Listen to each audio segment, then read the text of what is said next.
The fire alarm is blaring, shrill and unrelenting, but the sound only enrages the 6 monsters further. The plant can feel them closing in, pounding down the corridor like wild animals.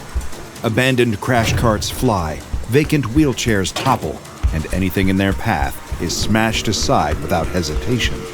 They're driven by nothing but raw, feral instinct that emanates from under that mass of tumorous flesh. It's hard to believe they used to be human. The plant slams against a set of double doors, but they don't open, the weight of something on the other side refusing to budge. There's empty hospital beds and disconnected EKG machines piled up to form a barricade. A stand for an IV drip is wedged between the door's handles. Frantically, the plant bangs on the door, slamming his fists against the surface until they start to hurt. On the other side, he sees frightened doctors, nurses, and patients through the window, cowering and keeping well back from the door. He yells, insisting he's not one of those things. He hasn't been infected. He desperately shows them the clean skin of his hands and arms in the hopes that'll be enough to convince them. His plea for entry seems to work, as one of the orderlies starts shifting parts of the barricade to grant him entry. Just as the doors start to open slightly, one of the creatures comes racing around the corner at the far end of the corridor behind the plant. He screams to the orderly clearing the obstructions on the other side, pushing at the doors, though the pile of beds and the IV stand prevent them from opening. In desperation, the plant forces himself through the small gap between the 2 doors, despite the pain of feeling both doors crushing his ribs. With another yell and a sickening crack, he makes it through, just as the monster slams into the double doors, causing them to buckle. Hurriedly, the orderly and others in the room start pushing the barricade back into place. The creature's arm reaches through the 2 doors, preventing them from shutting. Over in a nearby corner, the plant is cowering, doubled over in pain, crying horrified tears. Carefully, the plant lifts up the sleeve of the stolen lab coat he wears. On his arm are lesions, marks he remembers seeing on the patients he infected, including the one trying to break in. The mandate from the corporation is simple: infiltrate the hospital under the assumed identity of an ordinary doctor and administer the provided samples to patients on different wards. Treat the place like your own private lab, they tell their plant. Move without any pattern so you aren't noticed, and make sure you monitor the data closely.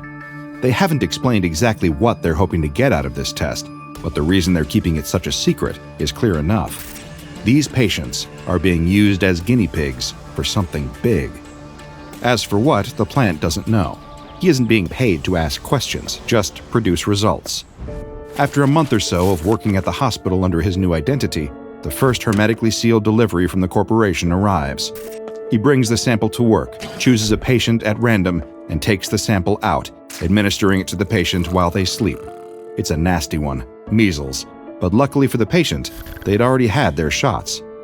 The process continues like this for months. Getting sick while in hospital is hardly uncommon, allowing the plant to work undetected. Then, one day, the corporation sends something that they make sure to point out is of the utmost importance.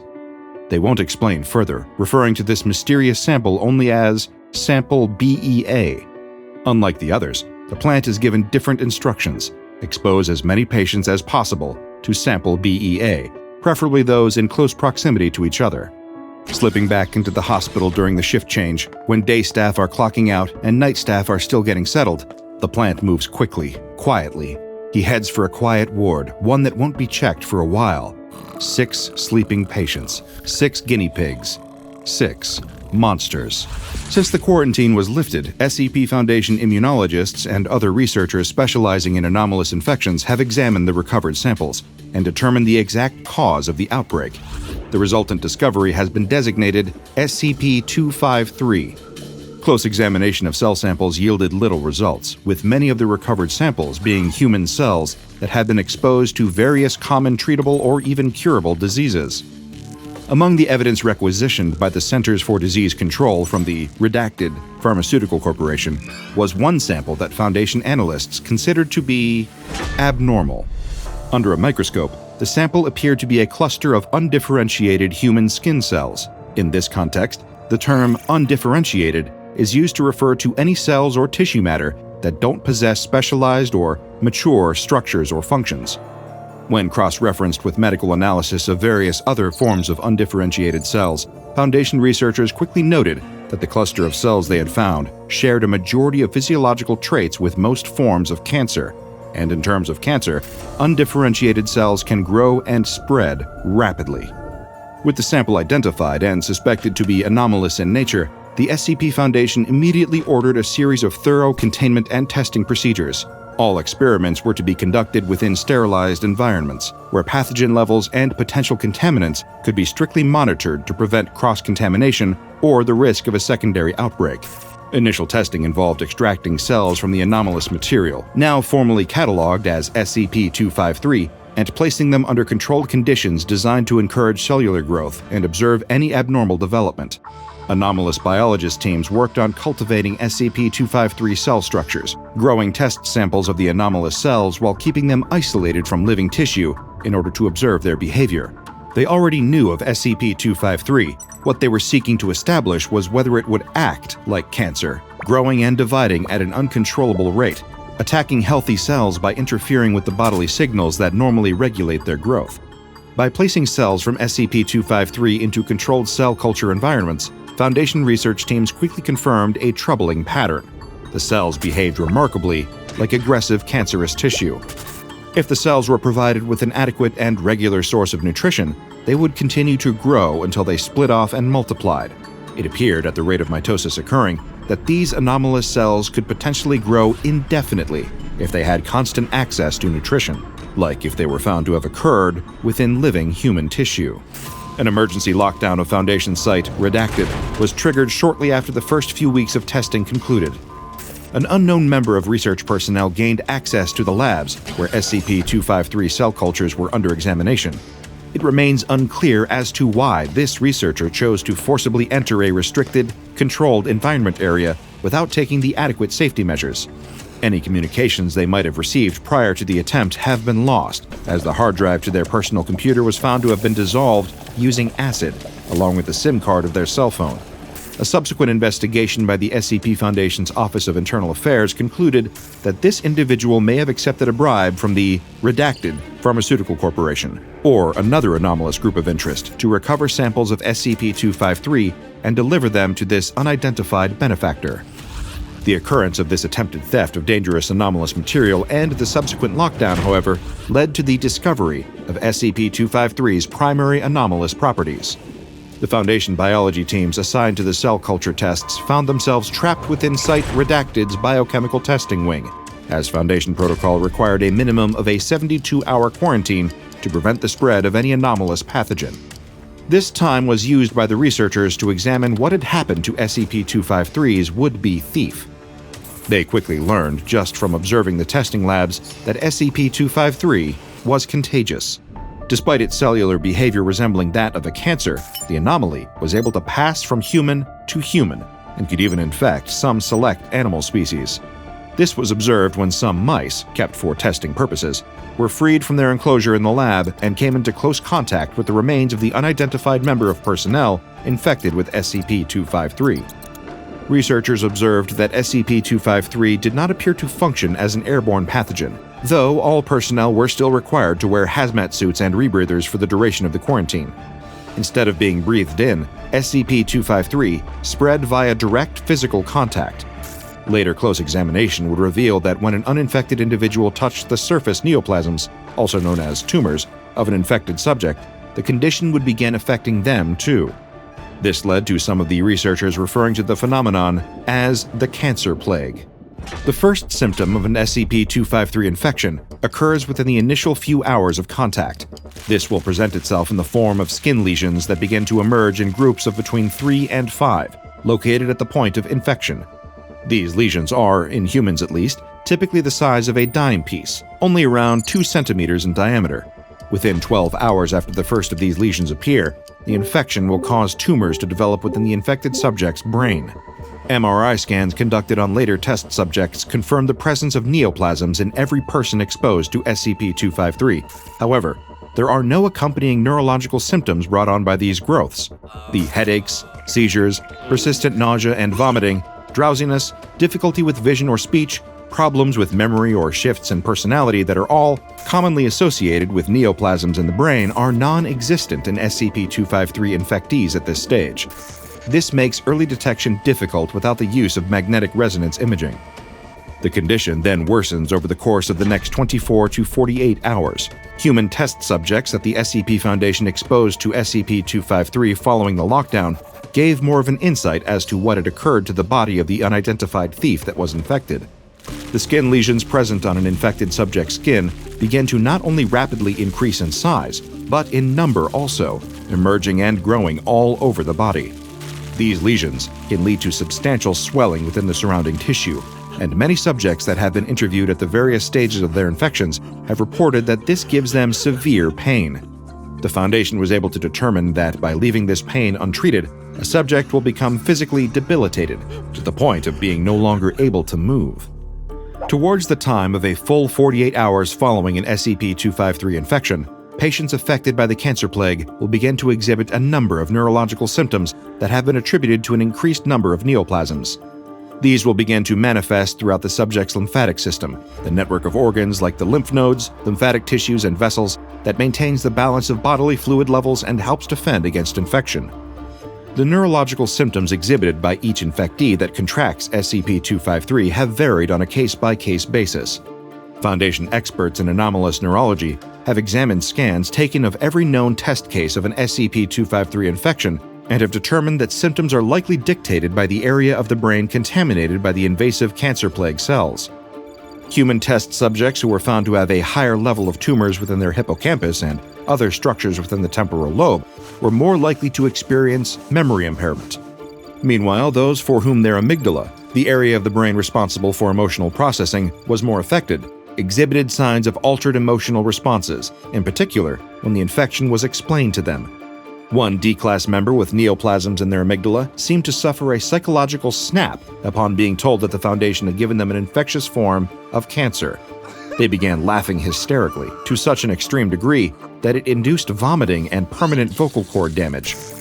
Other subjects have reported an inability to focus their attention or exhibited disorganization with their speech as a result of the neurological impact from SCP-253. Hallucinations have occurred for some human test subjects, while others experience states of euphoria, megalomania, sociopathy, or even a complete catatonia as the neoplasms stack within their lymphatic system and brain. Within 47 to 49 hours after the initial infection, patients will no longer experience any pain relating to their symptoms, with any induced by the lesions or neurological pain such as headaches will cease at this point. At random during their human testing trials, the Foundation selected members of D-Class personnel to be submitted for treatment to potentially mitigate the effects of their rapidly forming neoplasms. Attempts were made via radiation therapy and chemotherapy, with the latter being observed to kill some of the anomalous SCP-253 cells. However, its effects were minimal. A high-dose mixture of mitoxantrone, irinotecan, and dacarbazine is believed by Foundation biologist teams to be able to treat SCP-253 shortly after exposure, but it is unable to effectively counteract the cancer plague once the disease has established itself within a human body. It remains unknown whether there is an ideal time frame to administer chemotherapy after an SCP-253 infection. Estimates state that if this doesn't occur within the first few minutes of contact with another infected subject, then there is little chance a patient can be saved. Within 5 days, the symptoms of an SCP-253 infection will once again worsen. If the mass of anomalous cancer cells are allowed to reach a biomass threshold of approximately 3,100 pounds, then they will overwhelm the infected host. Death of the human subject occurs at this point, and if the cancer plague is not transferred to a new host, the cells will continue to posthumously rapidly grow and spread. These cells will become highly aggressive, consuming any remaining usable biomass from their host's corpse. If they are unable to consume enough resources, the SCP-253 cells will begin to die, unless they are contracted by another living host. However, an additional anomalous effect of the plague was observed by the research teams trapped in the lockdown. The body of the intended thief was kept within the testing lab, having seemingly expired shortly after becoming infected, but before this infection was discovered, at which point the lockdown was initiated. Dying while the mandatory Foundation quarantine was still in effect, the mass of cancer cells within the expired corpse and the nearby lab mice that were also infected continued to build. After reaching a certain threshold, researchers noticed something strange occurred within the dead host. It started moving. Electromagnetic phenomena appears to occur when this mass threshold is crossed, and while the exact mechanism of this electromagnetic manipulation is not fully understood, it seems to emanate from the infected subjects themselves. Naturally, when this occurred during the Site Redacted lockdown, research teams trapped inside with the infected cadaver and accompanying rodents carrying SCP-253 began to panic. It appeared that the electromagnetic emanations occurring within the infected subjects facilitated some kind of shared communication between multiple hosts carrying the plague.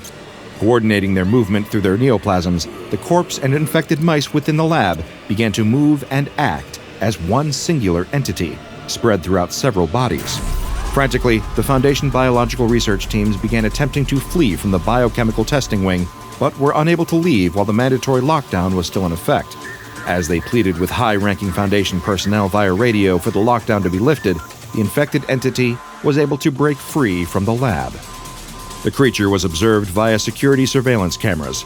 Analysis of its behavior has reached a conclusion that its intelligence is based on a gestalt of the remaining brain tissue within the SCP-253 hosts. In this case, there was little left of the human subject's brain, supplemented only by the infected mice that were now forming part of the same entity. It was highly reactive to stimuli and animalistic in nature, causing it to lash out defensively when members of the research team trapped with it attempted to fight the creature. It has since been hypothesized that an infected entity of this nature could possess an almost human level of intellect if enough SCP-253 hosts were able to be combined using this method. Research on the discovery of SCP-253 seems to suggest that the more unsettling incidents that took place at Redacted Hospital were the result of manifestations like this. Research into testing the exact biomass threshold that causes these manifestations in human subjects has been denied by the Foundation's Ethics Committee. However, a decision on whether or not biomass can be tested within controlled cell culture samples is still pending. Until such a time that the Foundation is able to jam the electromagnetic manipulation that creates one of these late-stage infection entities, however, the manifestation of any conjoined SCP-253 creatures is to be prevented at all costs. Samples of the anomalous SCP-253 cells are to be handled with the utmost care.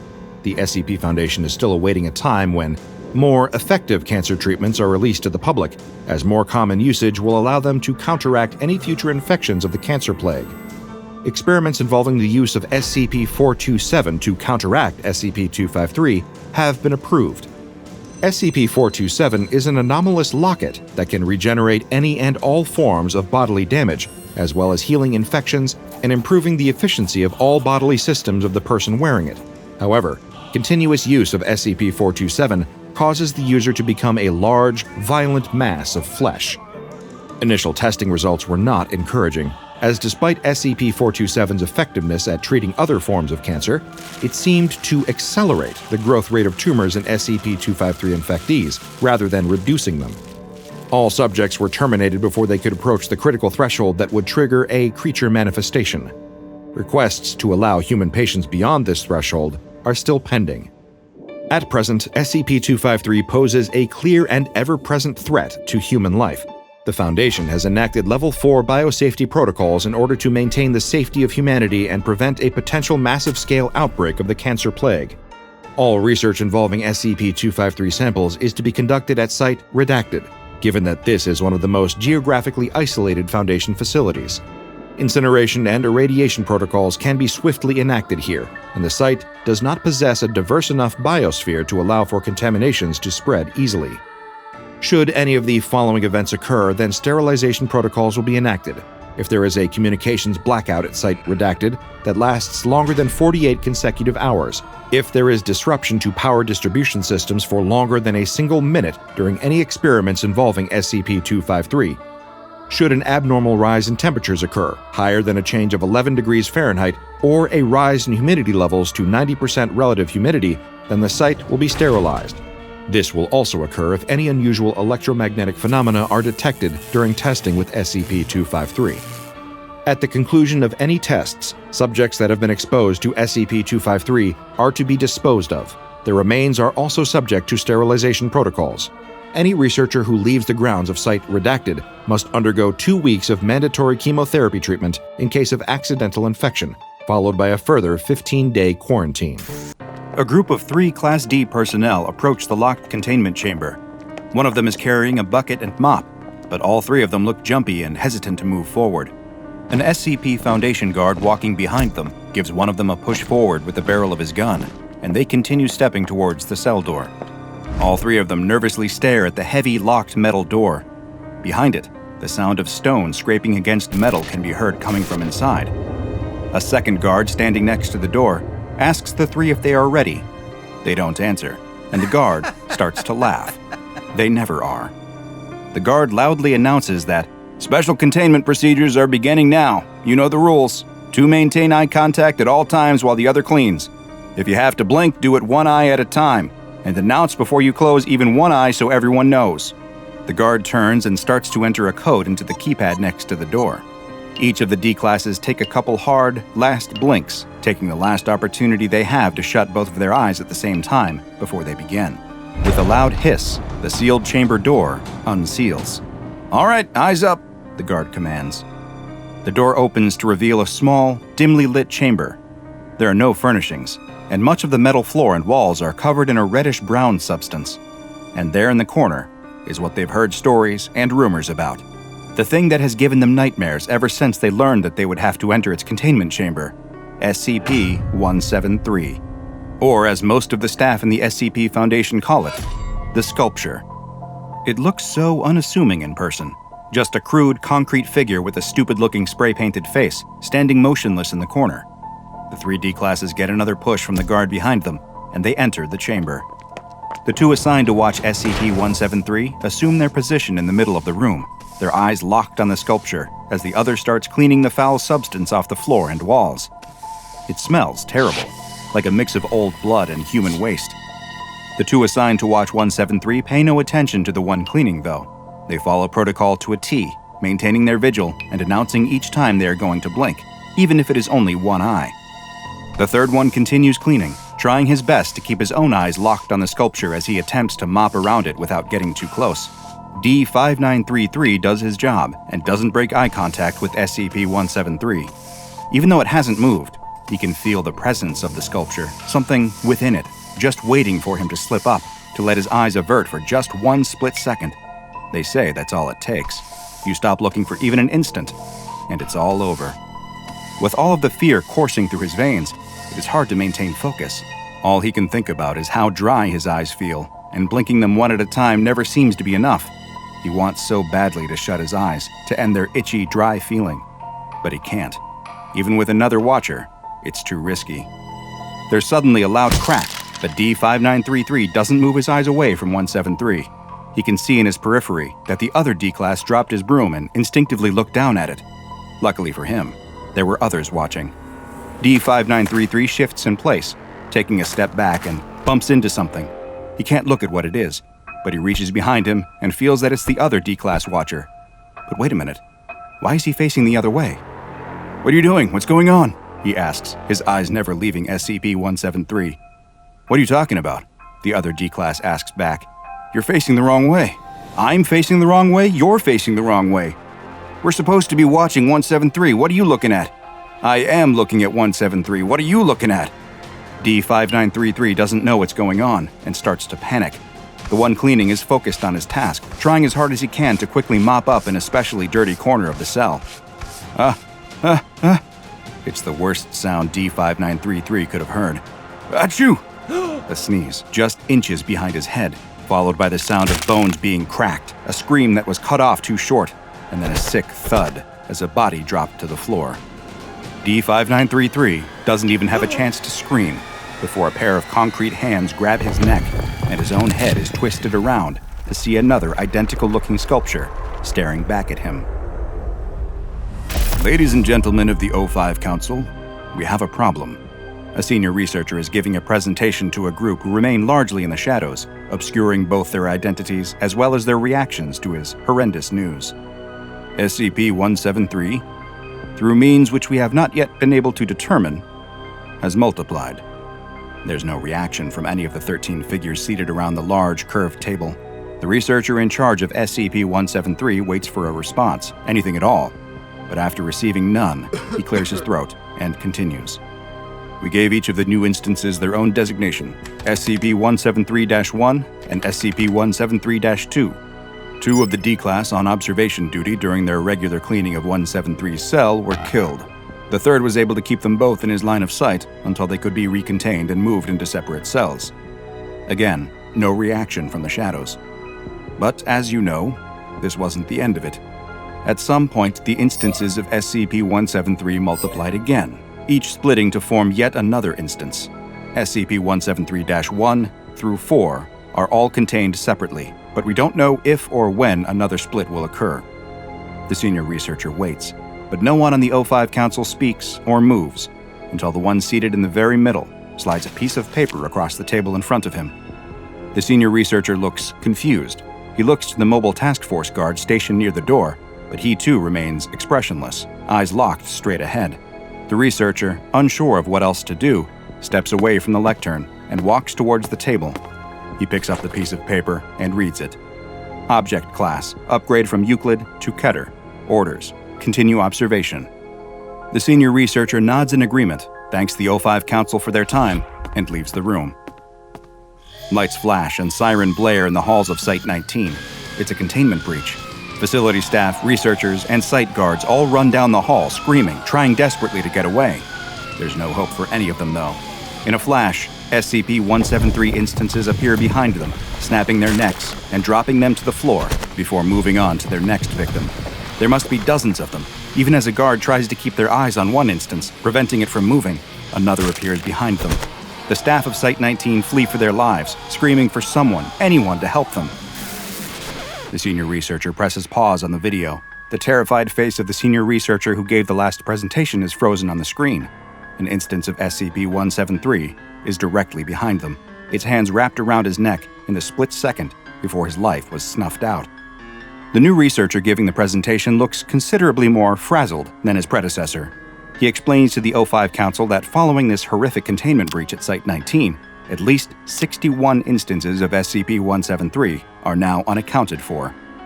It is still unknown how they are replicating, but worryingly, there is evidence that the process may be speeding up.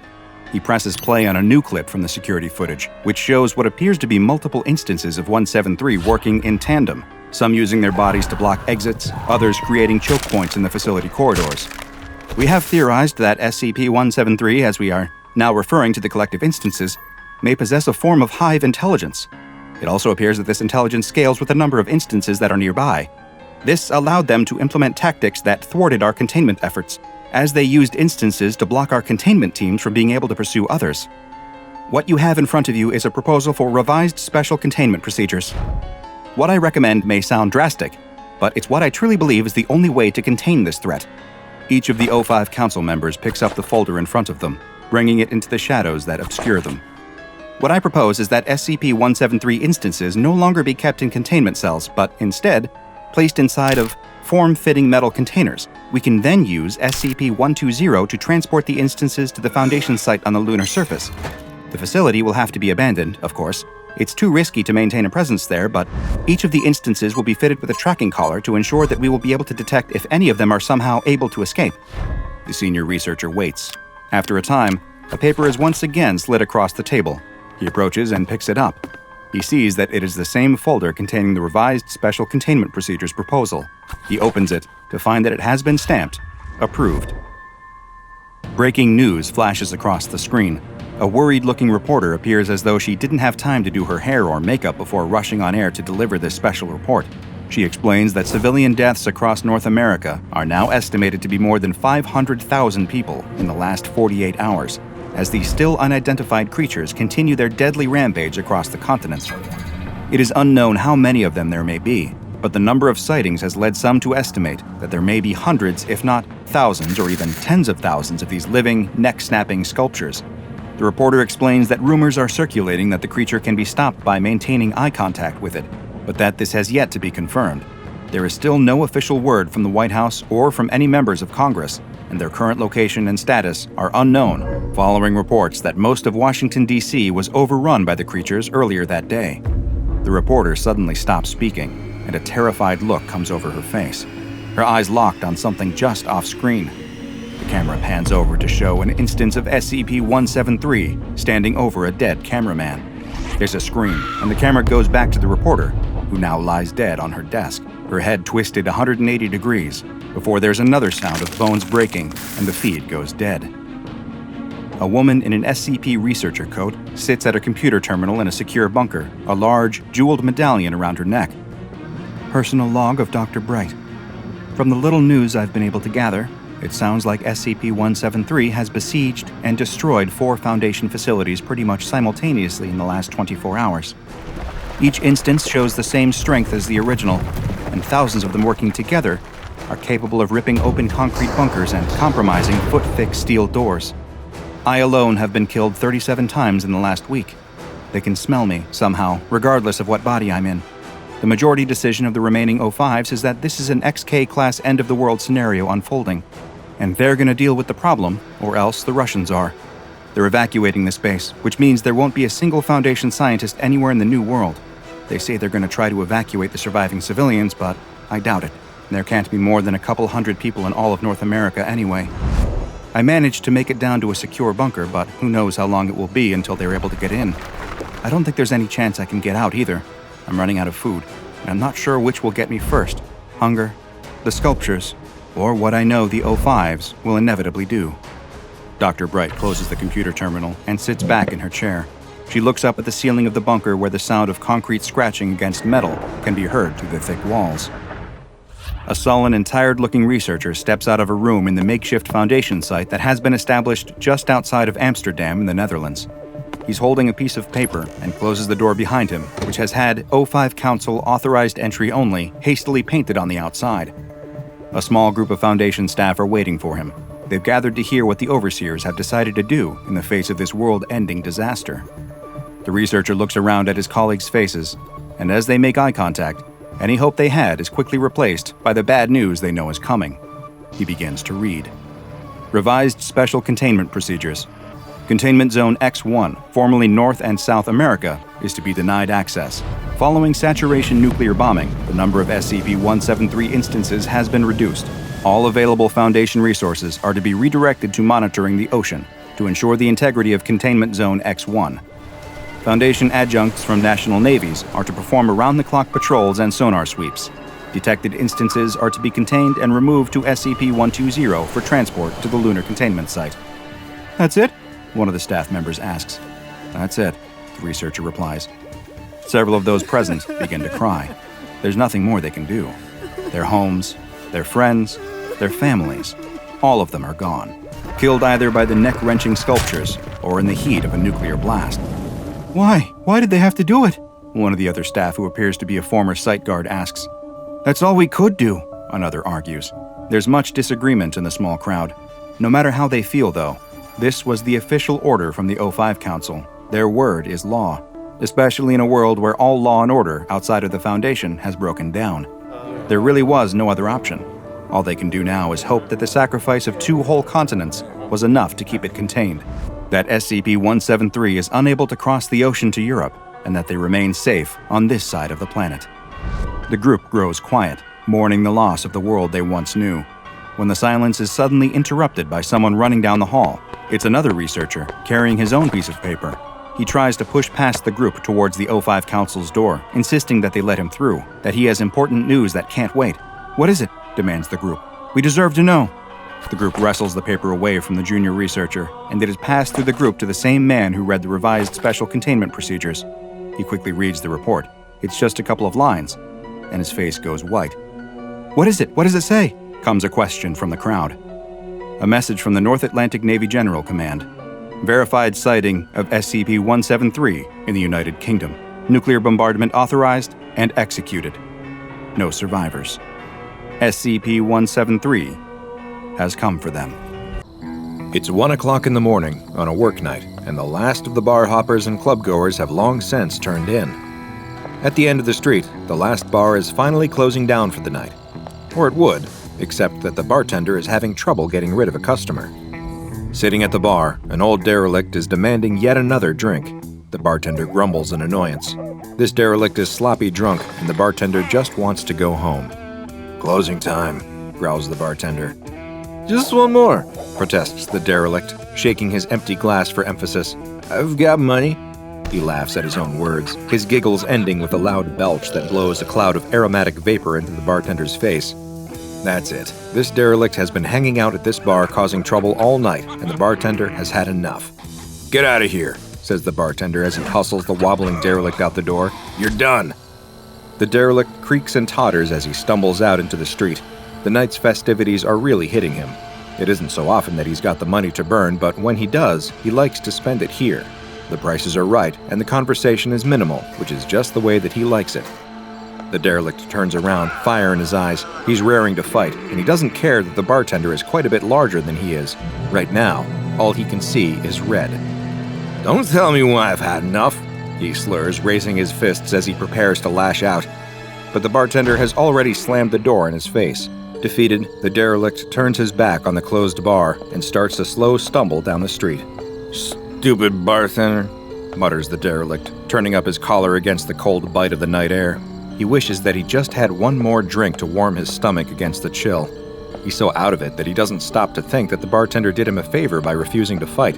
There is no way that the derelict would have won that battle.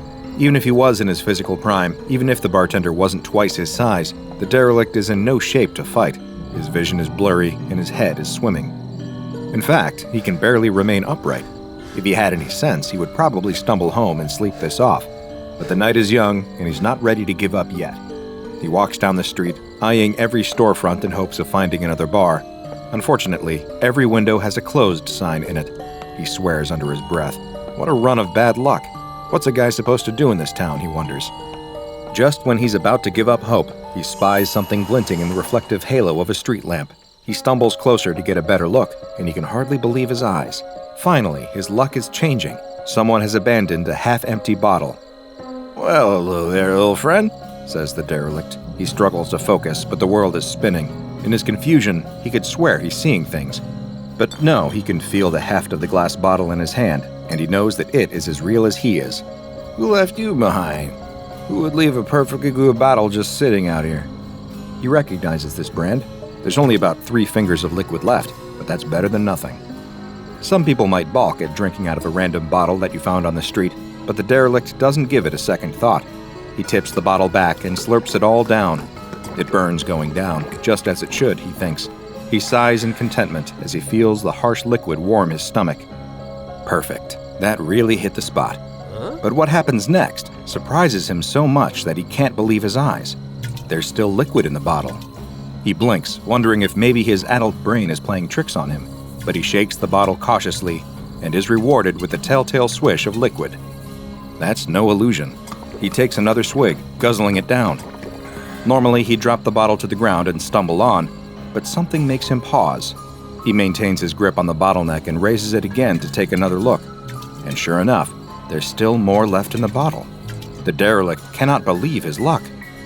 He feels like he must have won the lottery. He's found a never-ending bottle. Already his mind is reeling with possibilities. "That bartender really thinks he's so smart," he mutters to himself as he weaves unsteadily. "But I don't need him anymore.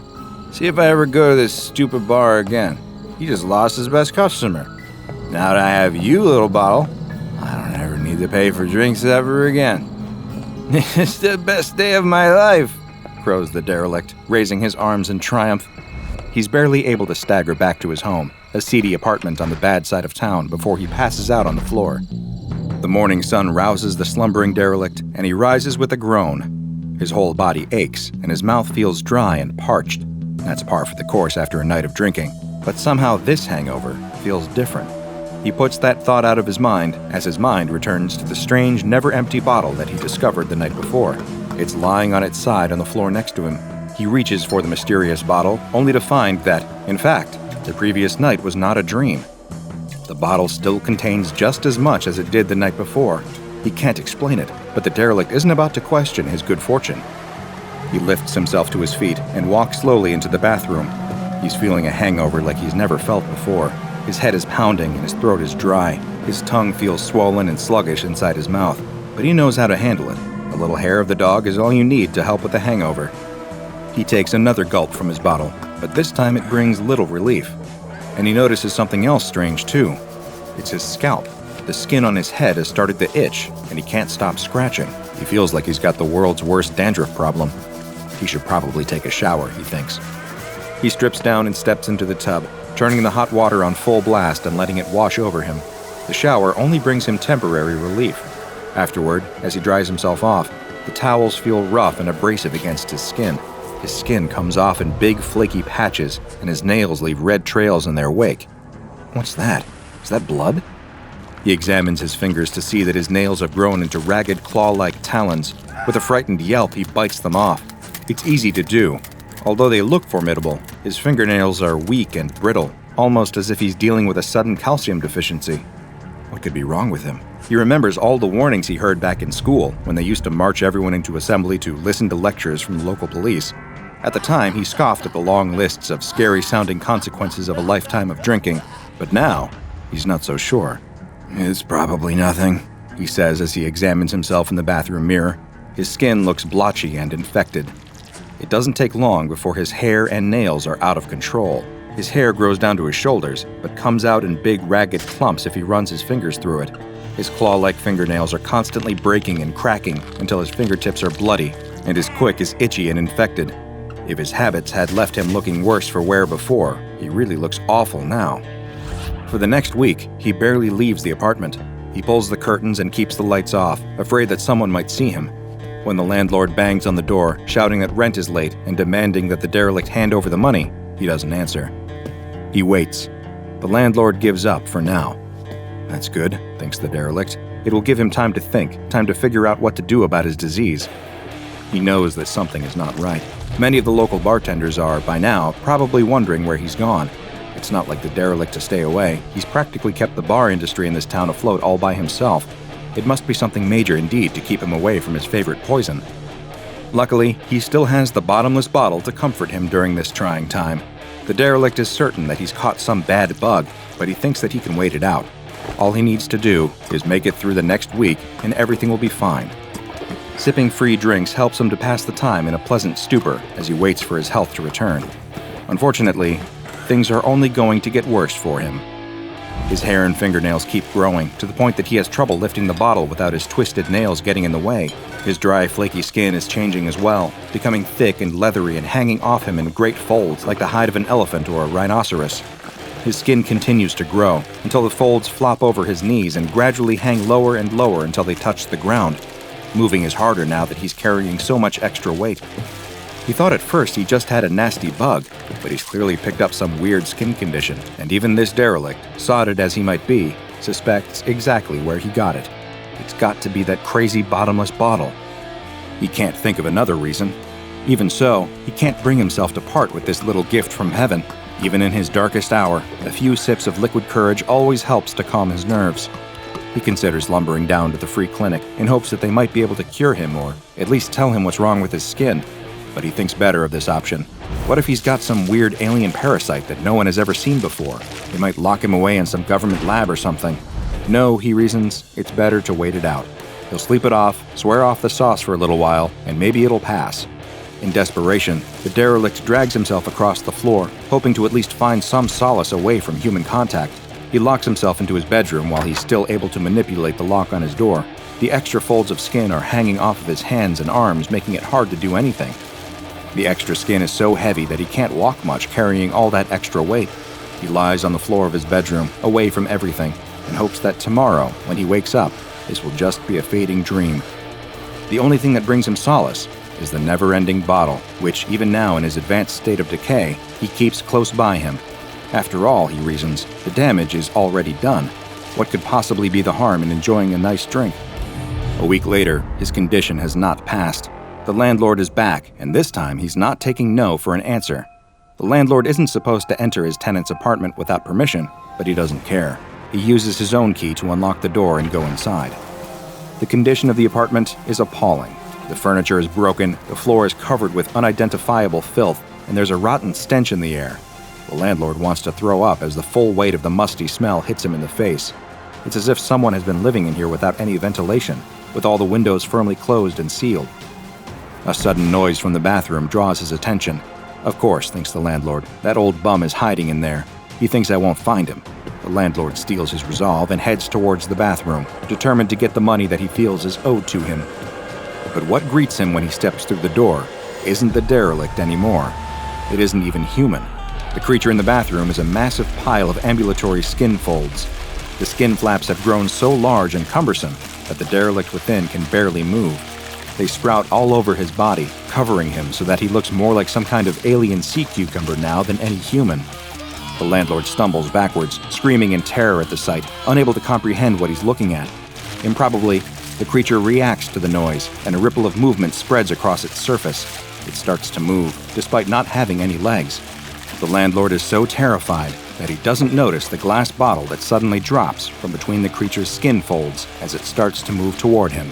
The same bottle, still with 3 fingers of liquid inside. How could something like this happen? What parasite or disease did the derelict contract from the miracle bottle he found? Sadly, this never-ending bottle isn't a boon, but a curse, and the man who found it that night became just another victim of what the SCP Foundation has classified as SCP-420. SCP-420 looks like a perfectly ordinary bottle of a certain popular libation, even to the point that it bears the label of a common brand. The bottle always contains a small amount of a mysterious liquid known as SCP-420-1. If this liquid is poured out, SCP-420 will always replenish itself. When SCP-420-1 is potent, it is physically, chemically, and molecularly indistinguishable from ordinary whiskey, although drinking will have an effect far greater than even the strongest liquor.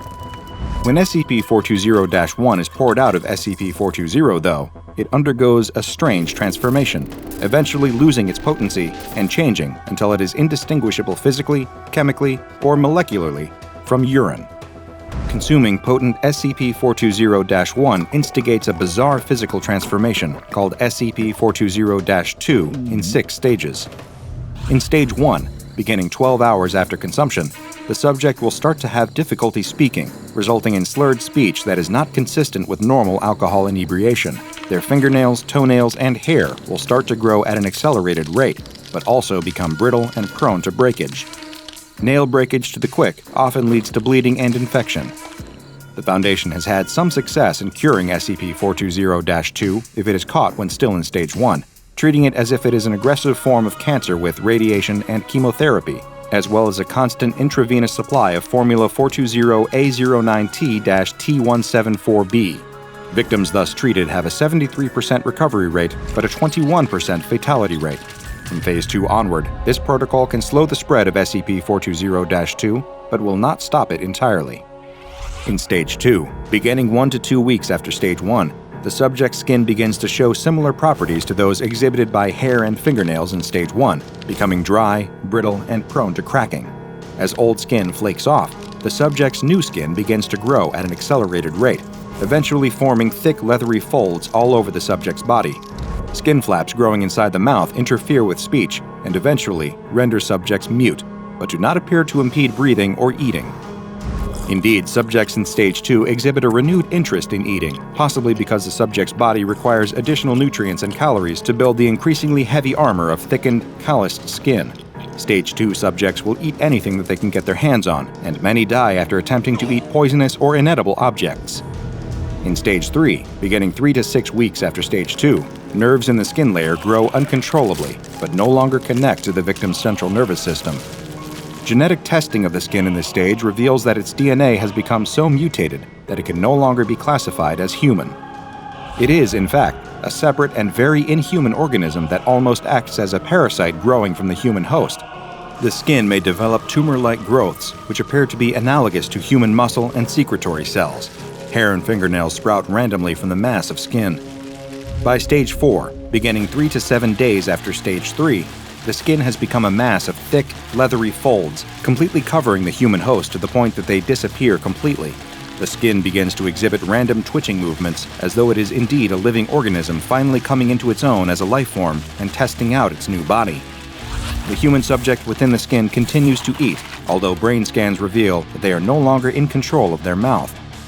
Instead, the skin entity forces the mouth to move by moving the attached skin.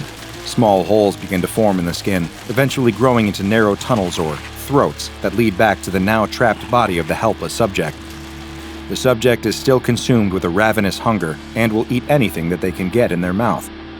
In Stage 5, beginning 1 to 2 days after Stage 4, the skin begins to move in patterns indicating rudimentary intelligence. The skin, although still attached to the original subject, is now completely and distinctly non-human. It is its own organism. It can move of its own accord, dragging the trapped host along for the ride, and it moves and feeds much in the manner of an extremely large amoeba.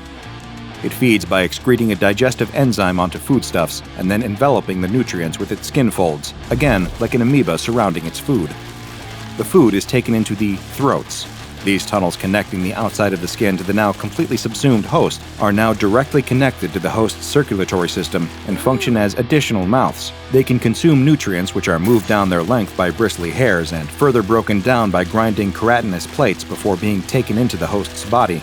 Most hosts will remain in Stage 5 indefinitely, although there still remains a much more dangerous Stage 6 yet to come. At this time, it's unknown what factor triggers SCP-420-2 to develop into Stage 6. Little information about Stage 6 is available at this time, although it is known that it involves even more accelerated skin and keratin growth, resulting in a sudden increase in size and mass. Perhaps the most terrifying part of the entire transformation is that the host remains alive for the duration of the process, and sometimes even after SCP-420-2 has settled comfortably into its new life at Stage 5. Mercifully, most hosts will have completely succumbed to insanity by this point, although some are shown by brain scans to still be self-aware and quite calm, perhaps fading into a Zen-like state as they accept the inevitability of their fate. SCP-420 is contained in a storage locker at an undisclosed site maintained by the Foundation, and it is only to be removed from this locker by SCP staff with Level 3 clearance or higher. It has been given the Safe class because, despite the horrifying nature of its effects, at least it doesn't move anywhere. Samples of SCP-420-1 not in use by testing should be stored in the container marked SCP-420-1 Decon in Locker 1014-420 until they lose potency, at which time they can be disposed of as biohazardous liquid waste. Victims infected with SCP-420-2 are not contagious and should be contained in standard solitary D-Class secure confinement. On reaching Phase 3, subjects should receive double rations. Due to the extreme danger of Phase 6, any subjects who reach Phase 4 should be closely monitored for signs that the condition may be advancing further, in which case they are to be immediately destroyed by incineration. Knowing the fate that befalls victims of SCP-420 should make anyone think twice about drinking out of a random bottle that you just found in the street, though personally, I think that's just common sense. You're on your way home from work after having just finished working a double shift. It's late, and the interstate is completely abandoned. No cars visible either in front or behind you. It's only about a 20-minute drive, but you know you're going to struggle to stay awake, even in this old beater that shakes and rattles as it travels down the long, straight road. The rattling causes a piece of tape to fall off of the gauge cluster, revealing a lit check engine light beneath. You grab the tape and put it back over the light, covering it once again. There, good as new. You turn on the radio, and it comes to life for just a moment before dying. You slap the radio and it blinks to life for just a second before dying again. You're about to slap it again when you notice lights in your rearview mirror.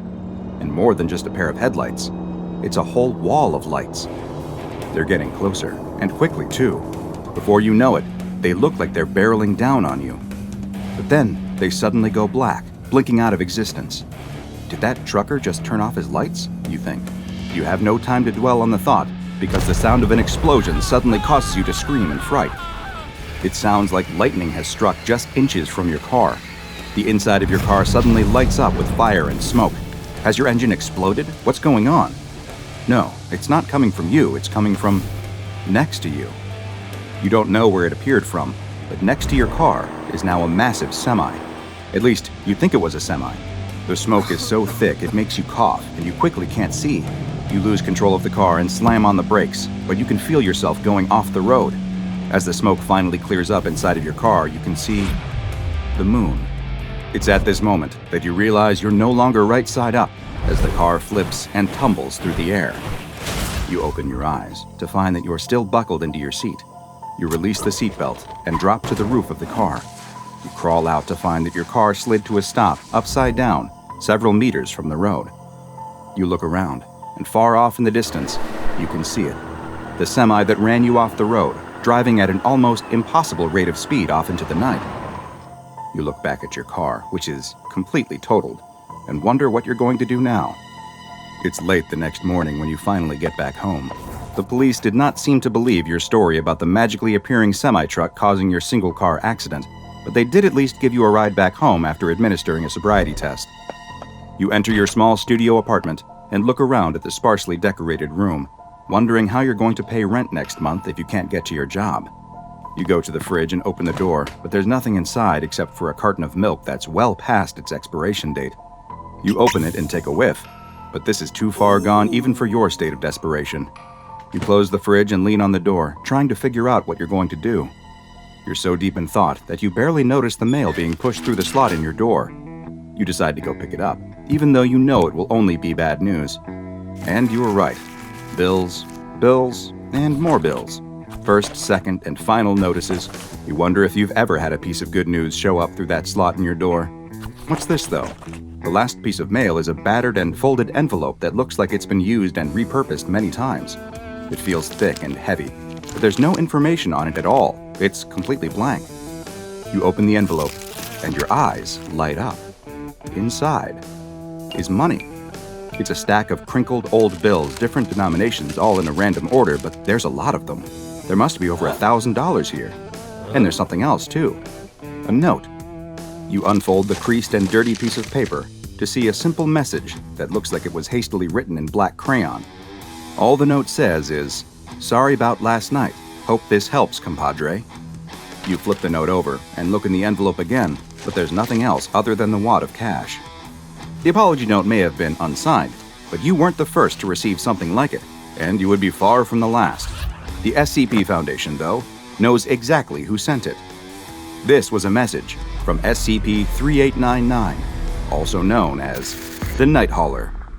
SCP-3899 is a black Peterbilt 379 semi-trailer truck with an attached trailer, but as you no doubt have determined, this is no ordinary truck.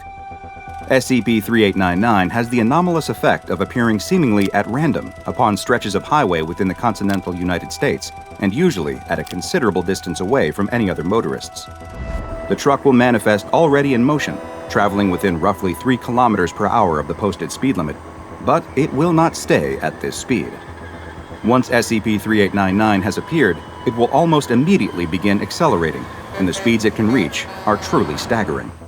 Despite appearing to be a normal truck, SCP-3899 is able to reach impossibly fast speeds, and it's been observed traveling at over 420 kilometers per hour, or 267 miles per hour. As SCP-3899 flies down the road, it will attempt to avoid other vehicles and roadside objects, and has even been shown the ability to displace itself across short distances, which it seems to mostly do in order to avoid collisions with vehicles. SCP-3899 will disappear and then immediately appear somewhere else, though always within 300 meters of its last location. This reappearance will be accompanied by a thick cloud of dense, black smoke that lab tests have revealed to consist of a mixture of diesel fuel combustion byproducts, volcanic ash, and trace amounts of unidentified human blood. The anomalous truck will only appear at night and will demanifest completely once it encounters direct sunlight, or if it causes an automotive accident, which it has done plenty of times. In one particular incident, undercover SCP Foundation agents working within the Virginia State Department of Transportation became aware of reports of a large black truck appearing on a particular stretch of interstate that had caused multiple accidents. They were able to track down and locate one of the victims of these incidents, a woman named Martha Lewis, who they soon brought in for questioning under the guise of it being a police investigation. The agents questioned Martha on her experience, and she explained her own interaction with the black semi. She said, "It's all still clear in my head. I'm driving down I-64 on my way home and the sun had just gone down. There's no other cars and I'm about to take my exit when out of nowhere this huge truck just appears right next to me. There's a bunch of smoke, like it was on fire or something, and the sound was like a bolt of lightning had just struck right next to me. It all happened so fast. All the smoke clouded my windshield, and before I could really process what was happening, I was plowing right through a concrete divider and into some trees. I think I passed out. When I came to, there were paramedics and cops. They took me to the hospital. The agents asked if anything happened after that, and she said there was one other odd thing. When she left the hospital and went home, there was a letter waiting for her, but it didn't have a return address. Inside was a large amount of U.S. currency in a random assortment of denominations, with many of the bills appearing wrinkled and worn. There was a note in the envelope too, which read, "I'm sorry, didn't mean no harm. For the damages, get y'all a new rig and drive on." Later Foundation analysis of the document revealed that the note was written with a piece of charcoal on non-anomalous notebook paper. Now you're probably asking yourself the same question that the SCP researchers had. Just who is the driver of SCP-3899 that apparently wrote this odd note and also paid for the damages they caused? The operator of the truck, which has been designated as SCP-3899-1, is a very mysterious figure. Observers who have been able to get a brief glimpse inside of the truck as it moves past them at a rapid speed have described the driver as looking only like a silhouette of a slightly overweight male wearing the type of headwear that is typically referred to as a trucker hat. Some reports have also alluded to the presence of what appears to be smoky, tentacle-like appendages within the cab, though all further efforts to determine the exact physical characteristics of 3899-1 have failed, as the truck has proved resistant to any kind of outside scanning equipment. Most of what is known about the driver has come in the form of direct communication, though not in the form of interviews or any other sort of face-to-face interaction. No, while SCP-3899-1 has never been willing to stop and have a discussion with Foundation agents, it does seem more than willing to speak with anyone and everyone in its immediate vicinity over Citizens Band, or CB radio, which is a type of shortwave person-to-person communication system that is popular with many long-haul truckers. In one particular instance, an SCP Foundation helicopter happened to be traveling above a stretch of road where SCP-3899 appeared. An agent within the helicopter began communicating with the anomalous trucker, first asking for their call sign, to which SCP-3899-1 replied, "I'm the Night Hauler and I'm coming in hot. I know y'all can feel this speed." After adjusting their volume to compensate for 3899-1's loud response, the agent asked if the entity could explain where they came from. 3899-1 answered with, "I roll with the wind. My wheels sing sweet love to the blacktop. I'm filling y'all's veins with road salt and exhaust and the smell of burning rubber. Ain't no bother where I'm from. We all gotta live for the ride and die for nothing." "I see," the agent responded before asking, "Are you hauling anything in particular?" SCP-3899-1 came back with, "Ain't you listening, girl? You seeing this? What I got is pure rattling salvation. 18 wheels at a time. When y'all's roads is choked, when the ways is blocked and y'all's speed is all dead and gone, I'm dropping this load and we'll all be drinking gas and breathing smoke." The agent didn't understand, though, and asked again who they were and what they wanted. 3899-1 replied, "This is for the souls of the road, for the long nights and dead engines, and everyone trying to put that horizon under their wheels. I am the roar of hot iron. I am screaming freedom. I am the death of all barriers. This rig ain't got no quit, honey. I do not stop. Can you feel the rumble? Can you see the fire and smell the burn? I know you can. I can taste your heart, and I know you want to fly apart with me." When the agent began to answer in the affirmative that they could indeed, quote, feel the rumble, seemingly caught up in the excitement of SCP-3899-1's proclamation, the investigation was quickly halted and the helicopter broke off from its pursuit.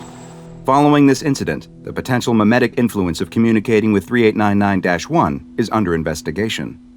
SCP-3899, being currently uncontainable by any conventional means, has been classified as Keter. Upon reports of it manifesting, all CB radio transmissions emanating from the truck are monitored by nearby Foundation listening posts for attempted contact by SCP-3899 to civilian recipients. Any individuals who are contacted are to be administered Class B amnestics, as are any eyewitnesses of the truck itself.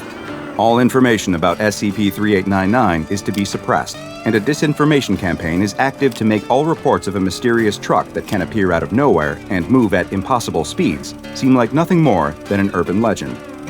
Just what is SCP-3899? Is the driver some sort of anomalous ghost, or perhaps an old, eldritch god, a manifestation of freedom and perpetual motion given physical form as a diesel-powered behemoth on the highway? Perhaps the answer to that question is up to you.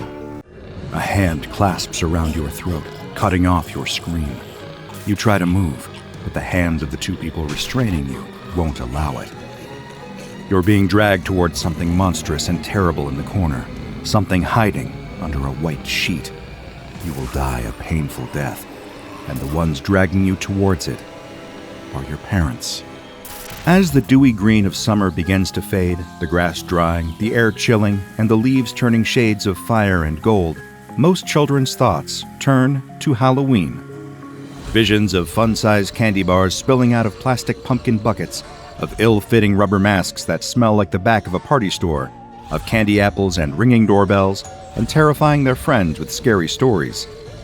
It's a magical time where anyone can be anything, and candy is free to anyone who asks the question, trick or treat.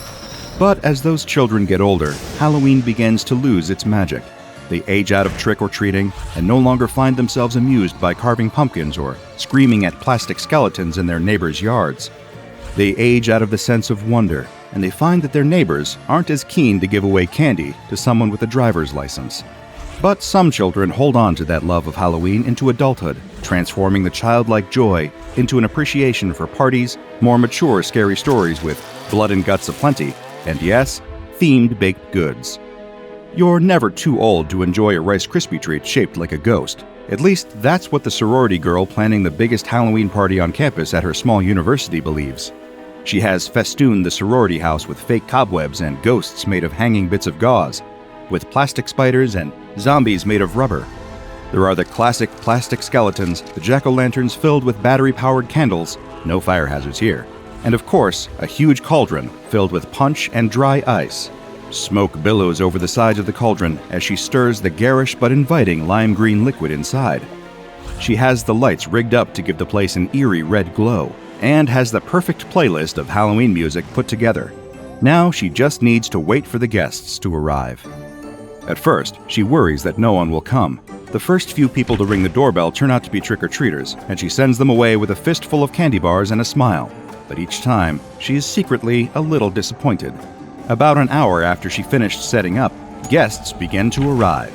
Even if not everyone at school is into Halloween, there are very few college students who will pass up an opportunity for a party, and before long, the house is filled with dancing pirates, vampires sipping cups of punch, werewolves digging into bowls of chips, and cats flirting with dogs. Everyone is dressed up and embracing the Halloween spirit, and the girl couldn't be happier. She's been so busy playing hostess that she almost forgot to dress up, but she takes a moment to steal away upstairs and put on her costume. A classic witch costume, black dress, black shoes, and complete with a pointy black hat. As she heads back downstairs, dressed up and ready to have a great time, she takes a moment to survey the crowd. It seems like everyone on campus decided to come to her party. The girl is going to get herself a drink and settle in to enjoy her party when she hears the doorbell ring. Someone else is here. But as she walks toward the door, she pauses for a moment, an icy chill of dread washing over her. The party guests know that they can just walk right in. That's what they've been doing all night. And it's almost midnight, much too late for trick-or-treaters. Who's out there? She peers through the peephole and sees someone in a rudimentary ghost costume, covered head to toe in a white sheet. Even if it's someone she knows, she wouldn't be able to recognize them like that. She can't explain why, but she has a bad feeling about this person. She doesn't want to be rude, but she wants to let them in even less. She turns back away from the door, ready to let the stranger stand on her porch all night, and finds all of her party guests standing still, staring at the door, staring at her. She tries to laugh it off and get everyone to return to the party, but the energy in the room has shifted. Everyone's focus is on the person on the other side of the door. She walks to the punch bowl, pours herself a cup, and encourages everyone to get back to the party. Instead, a pirate and a mermaid walk to the door, turning the knob even as the girl asks them to stop. They open it, letting the stranger in the sheet inside.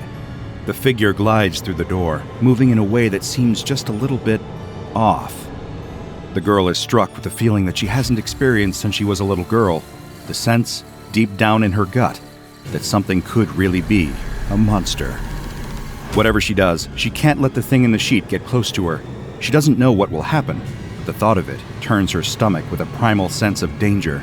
She starts to run, but a girl dressed as a tiger grabs hold of her arm, wrenching her back. The girl struggles to free herself, but a man in a vampire costume grabs her other arm, gripping her so tight his knuckles turn white, and she can feel the flesh bruising. She pleads with her friends, trying to get them to see reason and release her, but they won't budge. The tiger girl apologizes through tears, but won't let go. As the girl thrashes, pulling so hard to free herself that she worries her arm will break, the figure in the sheet inches closer and closer. She shouts at it, demanding to know who it is, what it wants, why it's hiding behind that sheet. But it doesn't say a word, doesn't give a clue. There's no expression to read, only the blank white fabric. When it reaches the girl, her feet fly out from under her, and she collapses to the ground, yanked forward by an unseen force. Something is pulling her under the sheet. She claws at the floor, trying to drag herself away from the force, but she can't.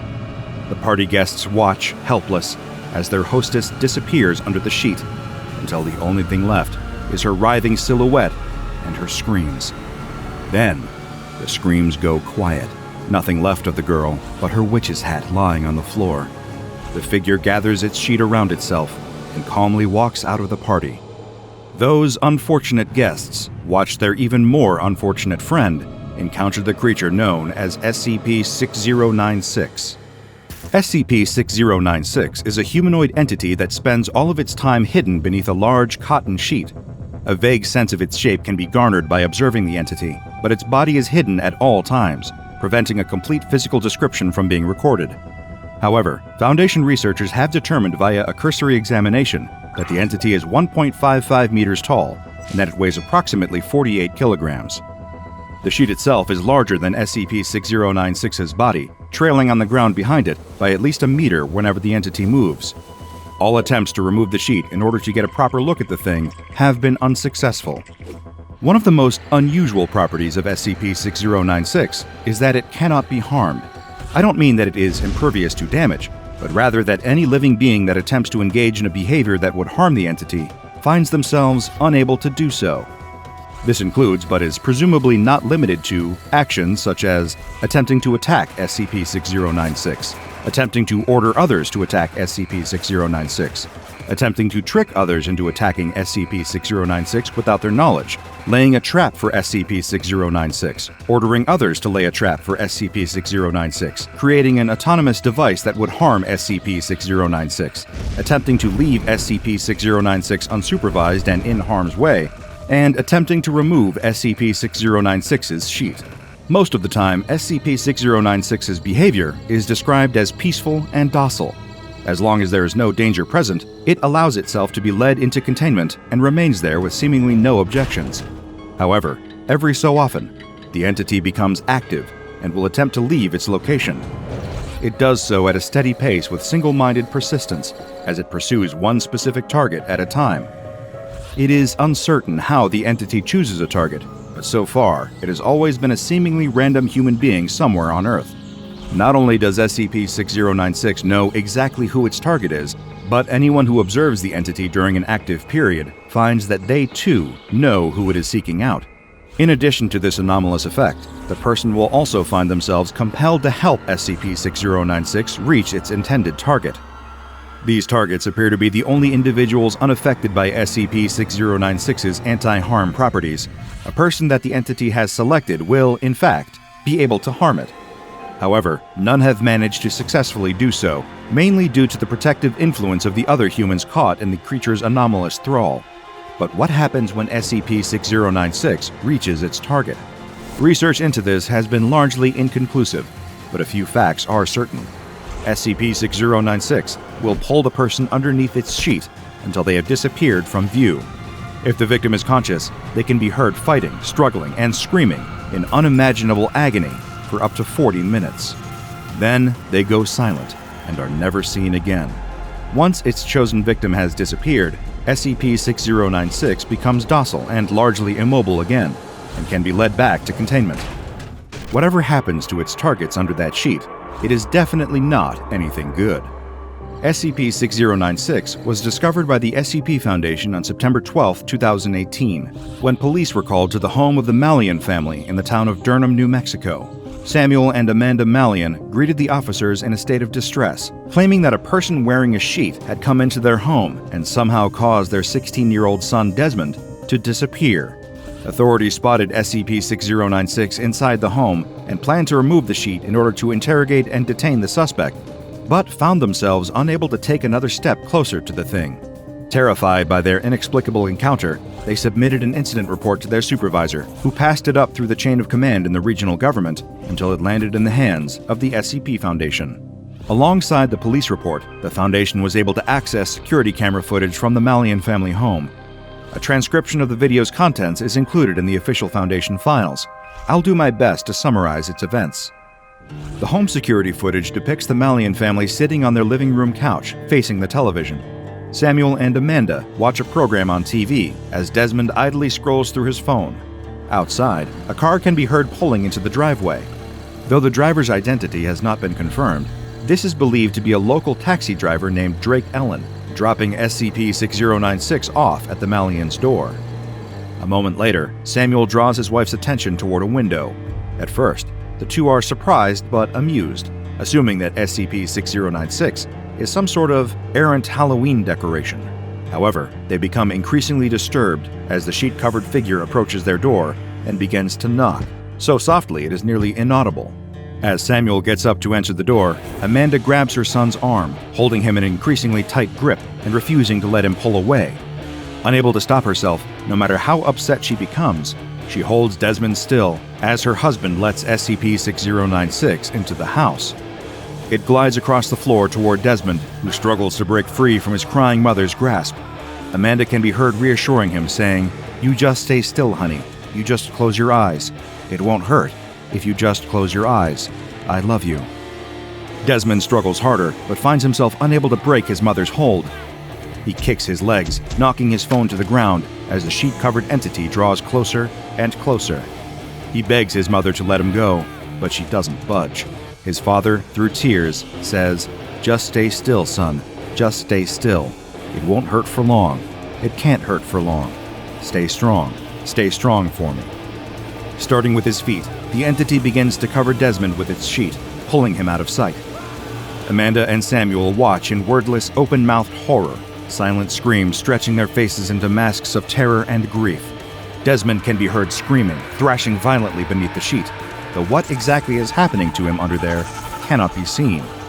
This continues for the next 36 minutes, until Desmond has completely vanished.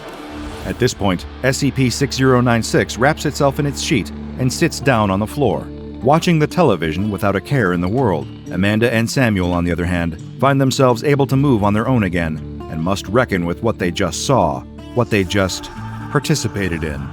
Samuel collapses to the ground, curling up in the fetal position and rocking back and forth in shock.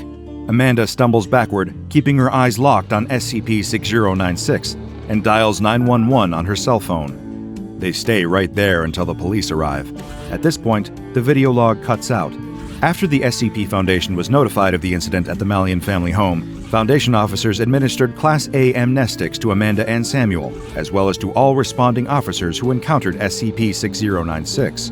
It is uncertain how long SCP-6096 was operating before this incident, or where it could have come from. SCP-6096's containment is strictly under the jurisdiction of Mobile Task Force Zeta-29, Blood Brothers. The anomaly is kept in a standard humanoid containment chamber, located on the grounds of Site-19, where it is monitored by on-site personnel via video and audio recording devices. If any changes in its behavior are noted, they are to be promptly logged and reported. Unlike most anomalies at the SCP Foundation, SCP-6096 is permitted to leave its containment area whenever it chooses. Whenever it does choose to leave, SCP-6096 must be escorted to its intended destination by MTF Zeta-29. Task Force members may use whatever method of transportation is most convenient at the time. While this group is escorting the entity, a secondary team will travel to its intended target, dosing them with a high-grade tranquilizer to render them unconscious. Once the entity has disposed of its target, it will be accompanied back to its containment chamber. There are no easy jobs at the SCP Foundation, aside from the lucky few who get to spend their days playing with SCP-999. But staff assigned to the containment, if you can even call it that, of SCP-6096 report some of the lowest morale levels at the organization. A welcome notice from Charlie Szymanski, commander of Mobile Task Force Zeta-29, Blood Brothers, is included in the official file, presumably for Task Force member eyes only. Nevertheless, I feel it is important that I share the contents of this note with all of you.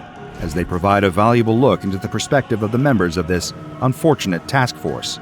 It reads, "And there you have it. Welcome to Mobile Task Force Zeta 29. No need to worry about professionalism down here. The higher-ups couldn't demote me if they wanted to. Apparently my presence as the head of SCP-6096 containment is beneficial enough to it that me being reassigned would count as harming it. Lucky me. You're probably wondering how we can be shameless enough to say we have this thing under containment. It comes and goes whenever it feels like it, and if it ever decided it didn't want to come back to its containment cell, we have literally no way of forcing it. And yeah, you're probably also thinking that calling that room a containment chamber instead of a hotel room is just as shameful. To that I say, you're absolutely right. There's nothing we can do against SCP-6096. Feel free to self-medicate until you're able to accept that. Don't hold back. You're going to become very familiar with that feeling of gnawing guilt. I know I did, the first time I had to hold the door to a maternity ward open for this thing. The idea of containing SCP-6096 is a bad joke. We all decided a long time ago that the only way out of this nightmare is liquidation, decommissioning, neutralization, whatever you want to call it. But that's no walk in the park either. I've stood in that chamber for hours, gun pointed at 6096's head, screaming at my finger just to tighten slightly. Didn't work. You can't harm SCP-6096, no matter how much you want to. You can't even try to start a Rube Goldberg kind of thing to eventually harm SCP-6096. It's just a fact of the world, maybe a semiohazard or whatever it's called. The way I see it, then, there are three main ways out of this nightmare. One, another organization, maybe the GOC, takes a shot at it without realizing what they're dealing with. Maybe they think we're transporting something much more dangerous. Maybe they think we're in over our heads with it, and they take it out with a drone or something, blow the thing to hell while we're transporting it. A bomb would kill it easy, I think. It feels weak. This would only work so long as the GOC thinks they're bombing something else entirely. If they knew it was SCP-6096, they'd just be contained too. 2. An AIC deals with it. I don't know if an artificial intelligence is immune to SCP-6096's effects, but the fact that it won't let me tell one of them about it gives me hope. Maybe one day one of those computers gets a mission, and maybe that mission, by complete coincidence, happens to lead them over to this file. Then they use their superior intelligence to set things up so 6096 runs into an accident out of the blue. 3. A target gets lucky. Maybe 6096 goes after a gun nut, and the poor guy gets a lucky shot in before we can hold him down. This almost happened once, but Lopez took the bullet. Poor guy bled out while we were holding the target down for 6096. Maybe it'll happen again, go better. Maybe. Let's be honest. These scenarios aren't scenarios, they're fantasies. The odds of any of these things happening on their own are tiny, minuscule. The only thing that can really do 6096 in, far as I can see, is sheer coincidence. All we can do is wait and hope. Hope for one of us to make a genuine mistake that gets the right dominoes falling. But I wouldn't hold your breath. After all, we're so good at what we do. Of all the anomalies I have studied, SCP-6096 is one that troubles me more than almost any other. I have lost sleep watching the Malian family security footage again and again, each time shocked by the sight of two tearful parents helping a sheet-covered stranger steal their only son, doing who knows what to him in the process. No matter how hard I try, I cannot discern SCP-6096's motives, its origins, or even what its real face looks like. Perhaps it doesn't have one. Perhaps there's nothing under that sheet. The hardest part is knowing that I will likely never know. That uncertainty is so much worse than any of the horrible truths I have uncovered in my years of studying the anomalies that hide in the shadows of our world. Though I may never uncover the answers to the mystery of SCP-6096, there is one thing I know for certain. I will never be able to relax around Halloween. That walking bedsheet might be someone who ran out of time to plan a proper costume and just grabbed the first thing they could find. Or it could be a faceless horror walking with the relaxed gait of the incomprehensibly powerful on its way to claim another unfortunate soul. The researcher knows they're risking their career at the SCP Foundation, putting their very reputation in jeopardy. But they can't deny their obsession. The creatures are fascinating, an anomalous insect species with a highly unique pattern of creating habitats inside human beings. The researcher has sidestepped the official approval process, using falsified requisition paperwork to gain access to their new subject in a solitary testing chamber. Everything is off the books, and for months, the insects have been toiling away, making themselves a new home. As they open the secure cell, they know the security officer they paid off will wipe the records of their keycard being used. The researcher steps inside and examines their new hive like a child with an ant farm. The skeleton is withered, misshapen beyond all recognition. Skin has wasted away to the consistency of tissue paper. The researcher wants to see just how much damage has been done. Peering into the gap where the skull used to be, it's immediately clear, even to the naked eye, that a significant portion of the subject's brain is missing. Tens of thousands of insects swarm within the cavity. They have to eat something after all. The portions of the brain that have been left intact are, the researcher has figured out, responsible for regulating the hive's functions. Every twitch could be the few organs left moving inside, or the insect scurrying around. The researcher wouldn't admit it to anyone, but he adores his hive. Getting to examine one this close is something that no other anomalous expert at the Foundation has ever managed to accomplish. It makes it worth the risk. Examining the hive, the researcher notes down any recognizable changes in its state. The decay and deterioration has been going on for months now, so long that day to day there doesn't appear to be much difference. That being said, the host still has their eyes intact, and those are yet another food source for the creatures nesting inside. The researcher gently lifts the eyelids, careful not to tear the delicate skin, and shines a flashlight into the unblinking pupils, expecting nothing but lifeless glass. But then, the shock hits. The eyes move. They're following the light. With a scream, the researcher drops the flashlight and rushes out of the testing chamber.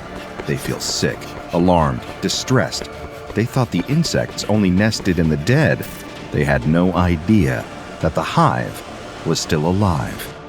Given the anomalous nature of this insect species and its more concerning behavioral characteristics, several Foundation researchers examining their behavior have taken to referring to them as the bone hive. The Foundation's leading experts in the field of anomalous entomology were initially tasked with performing a full study into possible origins of the species, classified as SCP-439 following their discovery. The Foundation's findings have indicated a potential connection between the bone hive and Forficula auricularia, otherwise known as the common earwig. However, the exact nature of the presumed connection between the earwig and SCP-439 was somewhat difficult to ascertain, with some skeptical that they are even connected at all. Some researchers within the entomology department became convinced that SCP-439 was a previously undiscovered subspecies of Forficula auricularia. It possesses some similar physical traits, such as the flattened, elongated body shape and slender antennae often associated with earwigs, as well as the characteristic pincers at the tip of the abdomen. Their shared physical similarities begin to differ with their coloration. While most earwigs possess a reddish-brown tint, SCP-439 has more of a gray, semi-translucent color to its external skeleton. It measures 2.5 centimeters in length, which seems to be fairly standard for its non-anomalous counterparts. However, not everyone agrees. Several anomalous entomologists have pointed out that SCP-439's behavior is vastly different from that of the common earwig. In their view, the differences are so extreme that any biological relationship between the two is virtually impossible. Forficula auricularia are nocturnal, typically scavenging dead plant and animal matter, then hiding under stones or inside rotten logs during daylight hours. They are considered a common household pest to humans, usually invading any small, dark crevices within homes that might be damp enough to lay eggs. Earwigs feed on organic matter, meaning when infesting human homes, they can often consume food that is stored in kitchen cupboards and pantries. Their colloquial nomenclature of earwigs, from the Old English ear beetle, is attributed to the appearance of their hind legs, as these resemble human ears when unfolded. But there is a popular misconception that these invertebrates climb into human ears whilst a host is asleep, with some stories even suggesting that they lay eggs within human bodies. While this is patently untrue and not how Forficula auricularia reproduces, the same cannot be said for SCP-439. When encountered in a safe environment, SCP-439 is relatively safe for humans to interact with. Much like an earwig, if the insect feels threatened, it will use its abdominal pincers to give someone a firm, painful pinch. However, it is believed that these forceps are more to ward off any potential predators than specifically evolved to cause humans harm. This does not mean that SCP-439 poses no danger to human beings, though. In fact, the opposite is true. One of the largest, if not the largest, difference between SCP-439 and Forficula auricularia is the methods it deploys for constructing a habitat for itself, and how it then reproduces. This is also the largest factor of the anomalous insect's behavior that presents a significant risk to human beings, because SCP-439 uses them as hosts. This was observed firsthand when SCP Foundation researchers initiated an experiment wherein a member of D-Class personnel, referred to as Test Host 1, was instructed to spend 24 hours in a controlled testing environment. The only other inhabitant in the room was SCP-439, though this information was withheld from Test Host 1. Prior to this experiment taking place, other life forms were left alone in the vicinity of SCP-439. Although the insect appeared to show little interest or awareness towards anything other than humans, all other creatures were uniformly rejected. It was only when a researcher, who will remain nameless to spare them embarrassment, noticed SCP-439 displaying significant interest towards them during an examination. The researcher was noticeably exhausted, struggling to keep awake, and this seemed to attract SCP-439. This was the catalyst for the experiment. Test Host 1 was permitted to freely inhabit the testing space and told that they would need to spend the night sleeping in the same room. After around 6 hours, during which proclamations of boredom were made a staggering 1,194 times, Test Host 1 was encouraged to sleep. Laying themselves down on a bunk that had been provided, they soon drifted into unconsciousness, and it was at this point that SCP-439 appeared to display the same interest in the D-Class test subject. Observing through the intense magnification of surveillance cameras within the testing chamber, anomalous entomology researchers noticed that, while Test Host 1 was awake, the insect had been hiding in a corner of the room, seemingly waiting for an opportune moment. It managed to remain undetected until the test subject fell asleep, though exactly how it was able to determine the D-Class personnel member was, in fact, asleep is unknown. It was at this point, though, that SCP-439 approached the bunk where Test Host 1 was dozing, crawling up the legs and over the blankets, before climbing into the test subject's mouth. Surveillance equipment in the room was immediately switched to display an X-ray look at the interior of Test Host 1's body. Researchers spotted SCP-439 traversing its way down the D-Class member's trachea, before eventually arriving within one of their lungs. Once here, the insect appeared to situate itself within the lung, using it as a habitat. Observation of Test Host 1 continued, with the subject awakening suddenly around 4 hours later, noticeably in some degree of distress. When questioned about this, the D-Class complained of intense chest pains, as well as showing significant shortness of breath. As they became increasingly frantic, they accused the researchers of administering some unknown substance while they had slept. At this point in the experiment, Foundation wellness handlers were dispatched to the control environment to try and calm the test subject and administer a sedative. However, before an attempt could be made to subdue Test Host 1, they doubled over in severe pain, complaining of excruciating abdominal cramping. They were still struggling to breathe, with the tightness in their chest increasing. An alarm was sounded and an emergency medical code issued for on-site medical staff who were instructed to resuscitate Test Host 1 without causing any harm to the SCP-439 specimen currently nested in their lung. By the time emergency medical staff arrived, they noted that the subject had a rapidly climbing fever and was struggling to move, eventually becoming incapacitated entirely. Pulse checks confirmed that they were still alive, and medics were instructed to back away from the D-Class and allow the observation to continue. Though what occurred next was pretty hard to miss.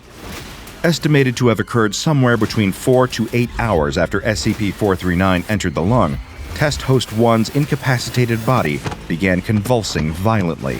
They began suffering the rapid onset of a condition that closely resembled fibrodysplasia ossificans progressiva, a normally genetic disorder that promotes the overgrowth of bones, often causing them to grow into muscle tissue. Their body began quickly developing new bones, these protrusions occurring so fast that they quickly began to pierce their way through muscle, flesh, and skin. The process was evidently even more painful, with the D-Class test subject screaming as several bone spurs began to protrude outwards from underneath their flesh. Despite their attempts to treat the resultant injuries, emergency medical personnel were unable to stop the copious bleeding. Their efforts were further hindered by the movement of Test Host 1, as the subject in question appeared to regain some semblance of consciousness, evading the aid of Foundation medics and attempting to hide under the bunk. It was later determined by anomalous entomology experts that something about the process compelled them to seek out shelter, drawn to the nearest darkened, enclosed space that they could find. Some have suggested that if Test Host 1's alteration by SCP-439 had occurred, say within a house, that they might have been drawn towards cabinets, closets, and heating ductwork. Petitions were made by the research teams observing Test Host 1 to continue the experiment without treatment in case of further development in the subject's condition. Despite a staunch opposition from the Foundation's ever-redundant Ethics Committee, continuation of the experiment was granted, and Test Host 1 was left untreated for 3 whole days. 2 days into the continuation, researchers requested that audio surveillance feeds of the testing chamber be cut, as they grew uncomfortable listening to the D-Class subject's screams of pain. By the 3rd day, the test subject was immobilized, thanks in no small part to the excruciating pain of the new bones growing, coupled with their difficulty breathing. It was at this point that the subject entered what the research team considered the final stage of transformation. Concealed in its new home under the bed, the affected subject slowly huddled into a fetal position, and as observed by X-ray scans, their skeletal structure continued to undergo anomalous changes. Entire portions of Test Host 1's skeleton began shifting inside them. While this was occurring internally, externally, the rest of their body was shriveling, shrinking down to around 3/4 of its original size. This continued until the host body was almost completely spherical in shape, though new bone protrusions continued to grow after the cessation of regular life signs. These newer protrusions seemed to anchor the host body in place, keeping it permanently in its new location. At this point, permission to conduct a close examination of Test Host 1 was approved. Several of the research team entered the testing chamber wearing protective coverings over their faces and hands. The skeletal structure that had once been a living member of D-Class had been rendered unrecognizable, converted into what some of the research team described as a cage. It was difficult to ascertain exactly how much internal damage had been caused by SCP-439, though close scans seemed to indicate that several of Test Host 1's internal organs remained functional, albeit in a limited capacity. This discovery sparked an ongoing internal investigation by the SCP Foundation Ethics Committee regarding the potential harm of allowing experimentation with SCP-439 to be performed on future human hosts. The main point of argument the committee has posed is that, while they may not be conscious, there are those who have debated that hosts could still be considered alive at this point in the process. Whether this constitutes grounds to halt experimentation on human test subjects is a matter that is still yet to be resolved. Monitoring of the newly formed bone hive continued, as spectral analysis revealed movement was occurring within the host long after its external movements had ceased. This wasn't the movement solely of internal organs, but of the colony that was now using the body of Test Host 1 as a home. The specimen of SCP-439 that had initially been allowed to nest inside of the D-Class test subject's lung had since become a queen, producing between 20 to 30,000 offspring. Initially, exactly how this had occurred was unknown. No mating process of SCP-439 was ever observed, leading Foundation researchers to the hasty conclusion that the insects must have reproduced asexually.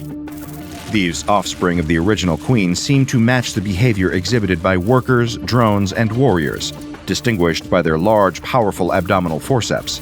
These specimens seemed to match the typical roles found in other non-anomalous insect colonies, conforming to an insect hierarchy that was typical of most hive-based creatures. Of all the specimens now active within the remains of Test Host 1, only the queen appeared to be capable of reproducing.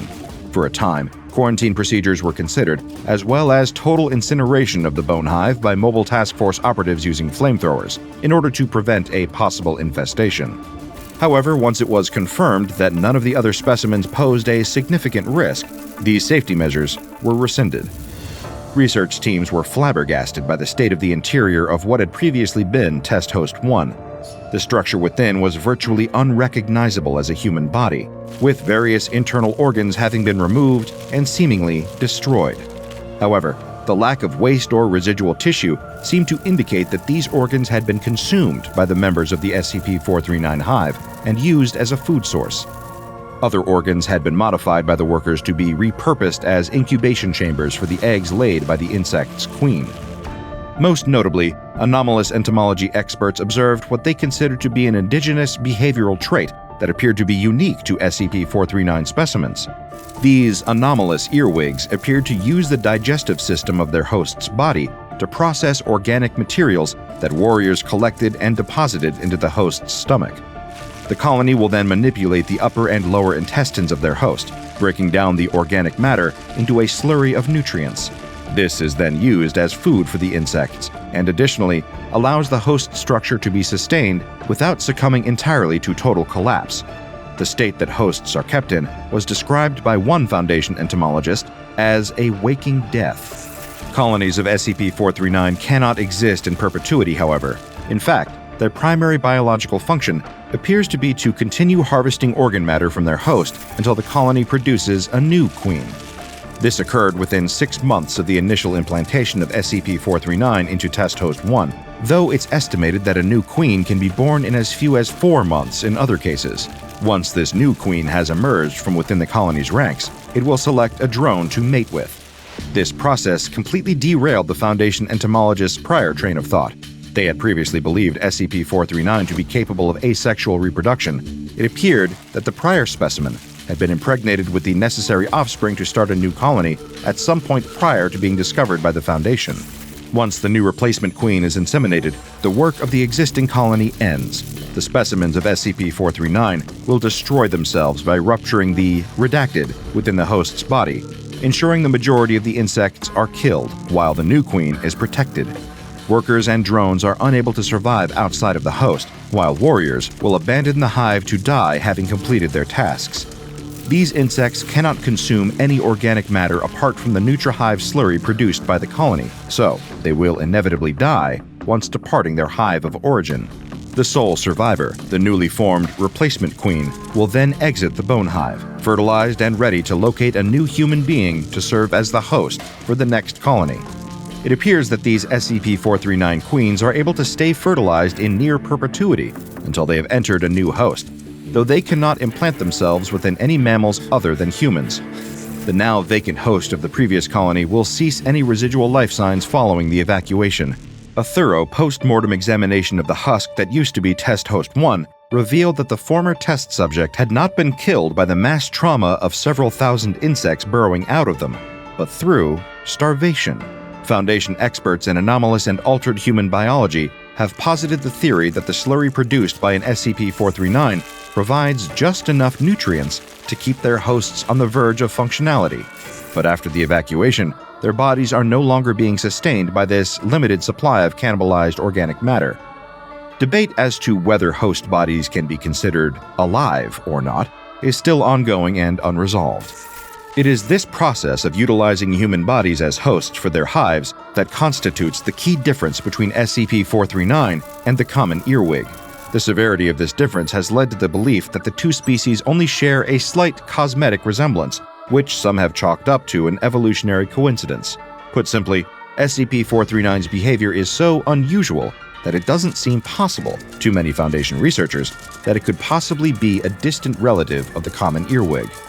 SCP-439 is to be kept at Armed Research Site 45 within the Hazardous Lifeforms Wing in a securely locked containment unit with a connected oxygen supply.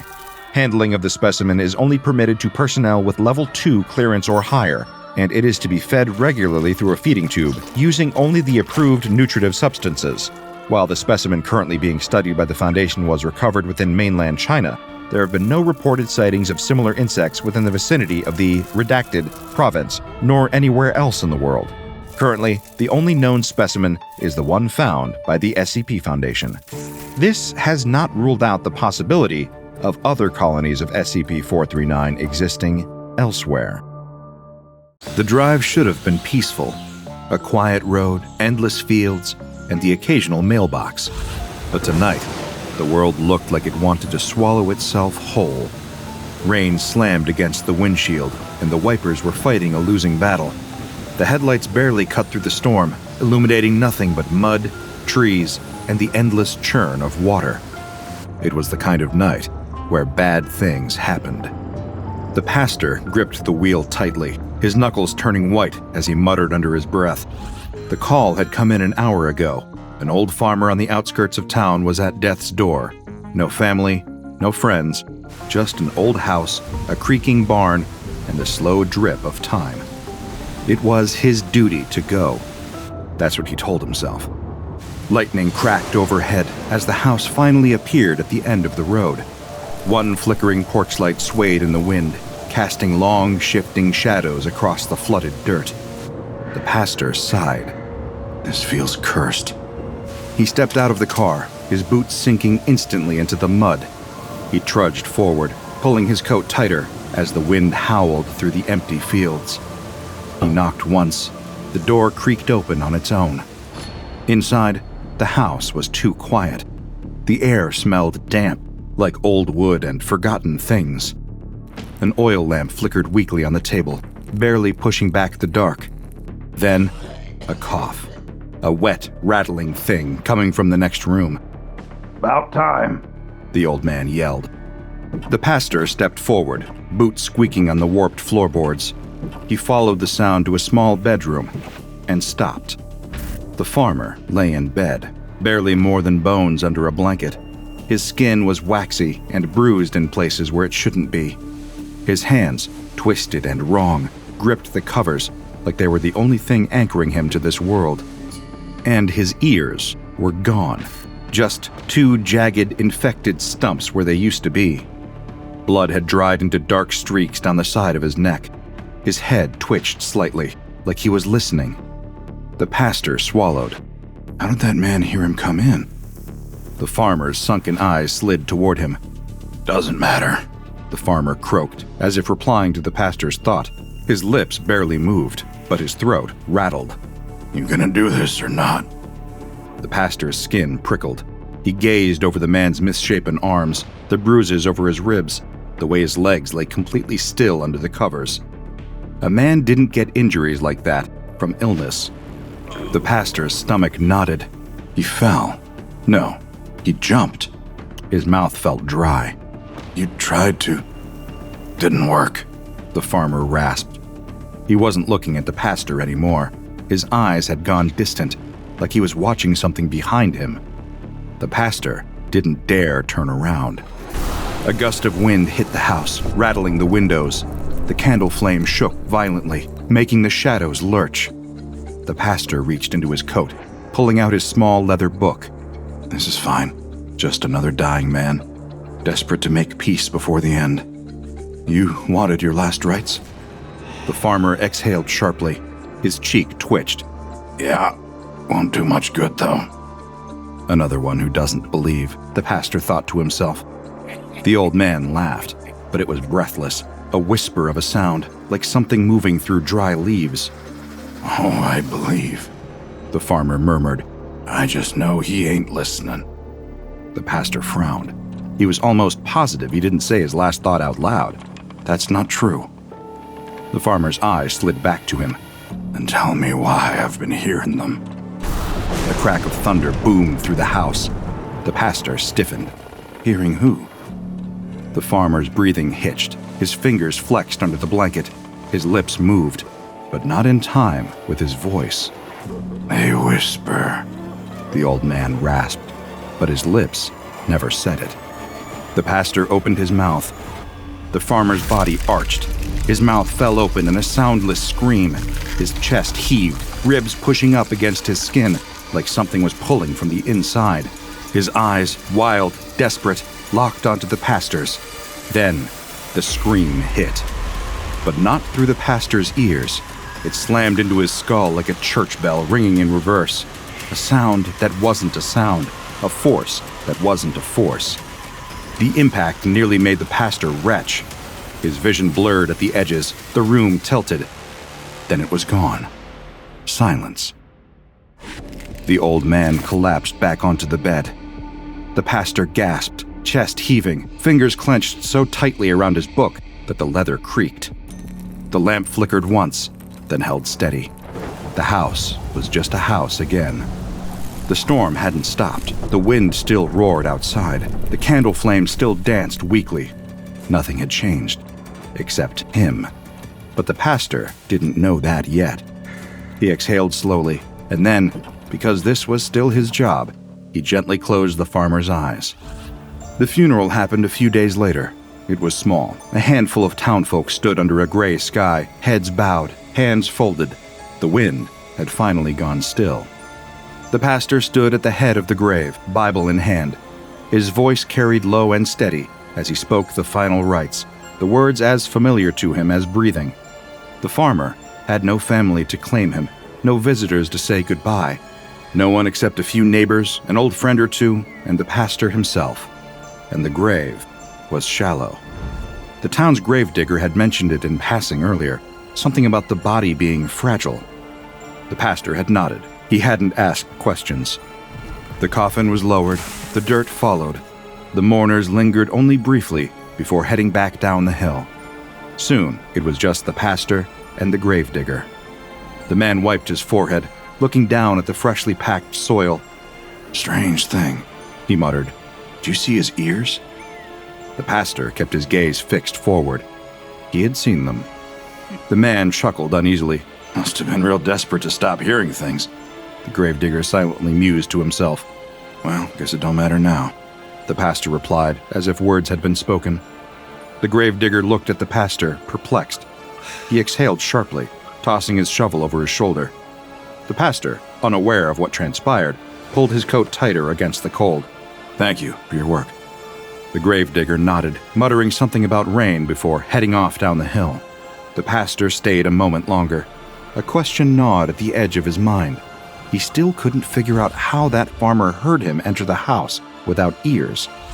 The wind stirred at his back, just enough to send a slow, crawling chill up his spine. The pastor turned away from the grave and left. He had a sermon to prepare. The church was quiet that afternoon. The pastor sat alone in the confessional, hands folded neatly in his lap. The booth was dimly lit, the wooden lattice between the two compartments casting a familiar pattern of light and shadow. It had been years since anyone had requested a confession in person. Most people were content to sit in the pews, whispering their regrets to themselves. But today was different. One of the men from the funeral, another farmer, younger, broad-shouldered, face lined with hard years, approached after the burial. His hands had fidgeted, his gaze never quite meeting the pastor's. "You have time to hear a confession?" The pastor had smiled. Of course. Now, seated in the booth, he listened as the man shifted uneasily on the other side. The wood creaked. A breath hitched. The pastor waited. A pause. Then, "I've been unfaithful to my wife." The words struck like a match in the dark, but the man had not spoken yet. The pastor's body went still.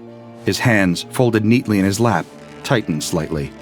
The man let out a slow, shaking breath. And then, just as the pastor knew he would, he repeated the words he had heard aloud. The pastor felt a strange, almost hollow sensation bloom in his chest. Had he imagined it? No. It had been exact.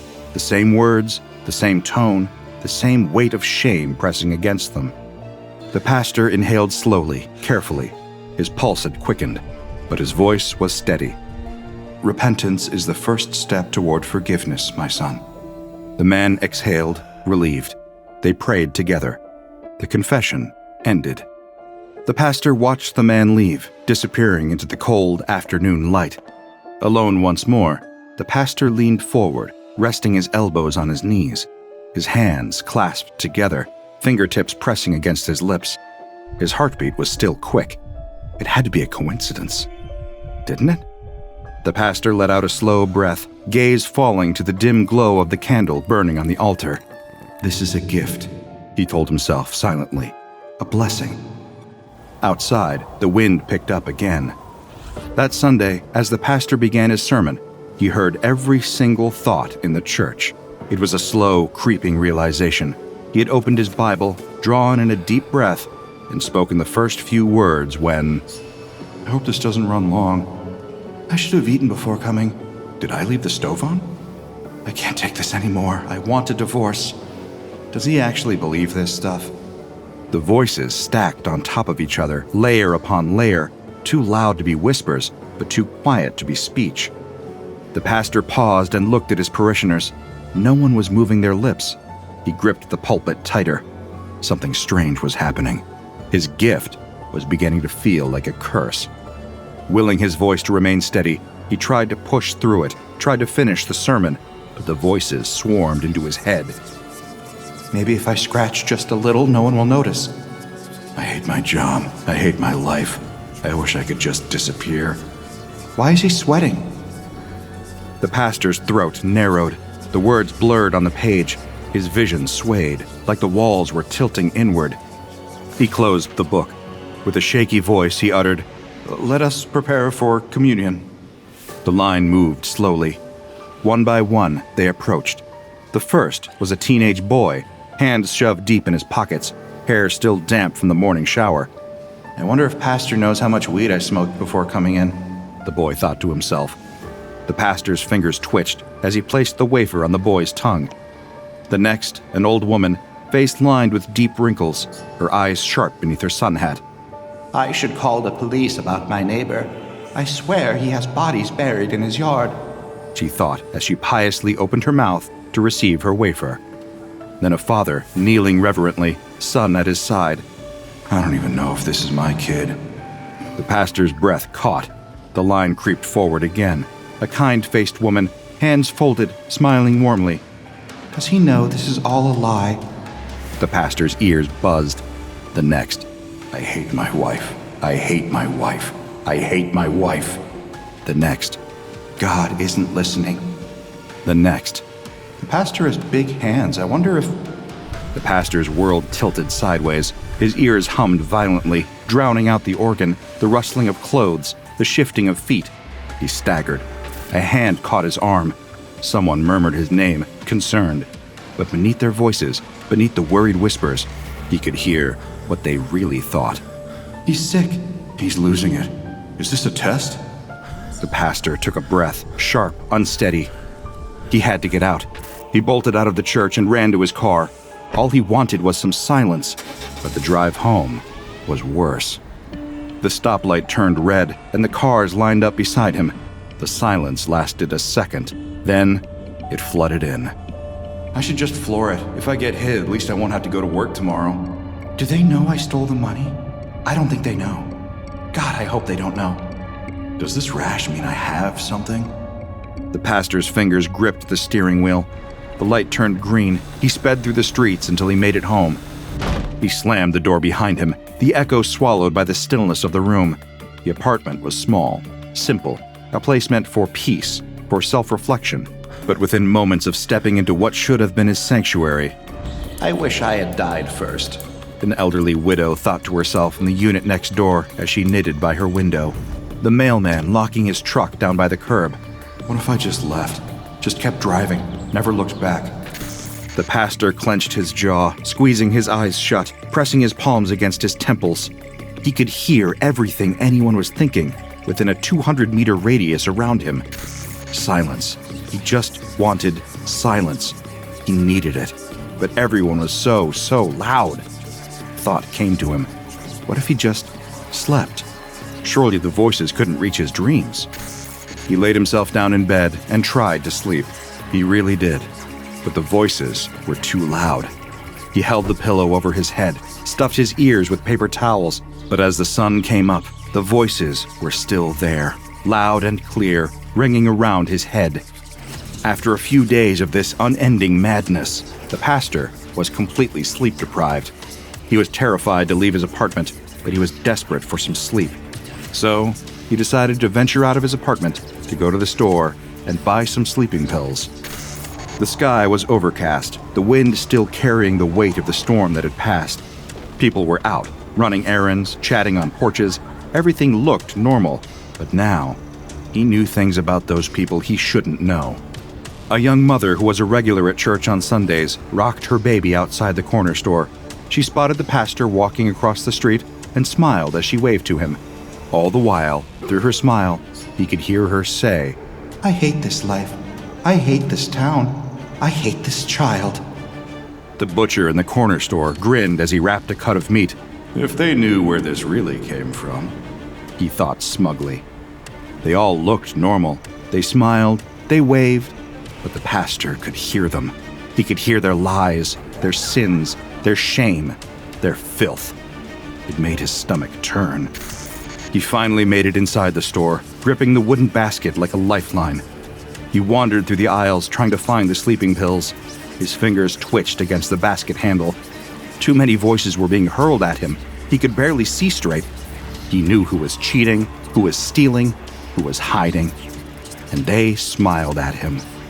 The pastor dropped his basket and ran back home to pray. Bright and early the next Sunday morning, the church was full.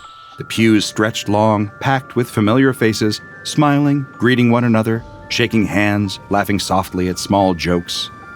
They had no idea that the pastor heard all the things they didn't dare speak aloud. I should have kissed him when I had the chance. I buried the cash under the shed. If anyone finds it, I think I love her. I think I hate him. The words pushed into the pastor's skull like a sickness as he stepped up to the pulpit. He had done his best to look presentable, but he could not hide the sunken, dark circles underneath his red eyes. The room flooded with silent murmurs about his disheveled appearance. Crawling, shifting voices pulled at the edges of his mind. The pastor gripped the podium. His breath was shallow. His sermon was prepared. The words were in front of him. He could do this. All he had to do was read. That's all. Just read the words aloud. As he struggled to focus on the writing in his book, a thought that was his own struck him. A thought that felt like a calling. Was it possible the reason he was given this gift was to call out the sinners, to keep them from going astray? The pastor finally looked up. His gaze landed on a mother, a wife, a woman who had brought casseroles to every funeral, who had sung in the choir for years, who had always been a beacon of warmth to their church community. And before he could stop himself, his mouth opened. Sarah, He said softly. Her head lifted. He watched her pulse quicken in her throat. do you still dream about leaving your husband and children? People turned in their seats. A few heads snapped toward Sarah, wide-eyed, confused, uncertain. Sarah's face drained of color. Her lips parted, but she said nothing. A slow, sharp inhale cut through the room. Then, the pastor turned his head towards a man sitting in the back. David, He said. The man in the back sat up straighter. the money you stole from your boss, does it make you feel rich? As gasps rippled through the congregation, Sarah quickly excused herself from her stunned husband, who looked like he had been sucker punched, and stepped outside. Aside from having fervent thoughts about abandoning her family, Sarah had another secret. A big one. She was a high-ranking officer for the Foundation. Within moments of stepping outside, she pulled out her secure phone and made the call. Major anomaly confirmed. Immediate containment required. In the brief amount of time it took for the Foundation to arrive, the pastor managed to wreak havoc inside the church walls. One by one, he feverishly called out all of the unspoken sins of his parishioners. He felt he was doing God's work until someone's thought hit him like a giant sack of potatoes. He's possessed. Then another. The devil must be speaking to him. How else could he know this about me? The whispers grew louder, but they weren't in his head. Not anymore. Now, they were real. His entire congregation was yelling at him, out loud, with shock and disgust. They were afraid of the glassy-eyed madman who knew things he shouldn't know. The pastor clutched the pulpit as all the real voices shoved into his skull, along with everyone's unspoken thoughts. Everything screamed at him, multiplying, folding, collapsing into one deafening roar. He staggered. His vision swam. His wild, bloodshot eyes landed on the wooden cross hanging on the wall. God help me, he muttered out loud to himself as he grabbed the cross. He looked down at it and started laughing. It was a ragged, half-broken thing. And then, without warning, the pastor jammed the tip of the cross into his own ear. Parishioners watched in shocked silence as blood dripped down their pastor's neck. Gasps turned to screams. A woman fainted. A man dragged his wife toward the exit, their feet shuffling past the pews. The church door creaked open. They left, then another family left, and another, until the church was empty. The pastor stood alone, bleeding. Outside, the church parking lot became flooded with ambulances and police cars, except it wasn't paramedics and police officers that came out of those cars. They were Foundation agents. Inside, the pastor sat slumped in a pew, his fingers stained red, his mind rattling inside his skull like a caged bird. He barely noticed the figures approaching. A woman in a dark uniform knelt before him with a face that gave away nothing. Sir, we need to take you to the hospital. He blinked at her. She was lying. He heard it, clear as day. The pastor's lips parted. With a voice that was raw, barely above a whisper, he asked, What's the Foundation? And why will it be thrilled with me? For a moment, the agent didn't move. Then, without missing a beat, she lifted her hand and signaled to the others. The response was immediate. 2 men in identical uniforms closed in, their movements quick, practiced, not the kind of men who hesitated. The pastor didn't resist as they lifted him onto the gurney, not because he couldn't, but because he could already hear them. Strap him down. Keep his head still. Don't let him speak too much. We don't know how advanced he is yet. The restraints tightened around his wrists and ankles. The doors of the church groaned open behind them. Outside, the congregation had gathered, huddled in clusters, eyes wide, whispers stirring through the crowd. They parted as the agents wheeled the pastor forward, clearing a path. Their faces were lined with a mixture of concern, confusion, and fear. The pastor looked up at them, and he heard them. Is he sick? Was it a breakdown? Maybe he really could hear us. Maybe we should pray for him? Thank God he's leaving. He wanted to tell them, wanted to say something, but the gurney lifted. The wheels rattled off of the pavement, and then he was inside the ambulance. The doors slammed shut. The locks clicked. There was a sharp prick at his arm, and as the world faded to black, the last thing he heard was, "You won't be our problem much longer." Ever wished you could hear what people really think about you? No? Well, that's unfortunate, because SCP-405 is a contagious, brain-melting nightmare that forces telepathic abilities onto its victims. By the way, this insidious, mind-melting anomaly is of unknown origin, which is scientific shorthand for, we have no idea where the heck this came from, but it keeps ruining our day. And that pastor wasn't the first outbreak, and it wouldn't be the last. When the pastor was rolled into the Foundation facility, he was already far past saving. The moment the agents laid him on the examination table, they quickly saw his brain was humming like an overclocked radio, tuned into a station that never went quiet. But the Foundation had a protocol. Treatment Protocol 405 Alpha. It sounds fancy, but it isn't. Step 1. Pump the infected with a double dose of amnestics. Step 2. Put them into an induced coma for 3 days. Step 3. Hope for the best. The problem: this protocol only works in the early stages of infection, and the pastor was not in the early stages. But the agents, the doctors, the researchers didn't know that. They still thought they had a fighting chance. They didn't. Once the pastor released his final death scream, he infected everyone within a 200-meter radius, forcing the facility into a full lockdown. If someone catches SCP-405, the Foundation has one golden rule: stay far, far away. Victims are shuffled off to highly classified isolation zones in the middle of nowhere, presumably so they can spend their remaining days listening to the wind insult their life choices. Field teams encountering SCP-405 get one of 2 orders: dump them in a containment area, or, if they're in the late stages, terminate immediately and hope nobody within 200 meters got infected. If they did, congratulations, it's time for Treatment Protocol 405 Alpha. SCP-405 progresses with all the grace of a sledgehammer to the skull. For the first 2 days, nothing happens. You're fine. For now. By day 7, you start hearing thoughts, but only the worst ones about yourself. Soon, you're picking up every conscious thought within range. No filters, no pauses, no escape. By day 10, the range expands to 200 meters, turning every crowd into a psychic horror show. Sleep deprivation kicks in, and some victims start involuntarily broadcasting their own thoughts. Awkward if you have secrets. By week 2, your brain gives up on boundaries, and now you can hear unconscious thoughts, blinking, digestion, the whole nightmare. Dementia sets in. If restrained, most victims beg for death, while others try and fail to rupture their own eardrums just to make it stop. By day 28, your mind melts down completely. Seizures, comas, and the infamous death screams begin, your final mental broadcast before dying, which conveniently infects everyone within 200 meters, because if you suffered, why shouldn't everyone else? Then there's SCP-405-1, the lucky few who somehow survived the infection and now live out their days in a barren research facility in the desert, receiving the absolute minimum human interaction.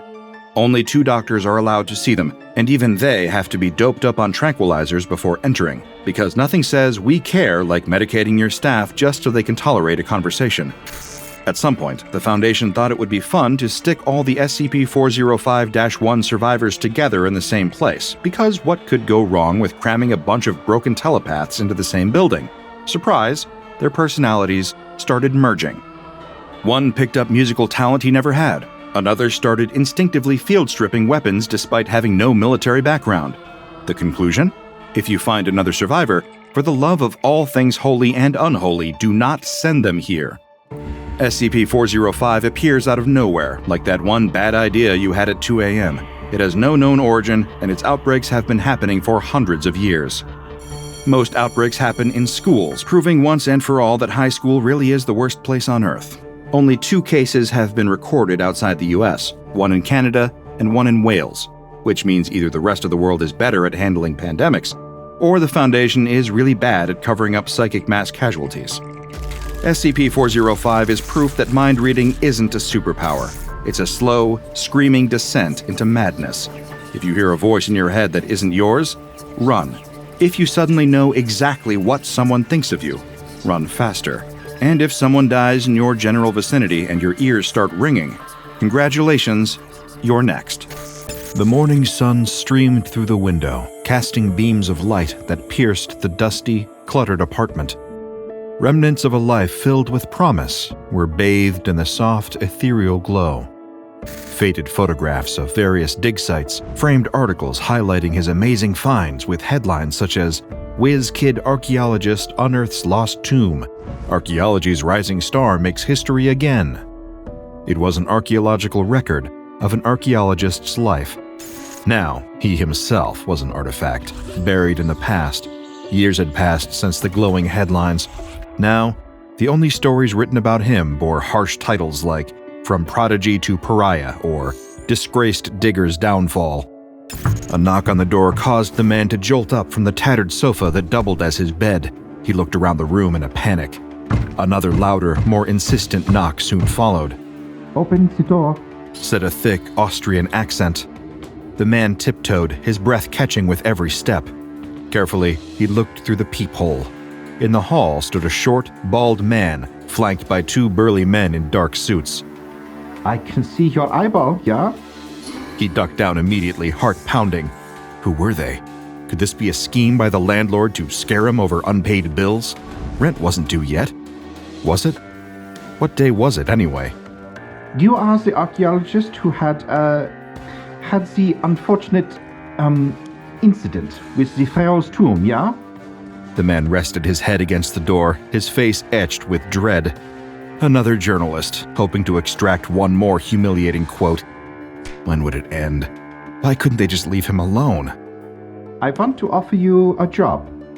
The man's eyes blinked wide open as he slowly raised his head. This must be some kind of joke. Yes, that must be it. This was all a cruel joke. "You were the best archaeologist in the world, and I only work with the best," the little Austrian stated confidently. "Could you please open the door?" The little Austrian man waited, silent and patient. His 2 suited guards exchanged glances. Finally, the door clicked open. The bald man strolled in, followed by his muscle. They swept laundry off a chair, presenting it like a throne for their boss. The little Austrian gestured for him to sit. Nervously, the man licked his palms, smoothing down his hair as though to make a good impression, though that opportunity had long gone. Cautiously, he sat opposite his guest. The Austrian leaned forward, a spark of excitement dancing in his eyes. With a snap of the little Austrian's fingers, one of the hulking guards produced a briefcase and whipped it open to reveal a stone tablet. "What can you tell me about this?" the little Austrian inquired, passing the artifact to the man, whose eyes had lit up. He hadn't felt this alive in years. As the man examined the tablet, he explained that the carvings etched in the stone resembled 3,000-year-old petroglyphs that were found in the Boca Negra Canyon region of New Mexico. He feverishly pulled a topographical map from his bookshelves. As the man traced his finger over the modern map, his eyes darted to ancient lines of the tablet. "See this squiggly line? That signifies mountains, and this symbol here might indicate water. Based on this, whatever you're searching for is likely buried here," he concluded, jabbing a finger at a valley in New Mexico. The little Austrian man smiled smugly. "Good. You will go to New Mexico for me, yeah?" The man eagerly nodded. "Boris will accompany you," the Austrian stated. Boris, the human wall, stared silently. "He will ensure you don't go pee-pee on my treasure," the little Austrian added with a chuckle.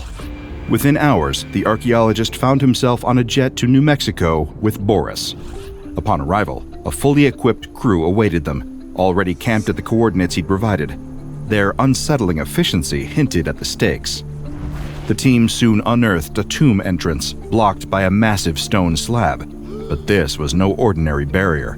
The stone bore an eerie fresco of a human figure, covered in white spots, as if warning of danger, or even a curse. The man felt an immediate pull, eager to decode the fresco's ominous warning, but he had only a moment to speculate before Boris, the lumbering oaf, began rigging the ancient stone with dynamite. "What the hell do you think you're doing?" the archaeologist protested.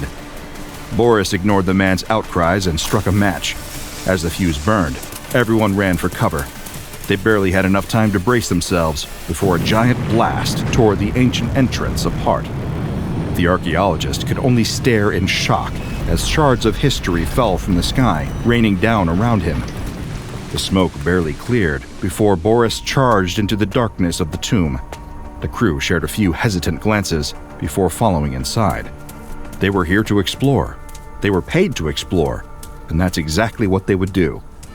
They made their way down a narrow corridor, their footsteps echoing eerily through the tomb. Soon, they entered a vast cavern, flashlight beams skimming across the walls. Every inch was covered in ancient markings, human figures speckled with those same white dots. "Must be a disease of some sort, something that affects the skin," the man mumbled, hoping Boris would hear him. Despite the warning, Boris pressed forward, unfazed, and the crew reluctantly followed. As the procession neared the center of the cavern, a crew member at the back stumbled. The stone beneath his foot sank into the floor with a low, grinding sound. Watch your step, the archaeologist whispered, his voice barely cutting through the heavy silence. Suddenly, a whooshing sound was heard, then another and another. A blood-curdling scream broke the silence. The archaeologist swung around with his flashlight, just in time to watch an axe violently swing past him, inches away from his face. Another axe swung behind him, grazing his arm. The archaeologist was in shock, frozen to the spot. Two large hands gripped his legs, pulling him down to the ground. It was Boris. As they lay on the ground, the deadly axes swung through the air. They watched as several of their crew members were cut down. "Get down!" the archaeologist shouted. It was too late. One of the crew was impaled by an axe. His torso split in two while he was still standing. It took a moment for his legs to give way, causing his body to crumple to the ground. Blood burst from the wound in a grotesque fountain, spilling and pooling around the severed remains. At last, after the chaos and bloodshed, it was over. Silence descended on the cavern. The remaining crew lay huddled on the floor, too shaken to move. Boris was the first to rise. He casually dusted off his suit and started heading deeper into the cavern. As the archaeologist looked at the carnage of his fallen teammates that littered the floor of the cavern, something snapped inside him. "We can't leave them here," the man said defiantly. Boris stared at him with a calculating coldness. sharp enough to break stone. His hand slid into his suit, reaching for something, but the archaeologist, too fired up to notice, was oblivious. Did you hear me? I said we're not going any further until we... The gunshot was deafening. The crew member standing a few feet behind the man dropped to the ground. Boris had shot him in the face. What were you saying? Boris asked flatly. The archaeologist stared back in shock and horror. What had he gotten himself into? Boris placed his weapon back in his pocket. That's when the archaeologist saw it, a white lesion on his hand. Before he could even open his mouth, Boris cut him off. We keep moving, he growled and continued walking deeper into the cavern. The reluctant crew followed Boris as, unbeknownst to them, danger lurked beneath their feet again. Everyone move slowly and... the archaeologist warned, but it's too late. The plates clicked beneath the crew member's feet, and the walls came alive. A torrent of arrows exploded from the walls, each one finding its mark with lethal precision. The crew member screamed in agony as the arrows skewered him. Blood bubbled from his chest and neck. That's when the archaeologist saw it again. Another white lesion on the dead man's cheek, another on his arm. Dread washed over him. He looked down at the open palms of his hands and flipped them over. And there, just at the edge of his wrist, a small white lesion stared back at him. He lifted his sleeves, more lesions, his pant legs, even more. Everyone check themselves, the archaeologist shouted. The crew quickly complied, and to their horror, every one of them was infected with the strange disease. It had barely been 2 hours since their exposure. The infection spread fast. With eyes filled with terror, everyone was looking at their bodies and each other when Boris fired his weapon into the air. He stared at them blankly, without an ounce of remorse or fear. Keep moving, he barked. No one could decide which fate was worse, the anomalous infection spreading rapidly through their bodies, or Boris and his trigger-happy fingers. With a collective sigh, everyone dropped their heads and followed Boris. As they were about to enter the third cavern, Boris stopped. He grabbed an unwitting crew member and shoved him to the front. You lead the way, he ordered the terrified young man. The young man looked back at the archaeologist, his face contorted with terror. Just go slow and test every step, the archaeologist offered reassuringly. The young man nodded, but remained unconvinced. Cautiously, he began testing each step as he made his way through the cavern. The others followed closely behind, stepping only where he had. The going was slow and cautious, but they were still alive. That is, until the young man tested a step that made the floor shift beneath him. He froze, then tried stepping in another direction, but the ground gave way, opening into a gaping chasm beneath his feet. His screams reverberated off the cave walls as he plummeted into a pit of spikes, landing with a sickening crunch. The crew carefully stepped around the chasm and looked down at the horror below. The young man's body was jerking violently against the large spikes. The archaeologist grabbed Boris's arm. We can't keep losing men like this. Boris looked down at the archaeologist's hand, then back to his eyes. The archaeologist dryly swallowed and released his grip. We leave after we find the treasure. Those are my orders. And yours, Boris stated dryly, patting the outline of his gun through his suit jacket. With a collective grunt of surrender, the crew followed Boris further into the tomb. My white spots are gone, one crew member exclaimed suddenly. Everyone started to check themselves, and sure enough, by some strange miracle, everyone's lesions had vanished from their skin. But their joy was short-lived. A deep ache started to spread through their bodies. Every movement felt like their muscles were being set on fire. Crew members dropped to the ground, writhing in pain. Leave them, Boris grunted. Even he was having trouble keeping up his usual pace. What was happening to them? Were they dying? Maybe it was just dehydration after 24 hours without any water. Upon entering the vast chamber, everyone sighed in relief. They had made it. Before them lay gold and rubies, scattered among mounds of white cloth that seemed to have the shape of mummies? The crew had entered into the fourth and final cavern, a mass burial chamber. While the crew used their achy limbs to stuff their pockets with trinkets, the archaeologist looked around for Boris. He was in the center of the room, heading for a wooden box. Let him have it, muttered the archaeologist as he surveyed the burial chamber.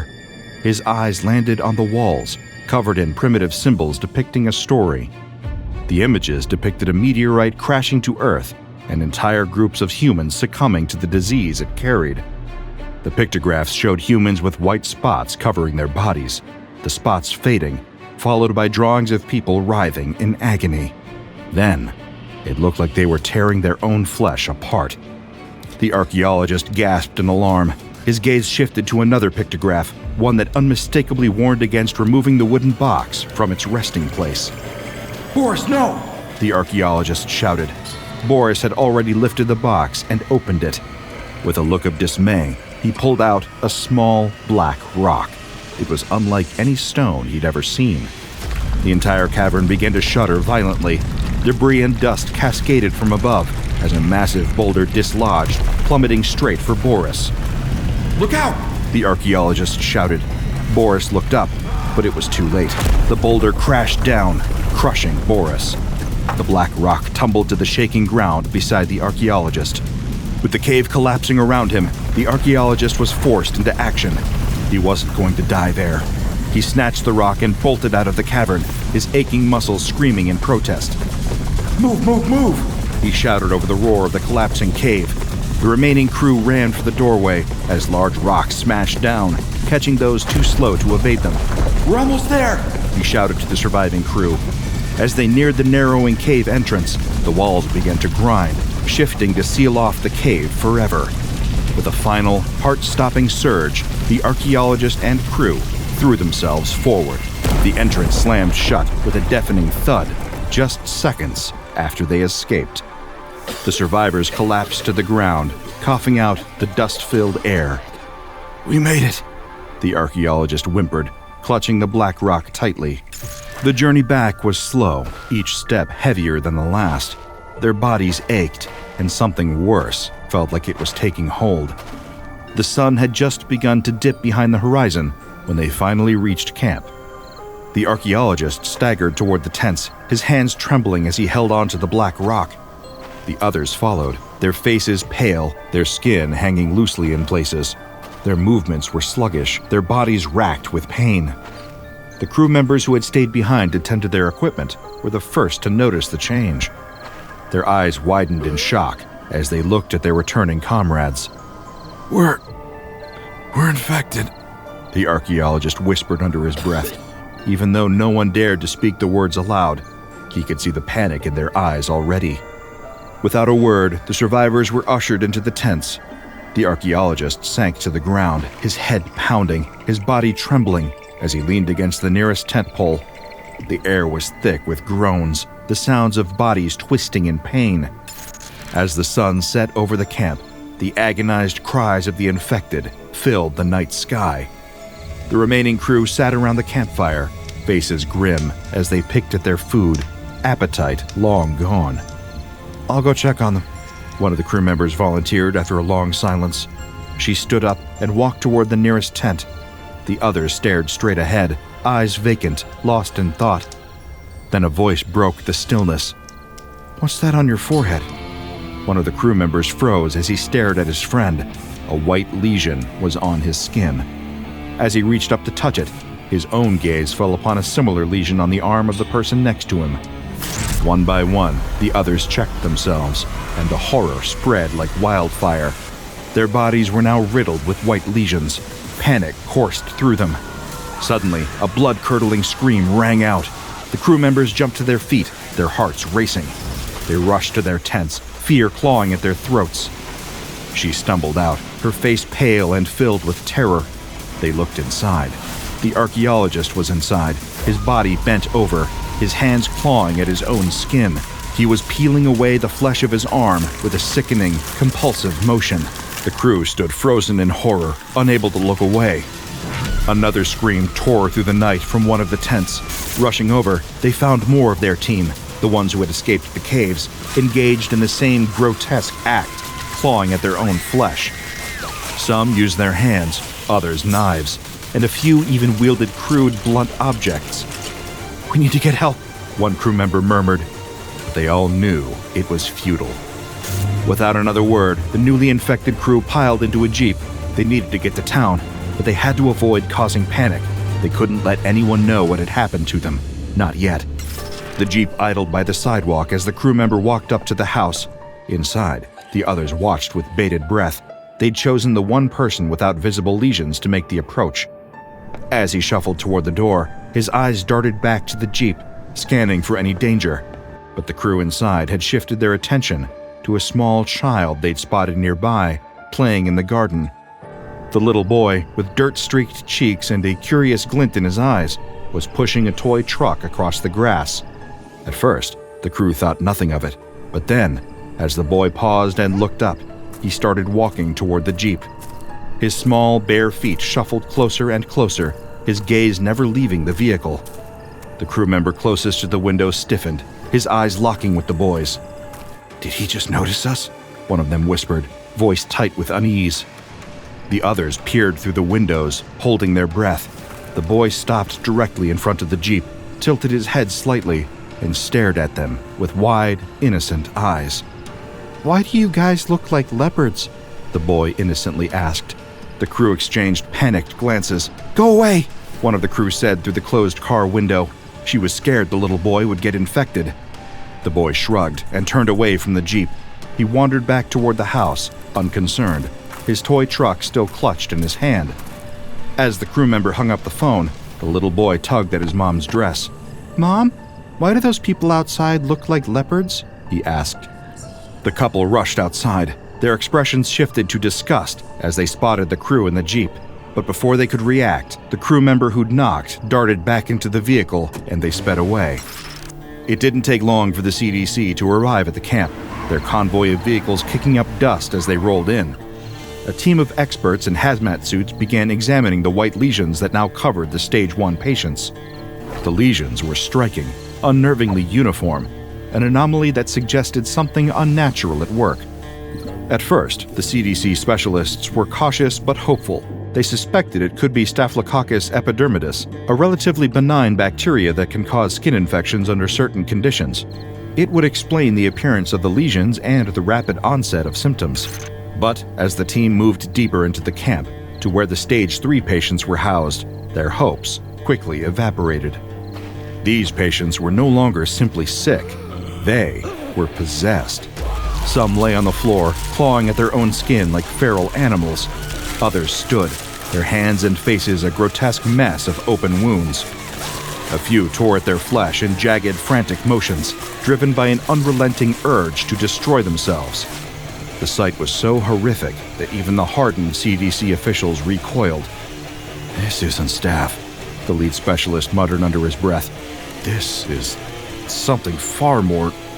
Before he could finish his thought, a scream shattered the air. In a blink, one of the Stage 3 patients lunged at him, the rage in their eyes unmistakable. Without warning, the rest followed. The infected tore at the hazmat suits, ripping through the material with alarming strength. Gloves were torn off, helmets yanked from their heads, leaving the CDC officials exposed and vulnerable.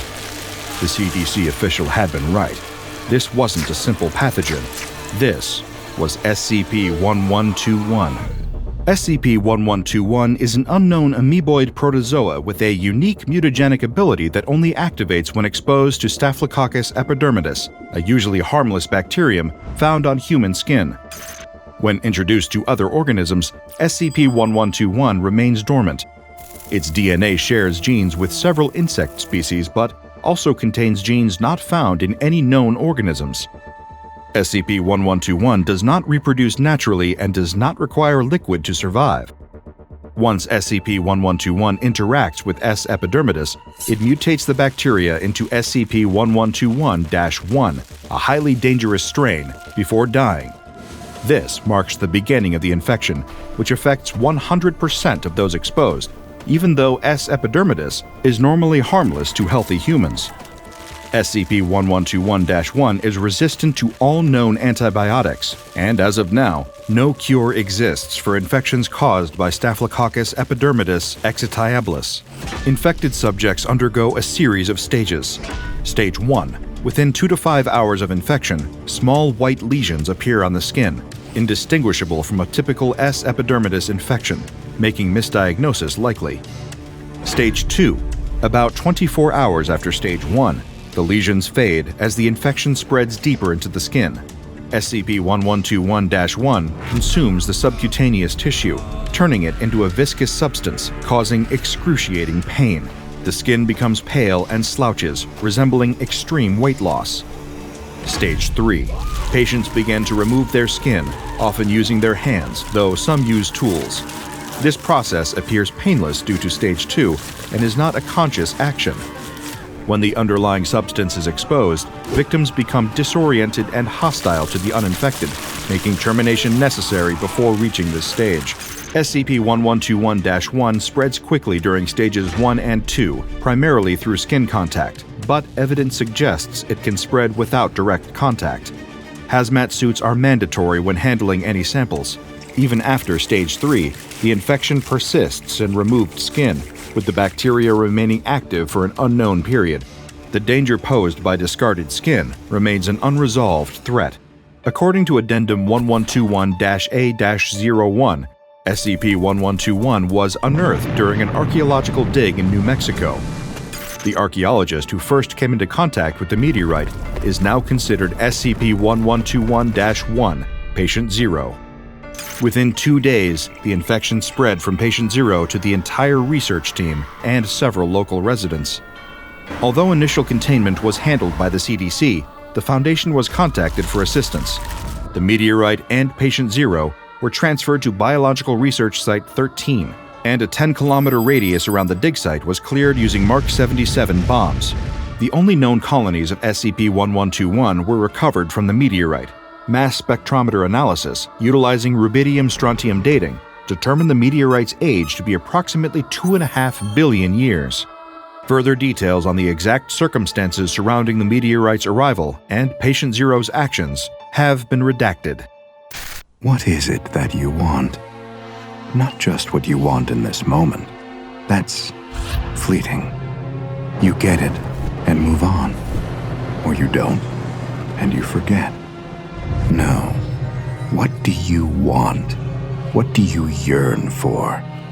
That humming dissatisfaction that underscores every moment of your life. The constant rumbling, always beneath the surface, that you can never put your finger on. Behind your computer monitor, at the bottom of your $4 coffee. That quiet moment when you go to the toilet at a friend's wedding and look at yourself in the mirror, asking, why am I not happy yet? This moment, this object, this feeling that I was looking forward to, why does it feel empty? A night in with your best friends, a promotion at work, a new car, a new house, all empty.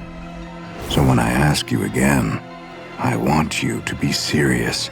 None of that fake surface-level fleeting drivel. What is it that you want? What will genuinely make you happy? The words buzz around the student's head. He hasn't listened to a word of this lecture, not for a moment. Last night's therapy session had clearly struck a bit too close to home. He'd never expected this new therapist to be so direct. What was it that he really wanted? The student looks down at his laptop. He'd really wanted that. He'd spent months researching it, holding off on buying other models, waiting and saving up for the perfect computer. And here it is, with the same old boring lecture notes on the screen as his old one. Within a week, he'd been back online looking up new phones. Here he is, 21 years old already, and studying for a degree he doesn't really care about. Surrounded by happy, smiling students who are all clearly going to be far more successful and happy than he'll ever be. Beautiful people everywhere he looks. People who know how to dress well, know how to have a conversation, how to smile and laugh with friends, how to have friends in the first place. His therapist is right. What's he got to be happy about? That dissatisfied humming running through his life is steadily turning into a roar. What would actually make him happy? The more he thinks about it, the more the sense of dread creeps in. What has he actually got to look forward to in life? What can fill that void? The lecture is over. He hadn't even realized. Everyone around him is already on their feet, putting notepads and laptops into bags, chatting away with their friends. The student doesn't have anyone else in his row. He's somehow picked the only row in the lecture hall with just one person in it. No, that's not the case. This is the only row in the lecture with just one person in it because he picked it. His only company on this row? A fly. A fly that had been following him around all week. What's the point? He looks at his laptop screen. Empty. His phone buzzes. It's his mom. He declines the call. Swinging his bag onto his shoulder, the student makes his way to the door. A group of guys up ahead are chatting loudly as they open it. One of them half glances back over his shoulder. He stops in the doorway, holding the door open. The student looks around. No one else was with him. Who's this guy holding the door open for? "You okay?" the guy asks, looking straight at the student. His eyes are very blue. The student rushes through the doorway, muttering a "thank you" on his way through. His phone starts to ring again in his pocket. He sits up alone that night. He does the same most nights. Even if he wanted to, he wouldn't be able to fall asleep. Sharing a house with 7 other people, there's a party happening in one part of the house pretty much every night. The thumping bass is the only sound to reach the student as he sits quietly at his window, looking out at the bags of trash lining the street and the couple across from him arguing on their porch. The little fly in his room is the only one keeping him company, not buzzing around or trying to escape through the glass, just sitting there next to him, watching the world go by. "What is it that you really want?" The words ring around in his head again. "Tell me what will make you truly happy. What is it?" I think I just want someone to love me," the student says quietly. He sits quietly by the window for a few more minutes, not noticing as the little fly next to him catches fire and rolls onto its back, legs curled in the air. The student just goes to bed. Nothing's ever going to change, is it? A week later, the student is back in that same lecture again. He arrived early this week, sitting down and unpacking his stuff a good 15 minutes before they were due to start. Surreptitiously as he can, the student glances over at the door every time he hears it swing open. It's the usual procession of beautiful, happy people, each one dressed exactly how they want, personalities, goals, and aspirations filling each of them. He looks down at his outfit. Gray. The lecture starts, but the student still can't quite focus. He keeps his head half turned towards the door the whole time, waiting. 10 minutes go by. Nothing. He slumps down in his chair and starts taking notes, just as the door softly creeps open behind him, making a gentle hushing noise on the carpet. The student turns. There he is, the guy from before with the blue eyes. The student tries his best to swallow his grin. He's the only one in his row. If he can just get the guy's attention, maybe he'll come and sit with him. But no, that's a stupid plan. Why would anyone want to come and... The bag lands in the seat next to him. The student turns to see those same piercing blue eyes. "Anyone sitting here?" the guy whispers. The student opens his mouth to reply, but the words get stuck. After a second, he manages to shake his head. The guy with the blue eyes grins and sinks into the seat. After a moment, he asks if he can borrow a pen. That's funny. The student can see a pen right there in the side pocket of the guy's bag. Why would this guy choose to sit with him?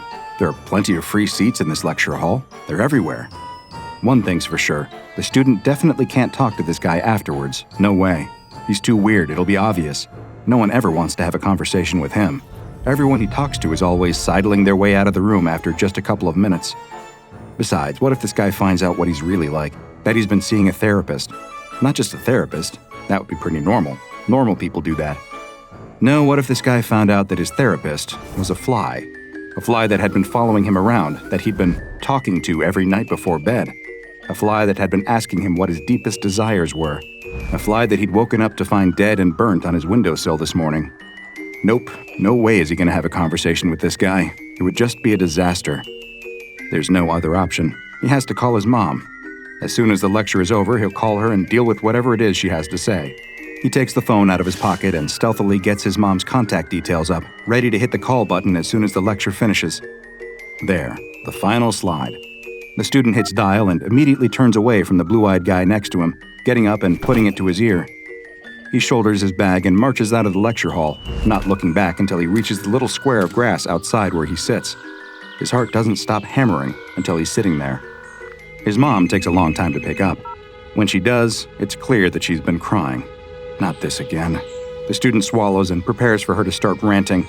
Only she doesn't. Instead, She just asks where he is and if she can drive over and get a coffee with him. He says yes, hangs up, and looks down at the phone, brow furrowed. What's she got to say to him this time? A shadow falls over him. Turning, the student just sees two blue eyes. The guy is holding out the borrowed pen, a gentle smile on his face. His mom doesn't come for coffee in the end. Instead, she invites herself over to his house. It's the first time she's visited.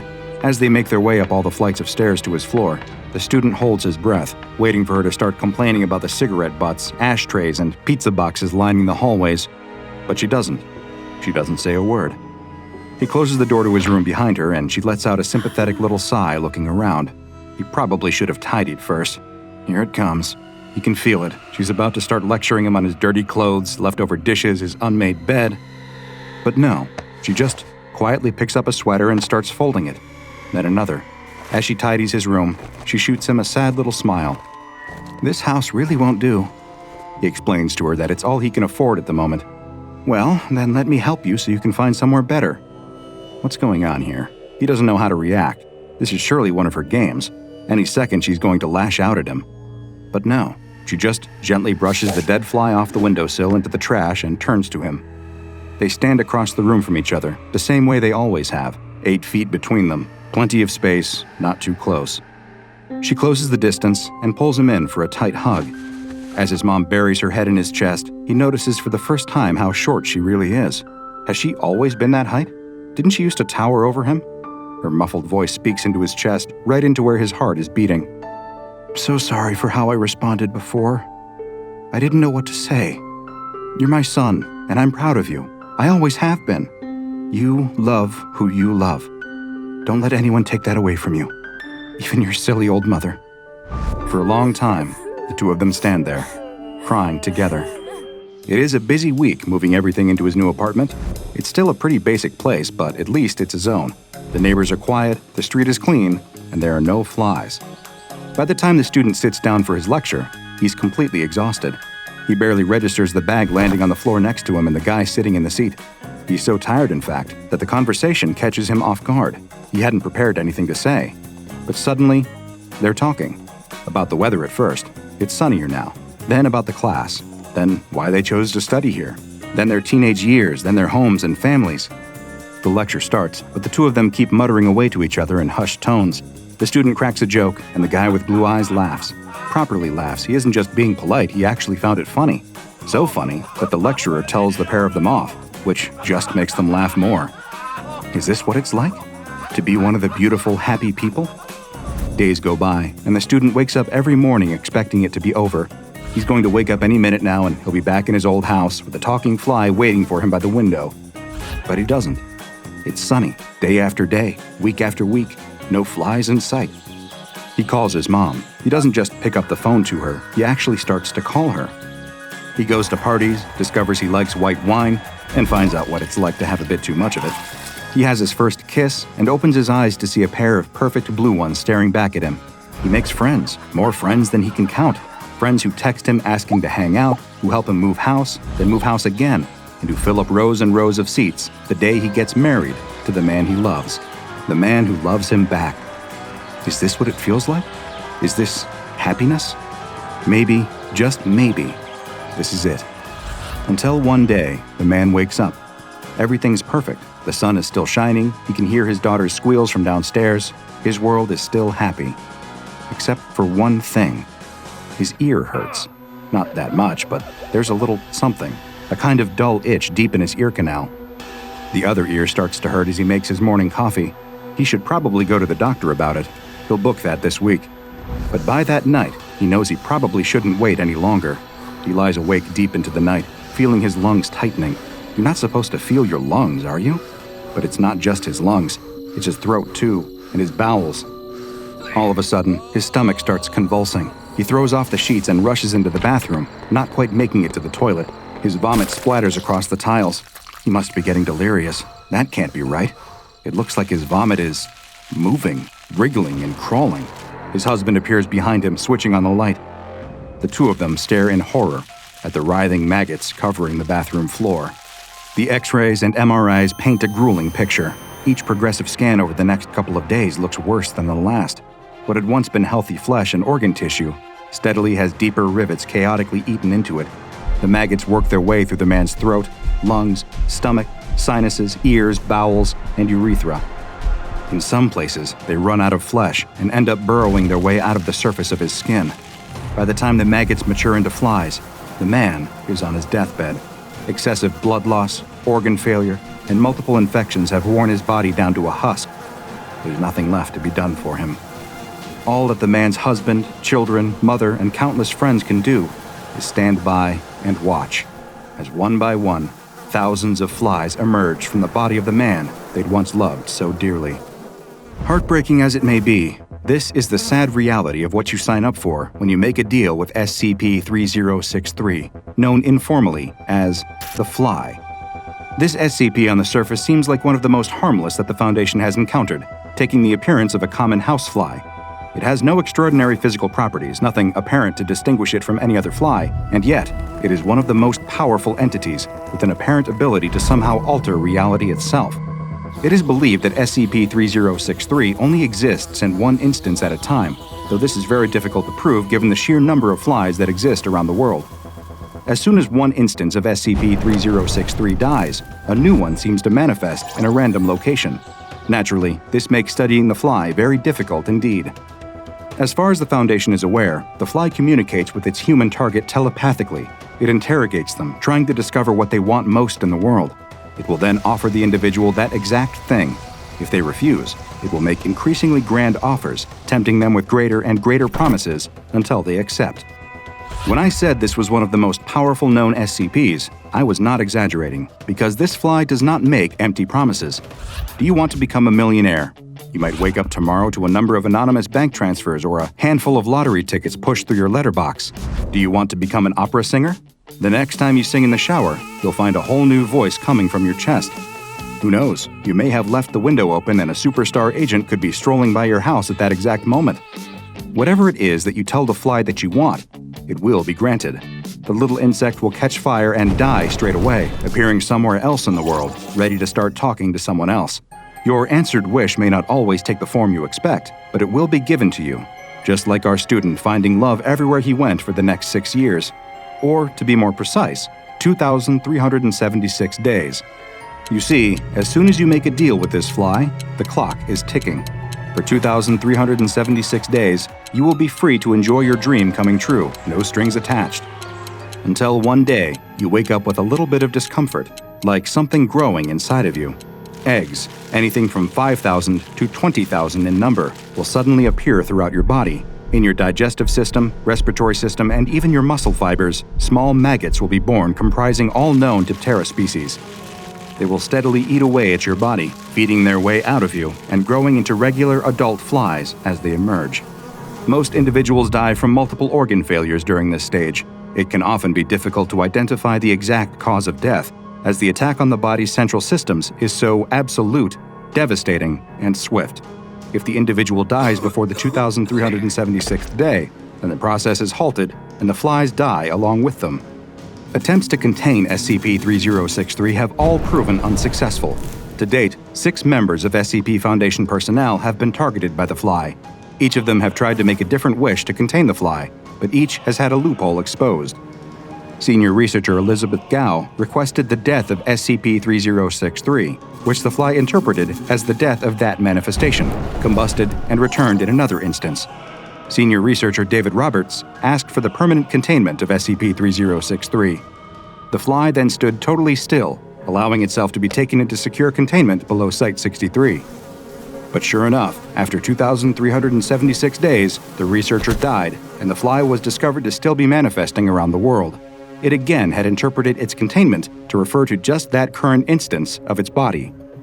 A later researcher requests knowledge of how SCP-3063 functions, at which point the fly combusted and a document containing all known information about SCP-3063, everything I am telling you now, appeared before the researcher, who later died. The penultimate test conducted by SCP personnel proved to be the most chilling. Dr. Patrick McGann asked the fly if it could provide clear, understandable knowledge of SCP-3063 other than knowledge currently possessed by the SCP Foundation. The results of that exact experiment and the next one were provided for him, including details of his own death, which he immediately fulfilled. Either the fly has some precognizant abilities or is able to directly control events in the world, or both. The final experiment was conducted even though the fly had already provided the results in detail ahead of time. Dr. Jonathan Madbury simply asked, "Is there even a choice?" before suffering a severe pulmonary embolism and dying on the way to the hospital. Research indicates that SCP-3063 has been operating for over 4,000 years, with evidence of instances being discovered as far back as early Canaanite settlements. However, many theorize that the fly has been with us a lot longer than that. Unless future containment efforts are more successful, SCP-3063 will likely remain one of the most powerful and prolific entities outside of containment. So next time you see a fly buzzing around your room, it might be in your best interest to leave it alone. Everyone in this school knows to step aside when the goth girl is on the move. She strides down the school hallway, confident that no one will challenge her as the undisputed ruler of this high school. It's not just her dark wardrobe or her black nails and eyeliner that intimidate the other students. Her domineering attitude and sharp tongue make her feared. She brushes past a gaggle of underclassmen who wilt under her devastating gaze. "Beat it, dorks," she hisses, jerking her head to indicate that they should get out of her way. The other students disperse instantly, afraid the chant's really getting an earful. Her terrible reputation means that no one ever makes trouble for the goth girl, but it's more than just her attitude that keeps her on top. It's also all those rumors around her. The rumors started last year, just after a new transfer student arrived in their school. She was a younger classman who shared the goth girl's same dark fashion sense and sensibilities. Students even saw the younger girl occasionally hanging out with the school's resident goth population, but it was no secret that the goth girl didn't like her. Maybe she felt like this younger girl was homing in on her territory, or even angling to take her place among the goth crew. Whatever the case, other students couldn't help but notice how the goth girl's lip quivered or her eyes flashed whenever the younger girl tried to worm her way into the goth gang's meetups. Then, one day, the younger girl didn't come home from school. The younger girl's parents reported her missing and organized a whole search party. The police spent weeks tracking down every lead, desperately looking for anything that might tell them what became of the missing girl, but found nothing. Rumors spread around school that the goth girl had something to do with it. After all, hadn't the younger girl been her biggest rival? Hadn't she always hated the younger girl? And if anyone at this school would have had the chutzpah to actually do something sinister, it would be her, right? Despite all the gossip, though, no evidence ever surfaced to link the goth girl to the disappearance. The police even interviewed her several times, but she always denied knowing anything. "Yeah, I didn't like that little brat," she said in the police interview. "She was always getting underfoot and thinking that she could hang with us. But that doesn't mean I did anything to her. I mean, it's not like I would have really wanted to hurt her." The goth girl concluded her statement with a knowing smirk, as if she was pleased with herself for getting away with murder. But you can't build a case out of a smirk. So even if the police suspected anything, they were forced to let her go. Eventually, life at school returned to normal. Other than a few fading missing child posters still fixed to telephone poles around town, most students eventually forgot about their missing classmate. But the goth girl's fearsome reputation persisted. Could she have actually had something to do with that younger girl's mysterious disappearance? Now that other students thought she might have actually killed someone, they naturally found her even more intimidating. The goth girl didn't mind, though. After all, she already thought most of the other students were normie losers anyway, so she liked that they gave her a wide berth. The goth girl walks toward the end of the hallway, pushing open a designated fire exit door and slipping out behind the school. Today, the other goths are hanging out behind the school building. They nod curtly as the goth girl joins them. "What's going on, losers?" she says, adopting an aura of bored detachment. "I was just telling them that there's this haunted game you can download," says the goth boy. "It's all messed up. Like, the game knows all your worst secrets, and the more you play, the more it taunts you. Then, when you finish, you just disappear." The other goths snicker at the story. None of them really believe it, but it makes for a fun, spooky tale to help set the atmosphere as the sun sets. But one girl is more skeptical than the rest, to the point that she's almost insulted by how obviously fake this story is. "What do you mean you just disappear?" asks the girl. The boy shrugs. "I don't know. I just know that no one ever sees them again. I don't believe that at all, says the goth girl. That sounds made up. No, says the boy. It's 100% real. It's called the Book of Tamlin. Okay, sure, whatever you say. And who exactly is Tamlin? The boy shrugs. I don't know. Clearly I haven't played it since I'm still here. The girl rolls her eyes. That's ridiculous. I'll show you right now. She whips her cell phone out of her backpack and starts to thumb through the app store until she sees it. The Book of Tamlin. It's right there in the store. That just makes this whole story seem even sillier. She would expect that if there were a real haunted app, it would only be accessible via the dark web or maybe a strange glitch that randomly installed it into doomed victims' phones. But it's right here for anyone to download. With a skeptical smirk on her face, she punches the button to begin the installation. It's right here in the app store, says the goth girl. Any of you chickens gonna play? The other goths eye each other nervously. Sure, they were all pretty quick to dismiss the ominous story about this weird game before. But now that their friend is challenging them to actually play it, they don't feel quite so confident. The goth girl snorts derisively. She wonders why she bothers hanging out with these posers. They're the closest thing that she has to friends, since so few other students even dare approach her. But what does a bossy prima donna like her really need with friends anyway? She watches as the game loads up the intro screen, and then gameplay begins. She snorts again. The Book of Tamlin appears to be a hidden object game, where the point is to discover various objects hidden in a larger image. This is baby stuff, thinks the goth girl. Find the 10 black cats in the cemetery, instructs the game as it pulls up a cartoony image of a graveyard. The goth girl's finger hovers over the screen, and she quickly taps it whenever she spots a black cat crouching behind one of the pixelated tombstones. Is this supposed to be scary? The screen fades, and an empty room with a pair of doors fades in.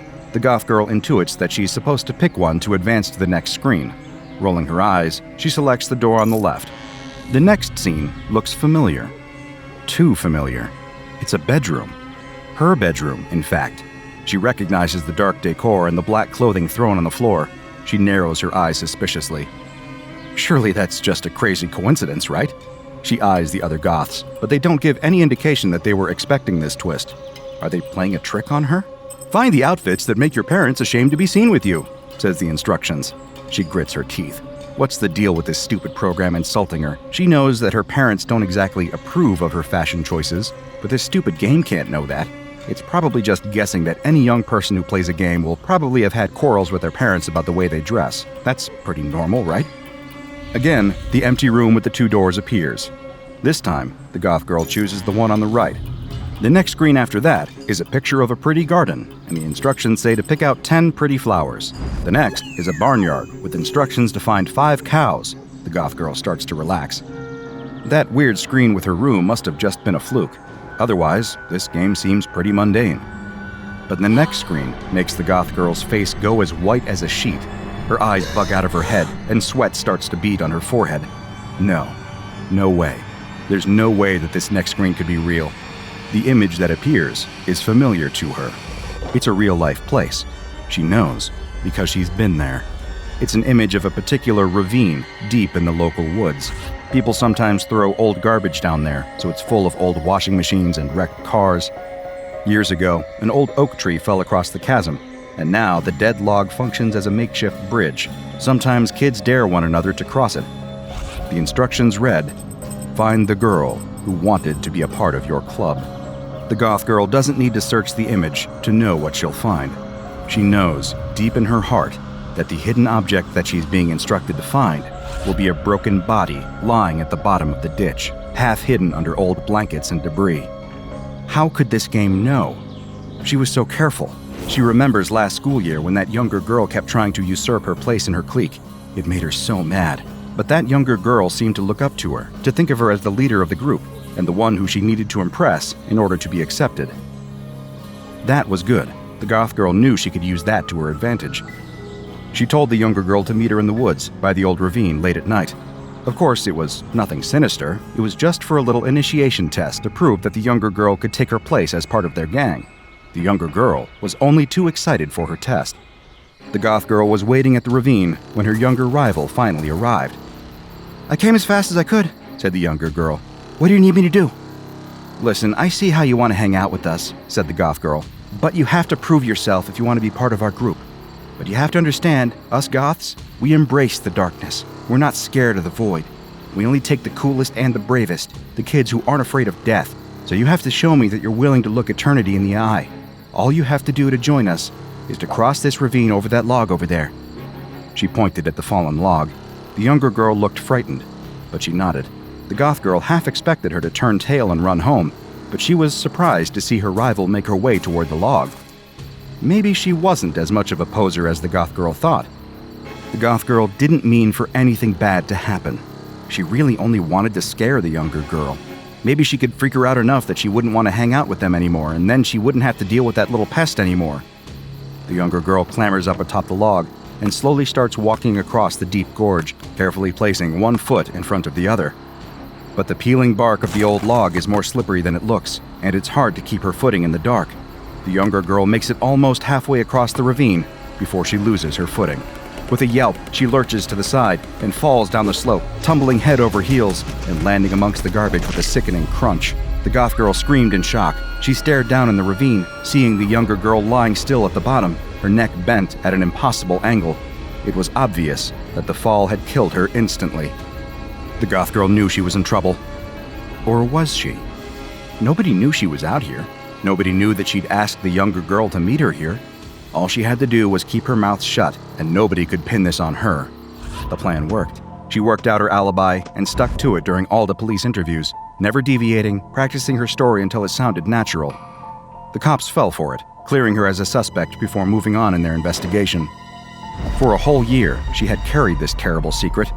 Of course, it got easier over time. She gradually convinced herself that the whole thing was a terrible accident. It couldn't have been prevented. She had nothing to feel guilty about. And yet, somehow, this game knew. This game knew exactly what she had done. The phone slips from her palsied fingers and drops to the ground. The other goths look at her in confusion. They've never seen their leader in such a state of terror. What could have spooked her so bad? "Which of you made this dumb game?" she snaps. "It must have been one of you. Fess up." "We don't know what you're talking about," says the goth boy. "I already told you it's supposed to be haunted and—" "I don't know what you think you know, but you don't know anything," shouts the goth girl, hysterical in her fear. Has she been found out? Was this entire game just an elaborate ruse to trick her into confessing her guilt? Well, she's not going to fall for it. She's still the queen boss of this school, and if any of these losers think that they can knock her off her perch with a silly game, they're dead wrong. "What do you mean, we don't know anything?" the other goths are murmuring amongst themselves. Of course, they'd heard the rumors about their leader as well, but they never really gave them much credence. She may be a little sharp, but that doesn't make her capable of murder. But the way that this game had freaked her out so much is really beginning to make them wonder. The goth girl is frantic now, seeing her control slip away as the other kids begin to mull the possibilities. She can't believe this. She wonders desperately if someone was there that night to see the whole terrible accident play out. Or maybe she let something slip without knowing. What other explanation could there possibly be? "I'm out of here. Leave me alone. Don't follow me," she yells as she stomps away.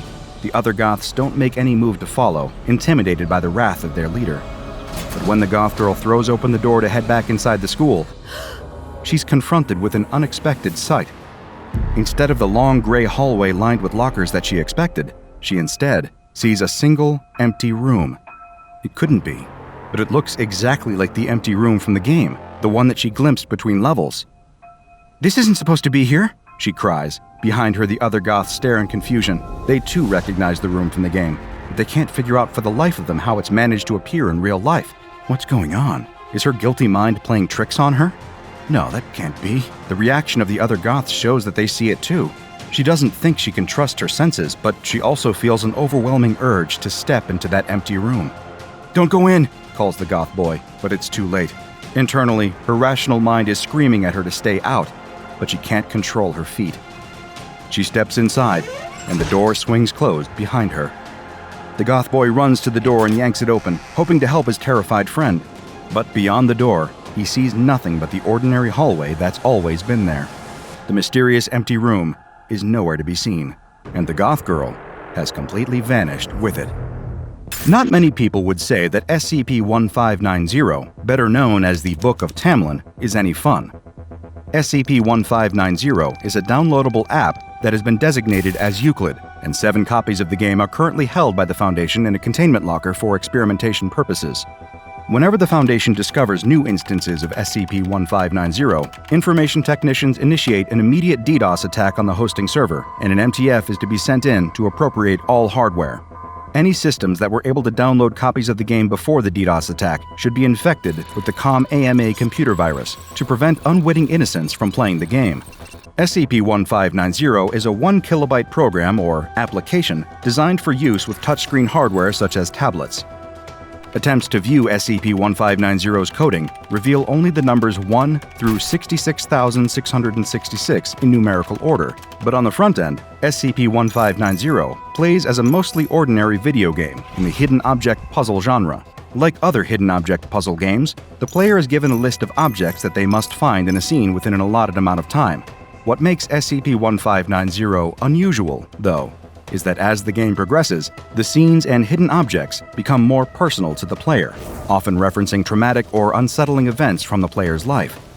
It is not known how SCP-1590 is able to gain such intimate knowledge of a player, but since some players report that SCP-1590 seems privy to personal secrets that have never been revealed to another person, it is unlikely that it's just due to very good research on the part of the game's designers.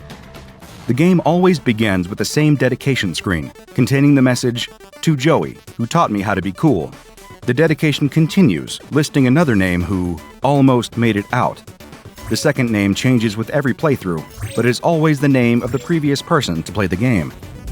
The dedication screen is followed by an animated cutscene with a humanoid silhouette standing on the deck of what appears to be an oil tanker. The screen turns bright white, then returns to the oil tanker. A yellow wall, larger than the ship, has been added to the scene. The wall's appearance causes a wave to crash over the ship, waving the humanoid overboard. The screen fills with bubbles, and the words, "The Book of Tamlin" and "Start Game" appear overhead on the bubbles.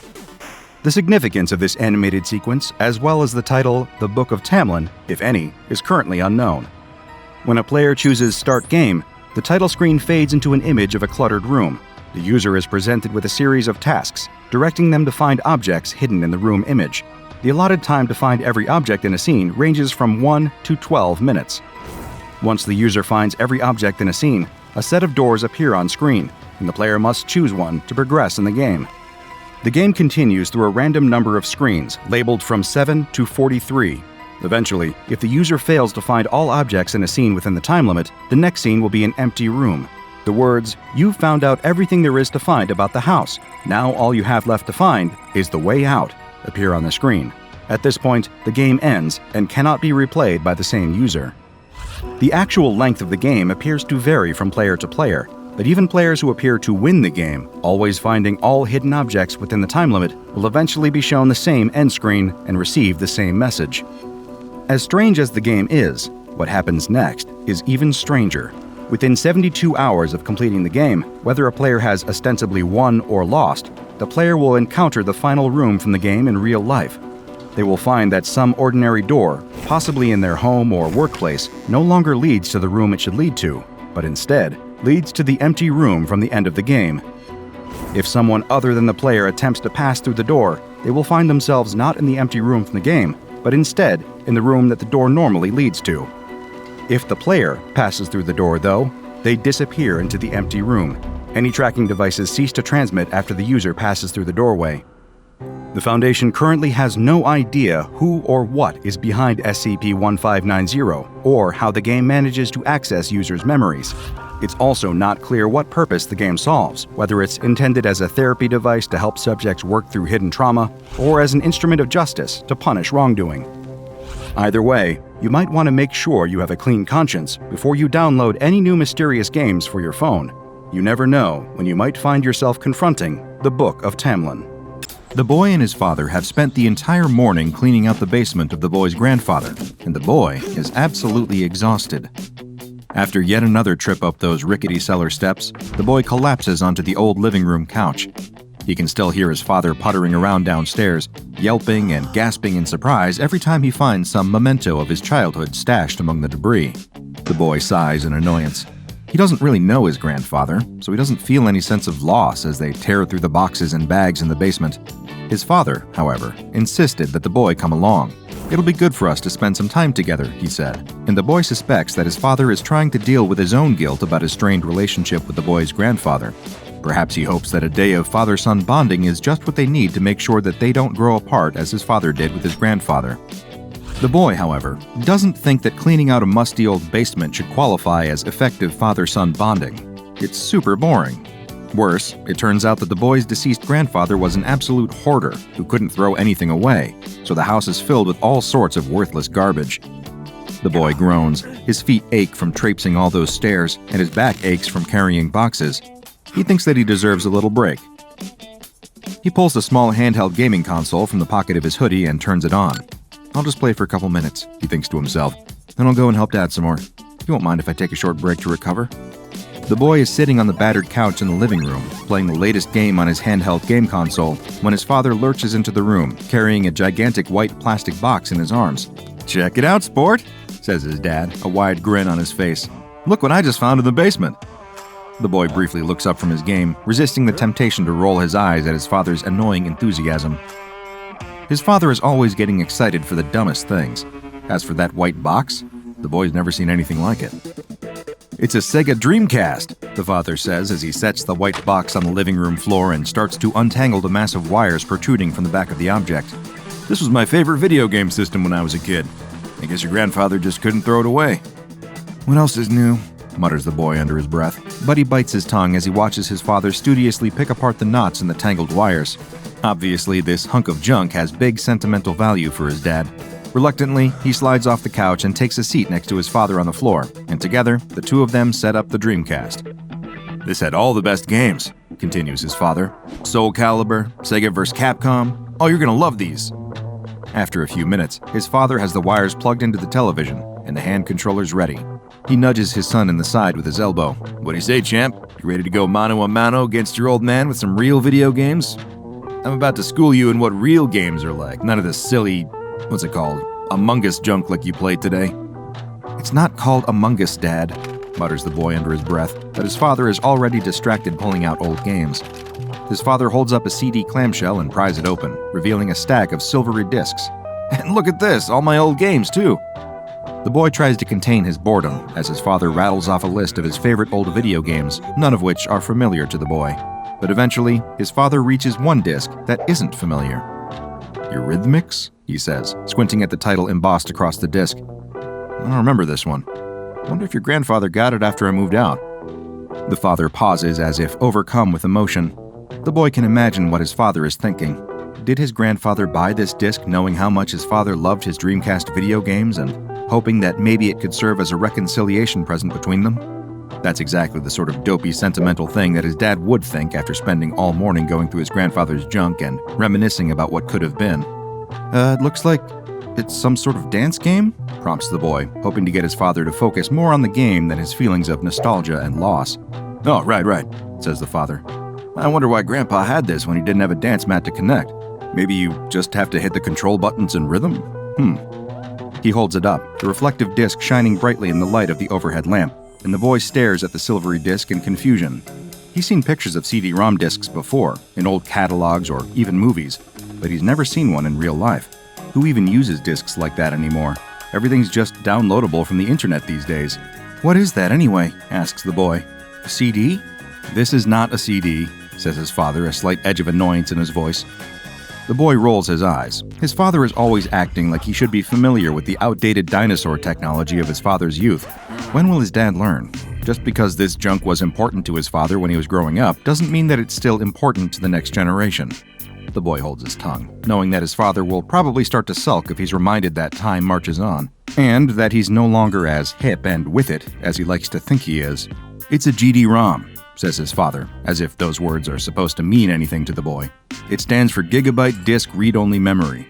The boy has no clue what that means, and he hopes that his father isn't about to start a lecture on the different kinds of obsolete video game tech that he's suddenly decided are so vitally important for his son to know about. Luckily, his dad doesn't launch into a long-winded talk. He's too curious about what's on this mysterious disc to bother about that now. The father shoves the disc into the Dreamcast and settles down on the floor, gripping the controller with both hands. He's as excited as a kid in a candy store as he waits for the screen to boot up. The boy can't remember the last time that his father has been so eager for anything. But his excitement is short-lived as the first loading screen boots up. A cheerful, happy melody plays from the Dreamcast speakers. The game title, Eurythmics, flashes on screen with options for 1 or 2 players listed below it. The father clicks over to 2 players, nodding for his son to pick up the other controller. The boy does as he's told. He can't imagine that this game is going to be any good. How old is it anyway? It's from when his dad was a kid, so that's all the way back in the 90s. This game might as well be 100 years old for all the boy cares. Immediately when the father chooses 2 players, the screen starts to glitch. The father yells in frustration, throwing his controller to the floor, but the boy sighs in relief. Thank God. At least now he won't have to pretend that this dinosaur game is anything good. I guess it's busted, says the boy, ready to turn away from the Dreamcast. But his father is insistent. No, it's just warming up. Watch, I'll fix this. He grabs his controller and tries to click on 2 players again. The screen only glitches more. Okay, just give me a minute, says the father. If this doesn't work, I'll just take the disc out and blow on it. I'm sure that'll work. The boy stares in confusion. It's a disc, not a cartridge. He doesn't see any way that blowing on it will have any effect. His father is just desperately grasping at straws, upset that his attempt at father-son bonding is being thwarted. Meanwhile, the cheerful loading screen music starts to fray, stuck repeating a single reverberating note that gradually degenerates into a tuneless cacophony. The pixels shimmy and wobble on screen, the image fracturing worse and worse as the father struggles to get the game console to respond to his commands. The boy watches the screen with disinterest at first, but then... Wait, what's going on?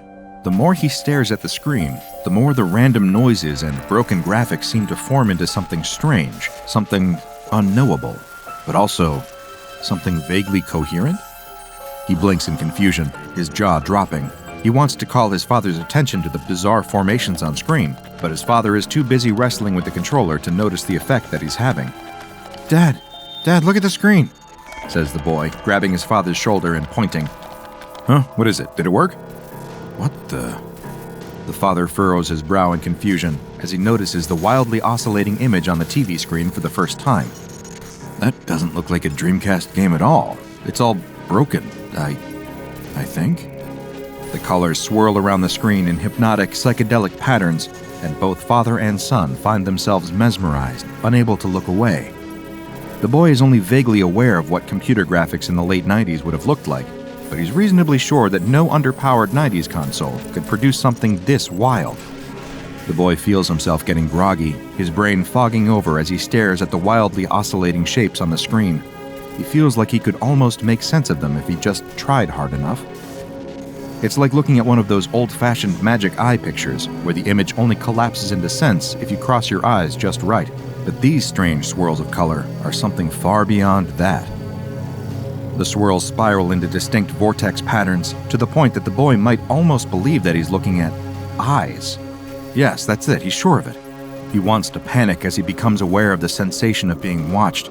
He feels like something beyond the screen, some malevolent entity, has somehow gained access to his world via this video game, and is now watching him, sizing him up like a predator would size up its prey. He can't think of anything except those staring eyes with their rotating pupils. He wants to fall forward and disappear into the eternal nothingness of those awful eyes. Next to him, his father is silent. Like the boy, he's also enraptured by the infinite eyes on screen. Oh my God, he mutters, so quiet that the boy can barely hear him. Do you see the eyes? It's your grandfather. He's watching us from beyond.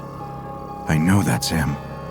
The boy doesn't know whether his father is right. His father is probably just letting his guilt color his perception, because the boy doesn't feel like there's human intelligence on the other side of the screen. Whatever is out there, whether it's an alien mind from beyond human ken, or simply a computer program given awful sentience by a freak accident, it's not something that the boy can even begin to comprehend. He feels his mind shutting down in the face of that terror, as if his brain simply cannot take the strain anymore. He's only vaguely aware of his father hitting the floor in a dead faint. That should worry him. He should be frightened. He should want to rush to his father's side and try to shake him back awake. But his brain can't make his body respond. He feels his arms and legs getting weak and his eyelids getting heavy. It isn't long before his eyes drift shut, and the boy collapses onto the floor next to his father. Hours later, after the sun is already set, a car pulls up in front of the house, and the boy's mother gets out. She frowns as she looks at the front of the house, noting that the lights are on inside, and the front bay window casts a yellow square of light across the front lawn. The boy and his father must still be inside. They were supposed to have finished moving all that junk hours ago. She's tried calling both of their cell phones to remind them that they should be home for dinner, but neither father nor son has answered any of her calls or texts. She's not worried, though. They often ignore their phones when they get really involved in an activity, and she suspects, rightly, that her husband probably found some childhood relic in the basement that's distracted him from getting the task done. She's willing to bet that the two of them probably haven't even finished cleaning the basement. She walks up the garden path and puts her hand against the doorknob. The door creaks open. She frowns. Nothing sinister about that, right? Of course, they wouldn't bother to lock the door if they were still working inside, right? Nevertheless, she feels a strange chill run up her spine. Why is she suddenly so nervous? She pushes open the door and fumbles for the light switch. The foyer is dark, as is most of the house. The only light comes from the living room, and she can see that something within is throwing dancing shadows against the far wall. She hears a toneless, mechanical drone emanating from the living room. Are they watching television? That would be just like them to turn on the tube and completely lose track of time. But what TV show would make an awful din like that? She storms into the living room, ready to read her husband and son the riot act. But then, she stops dead in her tracks. Her husband and son are here all right, but they're lying in crumpled heaps upon the floor, staring glassy-eyed at the ceiling. She screams as she rushes to her husband, praying that she's wrong, that they're just playing a prank on her, that they just got tired and lay down on the floor to rest. But as she presses her finger against his wrist, she feels that he's cold and lifeless. He's dead, and has been for hours. Her son, pale and cold and lifeless, lies next to him. She looks up, her gaze connecting with the television screen. It continues to flash vacillating images in an erratic loop, nonsense static that she can't understand. But if she didn't know better, she might almost feel like it's watching her. The strange, swirling eyes stare back, unblinking and eternal. What started as a misguided attempt at father-son bonding time ended in tragedy, because those GD-ROM discs weren't ordinary discs at all, but rather instances of what the SCP Foundation has dubbed SCP-4904. SCP-4904 is a set of 7 modified GD-ROM discs manufactured by the Sega Corporation. SCP Foundation agents have been able to pinpoint the date of manufacture of each disc sometime between 1997 and 1999. The GD-ROM was a proprietary format originally used for the Dreamcast video game console, developed by Yamaha as an answer to fighting the piracy that was rampant among more standard compact discs, and to offer increased storage capacity without the expense of the fledgling DVD-ROM. The GD-ROM seemed promising at the time, as it had a storage capacity of a full gigabyte, 42% higher than conventional CDs. Ultimately, though, GD-ROMs failed to catch on and were quickly outpaced by DVD technology. The 7 discs in the SCP Foundation storage are visually indistinguishable from non-anomalous GD-ROM discs, except for their serial numbers. The serial numbers give some indication of the mystery behind their origin, revealing that they were created by Sega's enigmatic R&D-0 division during the height of the 90s console wars. It is estimated that R&D-0 produced a total of between 60 and 100 experimental GD-ROM discs similar to those in SCP-4904, but the rest of the production line is currently unaccounted for.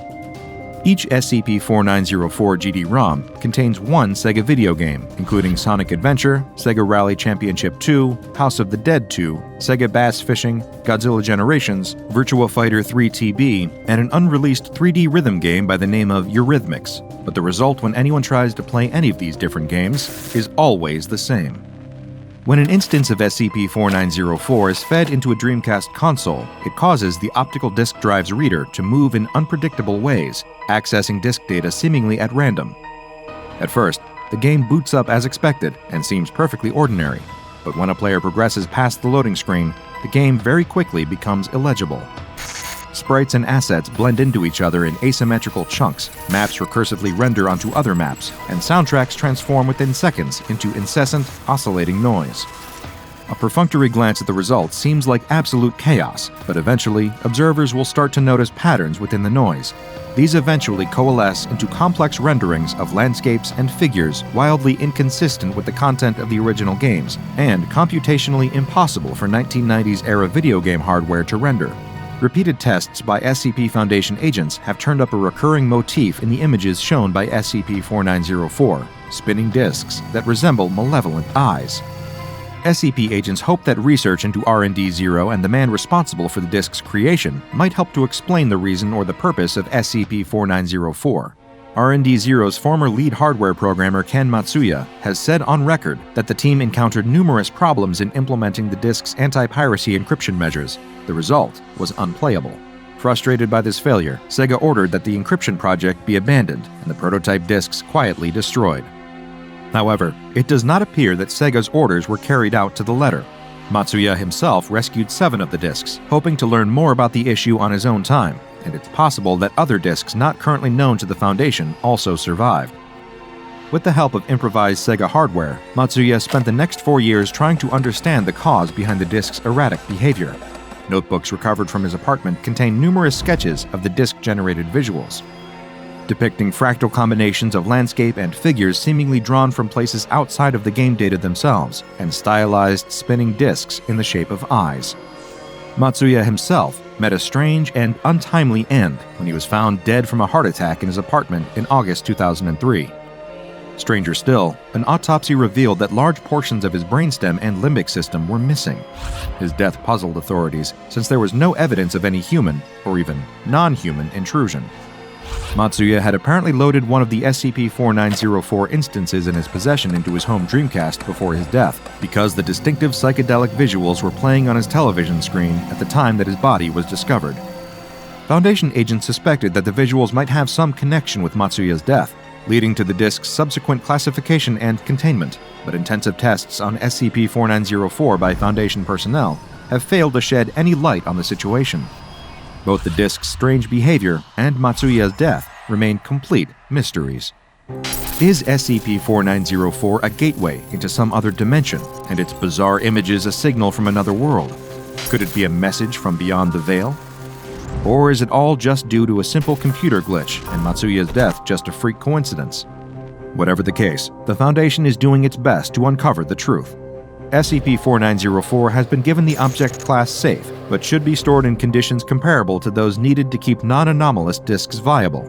All 7 instances of SCP-4904 are kept in a climate-controlled Safe Class storage locker at Site-15. Long-term tests lasting over an hour should only be conducted on reinforced, modified hardware to prevent disk deformation or explosion.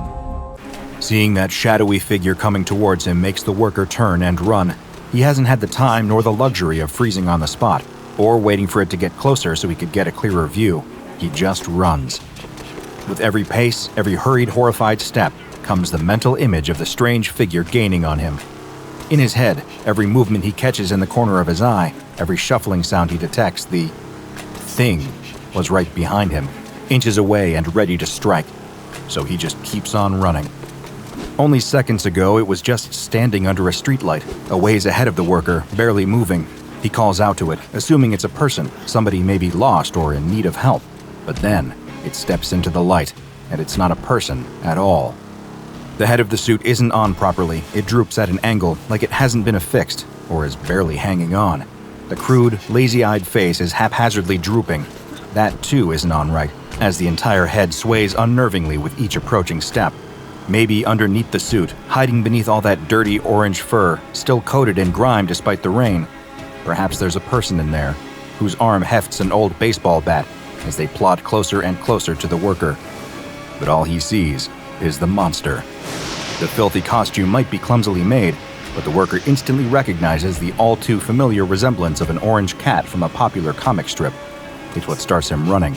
That, and the blunt weapon the monster is holding, as it menacingly makes its way closer. The downpour doesn't let up as the worker turns a corner, met with the sights of 2 bright, blinding white beams of light cutting through the rain. A car, speeding its way down the road. It catches the worker in its headlights, and he starts frantically waving his arms, encased in the sodden fabric of his jacket. "Help! Oh, please! Please help me!" he yells. "Something's coming after me! I think it's trying to kill me!"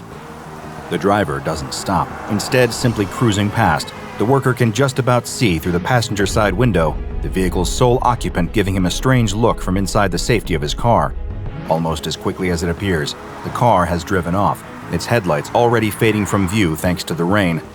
What the worker doesn't realize is that the driver's look of confusion wasn't directed at him, but at the thing following him. The creature gives a low animalistic sound, which causes the worker to spin around. Now he sees it, right up close in all its foul ginger glory.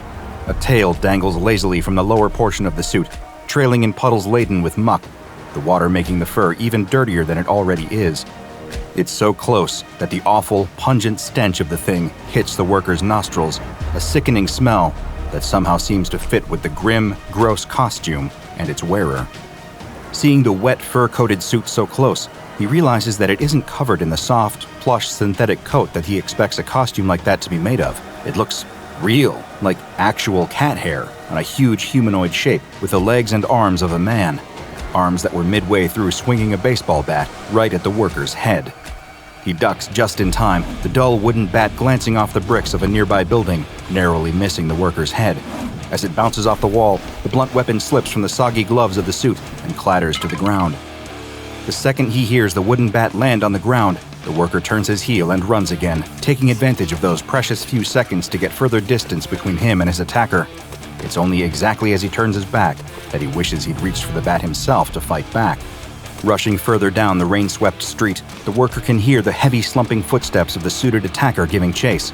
He alternates between looking straight ahead, the raindrops streaming down his face and getting into his eyes, and daring to glance back over his shoulder. Every time he does, he's met again with the horrifying sight of the suit behind him. He wants nothing more than to escape, to get out of this nightmare wherein he is soaked head to toe in rainwater and fear, running for his life from someone dressed as the comic strip cat he sees every day. But as strong as his will to escape is, he can't bear to let the fur-suited pursuer out of his sight for even a second. If he can't see it, then it might be anywhere. At least looking told him that it was still right behind him, bearing down on the worker with its bat now firmly back in hand. The shrill noise of chain links rattling sounds behind him as the attacker in the suit starts striking a nearby fence, making the worker more and more aware that with every strike, it's getting closer. Through the relentless downpour, the worker spots a shape standing on the sidewalk just a few feet ahead. Short, stationary, something he sees every day of his life but never pays any notice to. But tonight, it might just be the thing that saves his life. A trash can. It's full, and that means heavy, and any second now, he'll be close enough to reach it. A plan forms in seconds, erupting like a fire with gasoline thrown on it. If that gasoline was pure, terrified adrenaline of being chased by someone in an orange cat costume. Reaching out, as soon as his fingertips grip the wet metal rim of the can, the worker pulls as hard as possible, his instincts keeping him from stopping running. The trash can clatters behind him as he passes, followed by the heavy thud of the attacker falling to the ground as it trips over the obstacle and lands furry head first in the garbage now strewn over the sidewalk. The worker knows he's only got another short window, another blessing of a precious few seconds to get far enough away from his attacker. He turns, changing course to rush across the street. There's an old warehouse over there. If there are security guards working, they might be able to help. If not, and the place is unguarded, then at least it could be somewhere to hide. A sudden blaring noise pierces the worker's eardrums before he can make it all the way to the opposite sidewalk. It's a horn, coupled with a bright pair of lights appearing as if from nowhere. Then, before he can turn to see it coming, impact. First against the hood of the car, speeding through the rain towards him, unable to stop in enough time.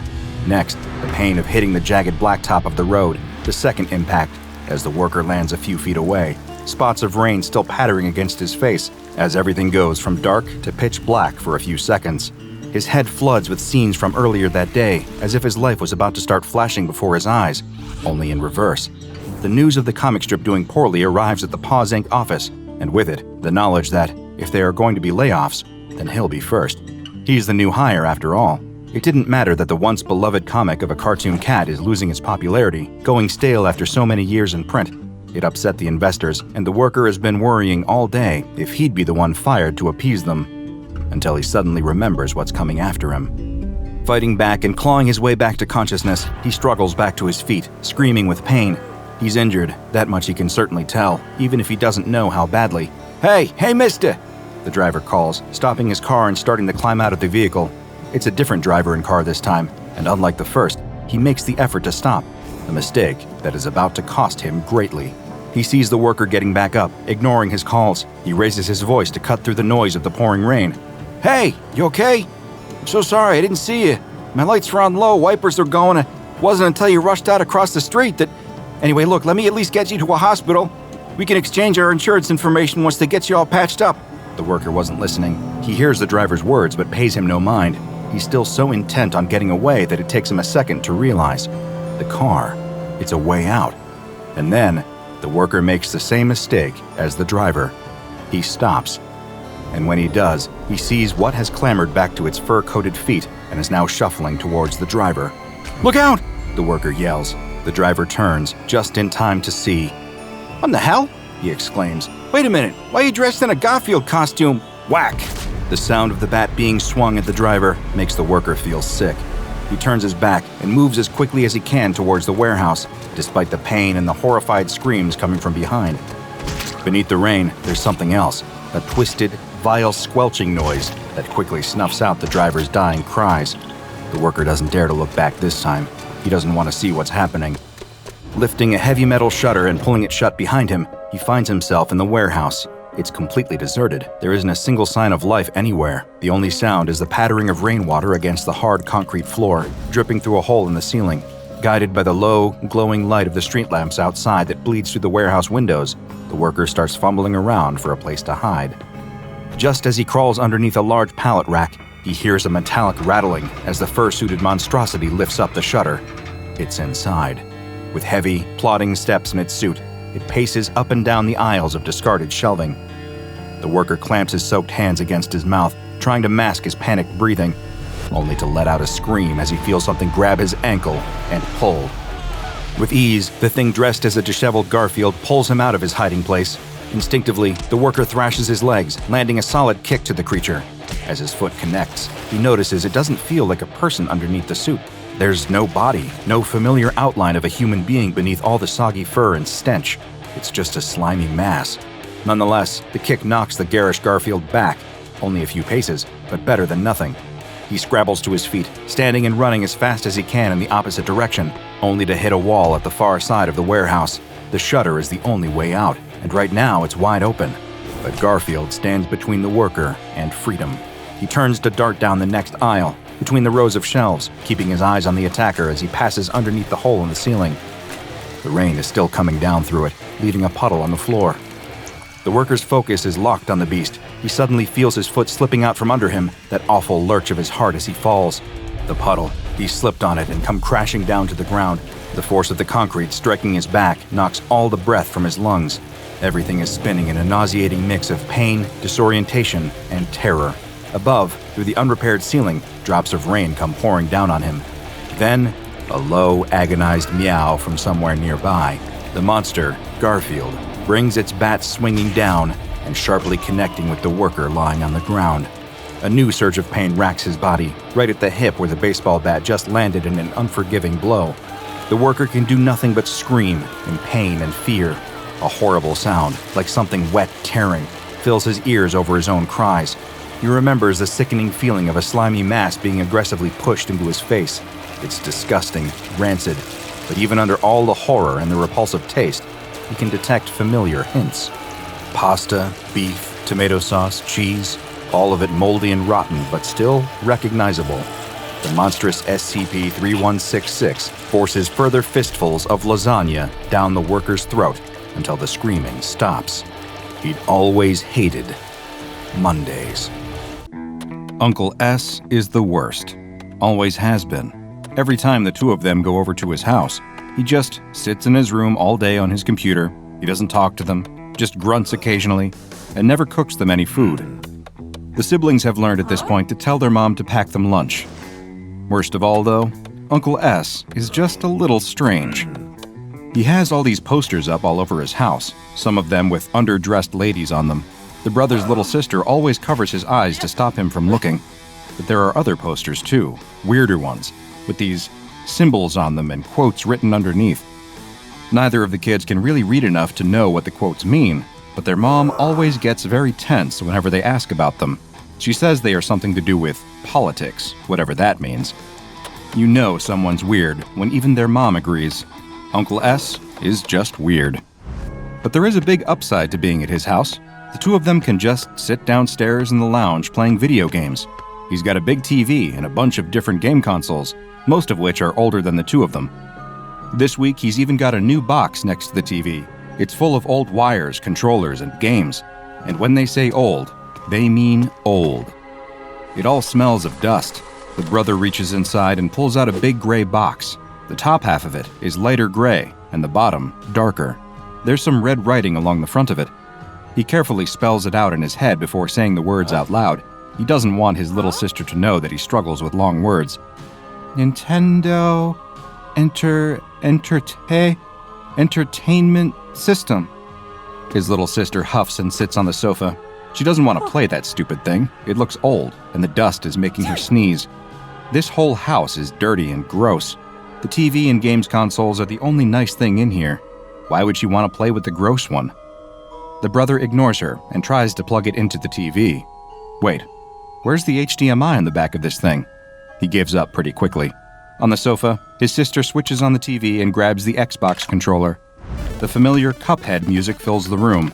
They turn it down quickly. Can't be annoying Uncle S, who's sitting upstairs on his computer. Why does she always want to play Cuphead? It annoys her brother so much. They can't even beat the first level. It's way too hard. She chooses 2-player, and Cuphead and Mugman both appear in the field, sunflower men parachuting down around them. "You're up!" the announcer yells on the screen. His sister starts running along as Cuphead, but bumps into the end of the screen. They need to both play together for this to work, but the brother isn't interested today. He reaches into the Nintendo box and rummages around, finding something that fits perfectly into his hand. Something with a trigger. No way. He pulls the strange toy gun out of the box and holds it in the air triumphantly. It's gray, matching the NES console, with an orange trigger and the word Nintendo written on the side in that same red writing. A cord dangles out of the bottom of it. Immediately, he spins around and points it at his sister and shoots. Nothing happens. No noise, no lights. She just sits there and scowls at him. Fine. He gets up off the floor and grabs the second Xbox controller. They run past the sunflower men and shoot the toadstool, but die at the first purple flower. Great. The boy is sick of this game. He doesn't want to keep playing it every week. He wants to play with the gun. Imagine what games he could play with that. He picks it back up. Cuphead and Mugman respawn, and the music starts over again. Very carefully, he peers down the barrel and takes aim at Cuphead. He squeezes the trigger. Bam! A puff of smoke, and Cuphead turns into a red ghost, pink heart beating. Wait, how did that happen? His sister didn't run into anything.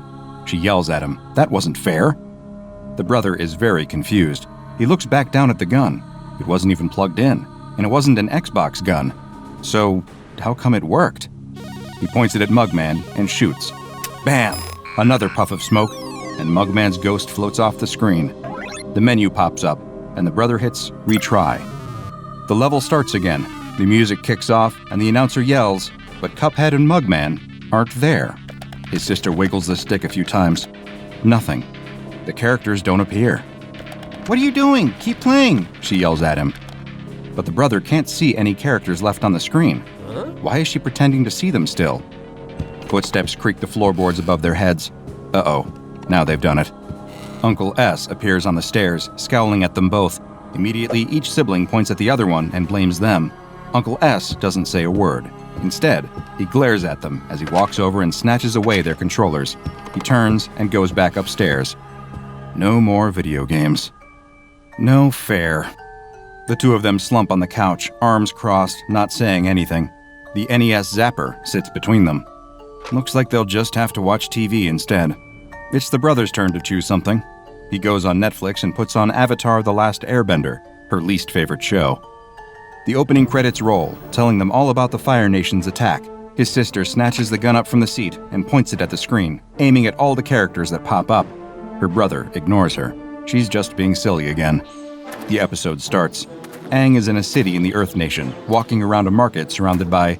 His sister squeals. He looks at the TV, confused. Nothing has really happened. The characters are just standing around at the market talking. But his sister stares at the screen wide-eyed, almost a little scared looking. What's she doing? She points at the screen in amazement and says that Aang is dead. She pointed the gun at him and shot, and now he's dead. Yeah, right. Aang is perfectly fine. He's standing right there talking to Katara. The brother snatches the gun back and fires it at the screen. Bam! A gunshot rings out through the town square, and Aang crumples to the ground. Katara screams and runs over to him. She tries desperately to wake him up, but there's no use. He just lies there dead in the square. No blood, of course. This is a children's show, after all. Katara starts sobbing desperately and looks imploringly at the screen. The brother's mouth hangs open. Seriously? That's how the show ends? He thought there were a bunch of episodes left. How are they supposed to defeat the Fire Nation now? Who'd be the next Avatar? He looks over at his sister. Her mouth is hanging open still as well. Very hesitantly, he raises the barrel again and takes aim at one of the market stalls. He pulls the trigger. Bam! A watermelon explodes into red mush. The characters all jump back and run for cover. Sokka peers out from behind one of the carts, staring straight at them, before ducking away again. This show is weird. I don't want to watch it anymore, the brother says, throwing the gun back down on the sofa and pressing back on Netflix. He's going to pretend like that didn't happen. His sister snatches the remote out of his hand and goes across to HBO Max. She puts on Roadrunner and Wile E. Coyote. That's a safe option. They've seen every episode of that. No surprise endings, no characters dying, and most importantly, they both like it. The episode opens the same as it always does. Roadrunner is out running around the canyon. Wile E. Coyote has a new plan. He's going to paint what looks like a tunnel into the side of the cliff and make Roadrunner run straight into it. Foolproof. But suddenly, his little sister has snatched the gun up off the sofa and is firing it here, there, and everywhere at the screen. But that look of horror is gone. She's laughing. No fair. He can't see what she's enjoying so much. It's just a normal episode. So he snatches the gun back from her and points it at Roadrunner. He squeezes the trigger. Bam! But Roadrunner just sidesteps the bullet and gives his trademark meep meep. He fires again. Bam! Bam! Bam! But every bullet seems to miss Roadrunner entirely, who dashes off into the sunset as out from the bush creeps a very injured Wile E. Coyote, bullet wounds all over his body. He scowls at the brother and trudges off down the road, walking straight into the fake tunnel he painted. After a moment, the brother breaks out in laughter too. This gun is amazing. What should they watch next? Who have they always wanted to shoot? What if they shoot a hole in the dome around Sandy the Squirrel's house? Or killed a shredder? Could Sonic outrun a bullet? Or what about all those silly children's shows his sister watches? Could he finally get those characters to stop singing all the time? He's laughing so loud, in fact, that he doesn't hear the footsteps coming down the stairs. He doesn't realize Uncle S is there until the shadow falls over him. Having fun? The brother tries to explain as best he can, but the gun is already out of his hands. The TV is off, and the remote disappears into Uncle S's pocket. In a grump, the two children sit there bickering quietly until their mom comes to get them an hour later. That evening, Uncle S is doing the same thing he always does. He lies on the couch, feet kicked up, instant ramen in his hands. The news is on, running a lame story about the president visiting some kindergarten in the run-up to the next round of primaries. What a joke. Uncle S lies there seething, thinking to himself, as if that guy cares about any of those kids. If he did, he'd be clamping down much harder on the borders to stop foreigners from coming and ruining their futures. How are these true-blooded Americans going to have any chance in life when their own country is being overrun? He switches over the channel. There's some cartoon playing. He hates cartoons even more. He holds the NES Zapper aloft. He's been carrying it around all afternoon for some reason. Imagine if it was a real gun. Without thinking, he points the zapper at the TV and pulls the trigger. Bam! A gunshot makes him jump out of his skin. Was that outside? He looks back at the TV. The cartoon character is ducking down at the bottom of the frame, a bullet hole in the wall behind him. Oh, thank God. He was just in the show. Not a real gunshot. The character wags a finger at the screen. Careful now, the character says. If you keep doing that, the SCP Foundation is going to come and get you. SCP Foundation? That sounds dumb. This is why he doesn't watch cartoons. Animation is for kids. He flicks back over to the news. The president is still surrounded by children. Imagine if he could just point this gun at the president, right between his smug little eyes, gently squeeze the trigger, and bam! The shot makes him jump so violently that he spills boiling ramen all over his chest. He howls and leaps to his feet, trying to shake all the noodles off. Great, that was his last t-shirt. He's been wearing it for 4 days now, didn't even need to wash it yet. What was that noise anyway? He glances up at the screen, and his jaw drops. The President of the United States is lying dead at the front of the kindergarten classroom. Blood trickles out from under his body. Secret Service agents swarm around him, shielding him from view and yelling at the cameraman to shut that thing off. The news cuts back to a distressed anchor. She's trying to talk, but is so overwhelmed by what she's just witnessed that the words aren't really coming. A breaking news headline crawls across the bottom of the screen. Breaking: the President of the United States assassinated. No way. Uncle S drops the gun and stands there panting. He didn't do that, did he? No. No, of course he didn't. That was a coincidence, all it was, just a coincidence. If it was real, then he would point the gun at the anchor right now, pull the trigger, and... bam! Her head rocks back. Blood sprays the back wall of the newsroom. The feed cuts out, and an ad break starts. It's some stupid infomercial, only the actors in it keep glancing nervously at the camera and slightly hunch behind tables and objects when they get the chance. Uncle S just keeps standing there staring at the screen all the way through the night. 2 weeks later, Uncle S is running out of food. He ran out of ramen a couple of days ago, beans yesterday, and today he's having the last scraps of moldy bread. He hasn't left the house in all that time. He can't anymore. He's the most wanted man in the United States. Every night, the news is the same. His mugshot was plastered on the screen appealing to friends, families, witnesses, anyone to come forward and identify this man. Somehow, nobody has yet. His sister tried to call a handful of times, but he didn't pick up. Before long, he just disconnected his phone line entirely. The silence is better, helps him focus on his work. He's drawn up a list. In fact, he'd started to draw it up before he'd ever discovered the gun. On it are the names of every politician, business owner, media puppet, fake news spreading Illuminati shill he can think of. He just sits there hopping between TV channels, gun at the ready. He's got his laptop down here too, and he just spends most of the day searching through YouTube for different videos of people he's been wanting to kill. He'd be lying if he said there weren't a few annoying YouTubers that had made the list too. You know the ones he's talking about. The world is starting to fall apart out there. With the president gone, along with half of Congress and most major propaganda peddlers, it's all starting to unravel, just like he'd always wanted. The military is being drafted in to suppress riots across the country, but doing little to contain it all. Random shootings keep breaking out, leading to more and more chaos. It will be painful for a while, Uncle S knows that, but in time, they'll learn their lesson. He just wonders how long he'll have. He can't keep getting away with this forever. Something's gonna give soon. It's got to. They have his mugshot, they have his name, and yet, no one is surrounding his house. He knows that because he set up webcams all around the perimeter of the house. He has the live feed open on his laptop. If anyone comes within 20 feet of the property, they're getting a neat little hole in the front of their head and getting the back of it blown into 100 red, pink, and white chunks to give his weeds a bit of iron. In fact, he knows they'll be on their way soon. He knows that because some rat from his blog will have told them. He's been documenting everything on here. Masking his IP address first, Uncle S has been recording and boasting about each and every kill anonymously as green text. At first, he kept it coy, writing in riddles and rhymes about the public figures he was murdering, but now, he is up to such a high tempo that they're just a bullet point list of names. Of course, his posts have all been flooded with trolls acting like he hadn't done anything at all, pretending like the president is still alive along with everyone else. Photoshopping screenshots to make it look like they were getting new photos of these people. Great trolling, they almost had him doubting his own eyes at times, but every night, the news channels didn't lie. Another 232 public figures dead, shot through the head by an unknown gunman. But tonight, they'll be coming for him. The SCP Foundation. They'll be on their way. The characters on the TV have told him all he needs to know about them. He can't hide here forever.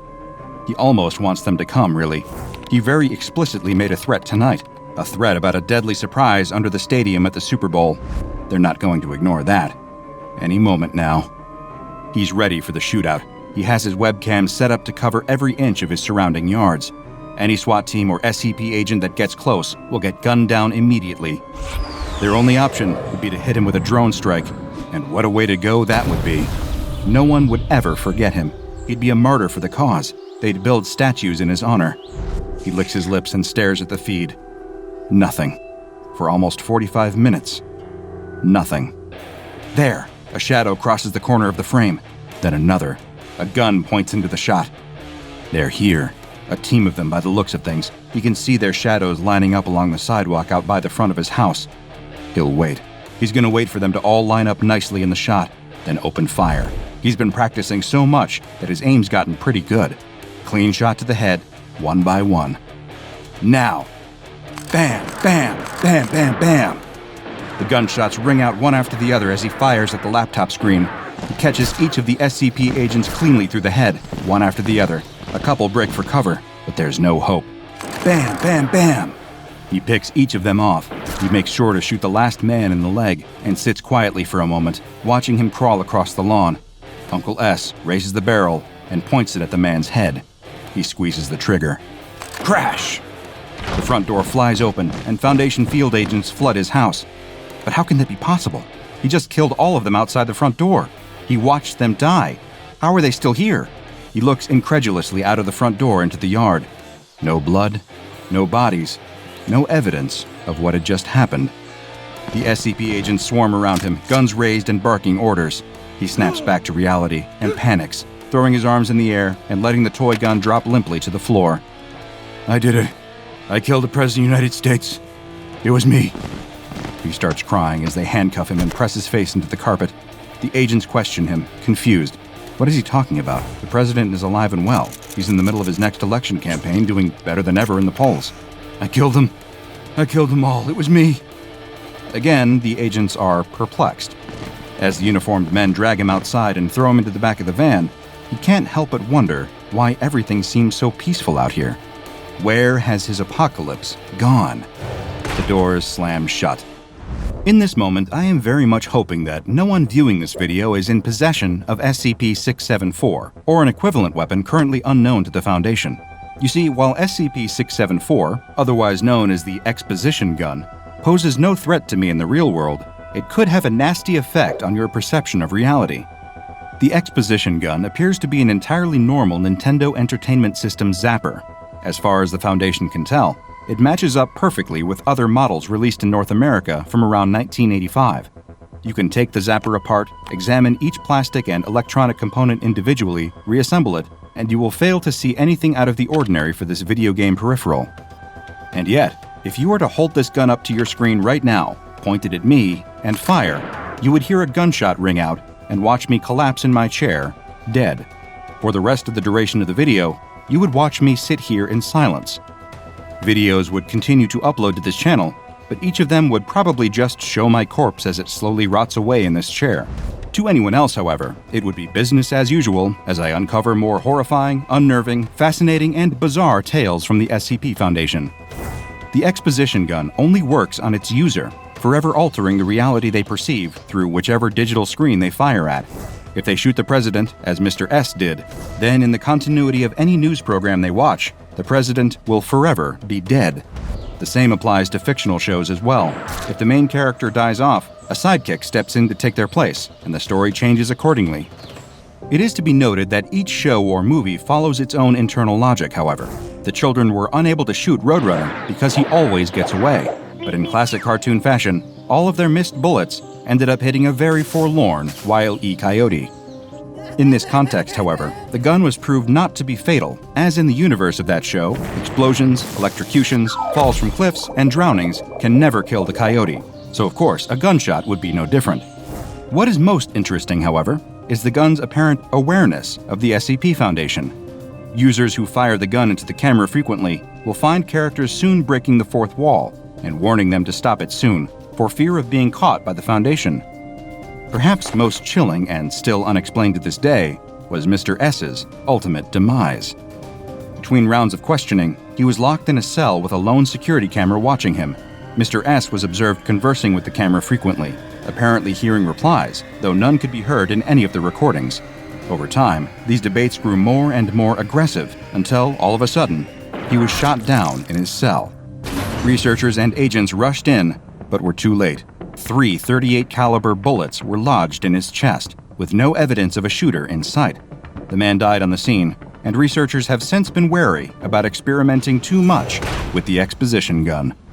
If you want to support this important mission while also getting influence over the anomalies we cover and an exclusive look behind the scenes, check out the DrBob Patreon and become a junior researcher today. Now go and watch another entry from the files of DrBob, like SCP-923, Rogue Satellite, a useful tool, for another unique anomalous weapon. And make sure you subscribe and turn on notifications so you don't miss a single anomaly as we delve further and further into the SCP Foundation's classified archives. And if you want to support this important mission, check out the DrBob Patreon and become a junior researcher today.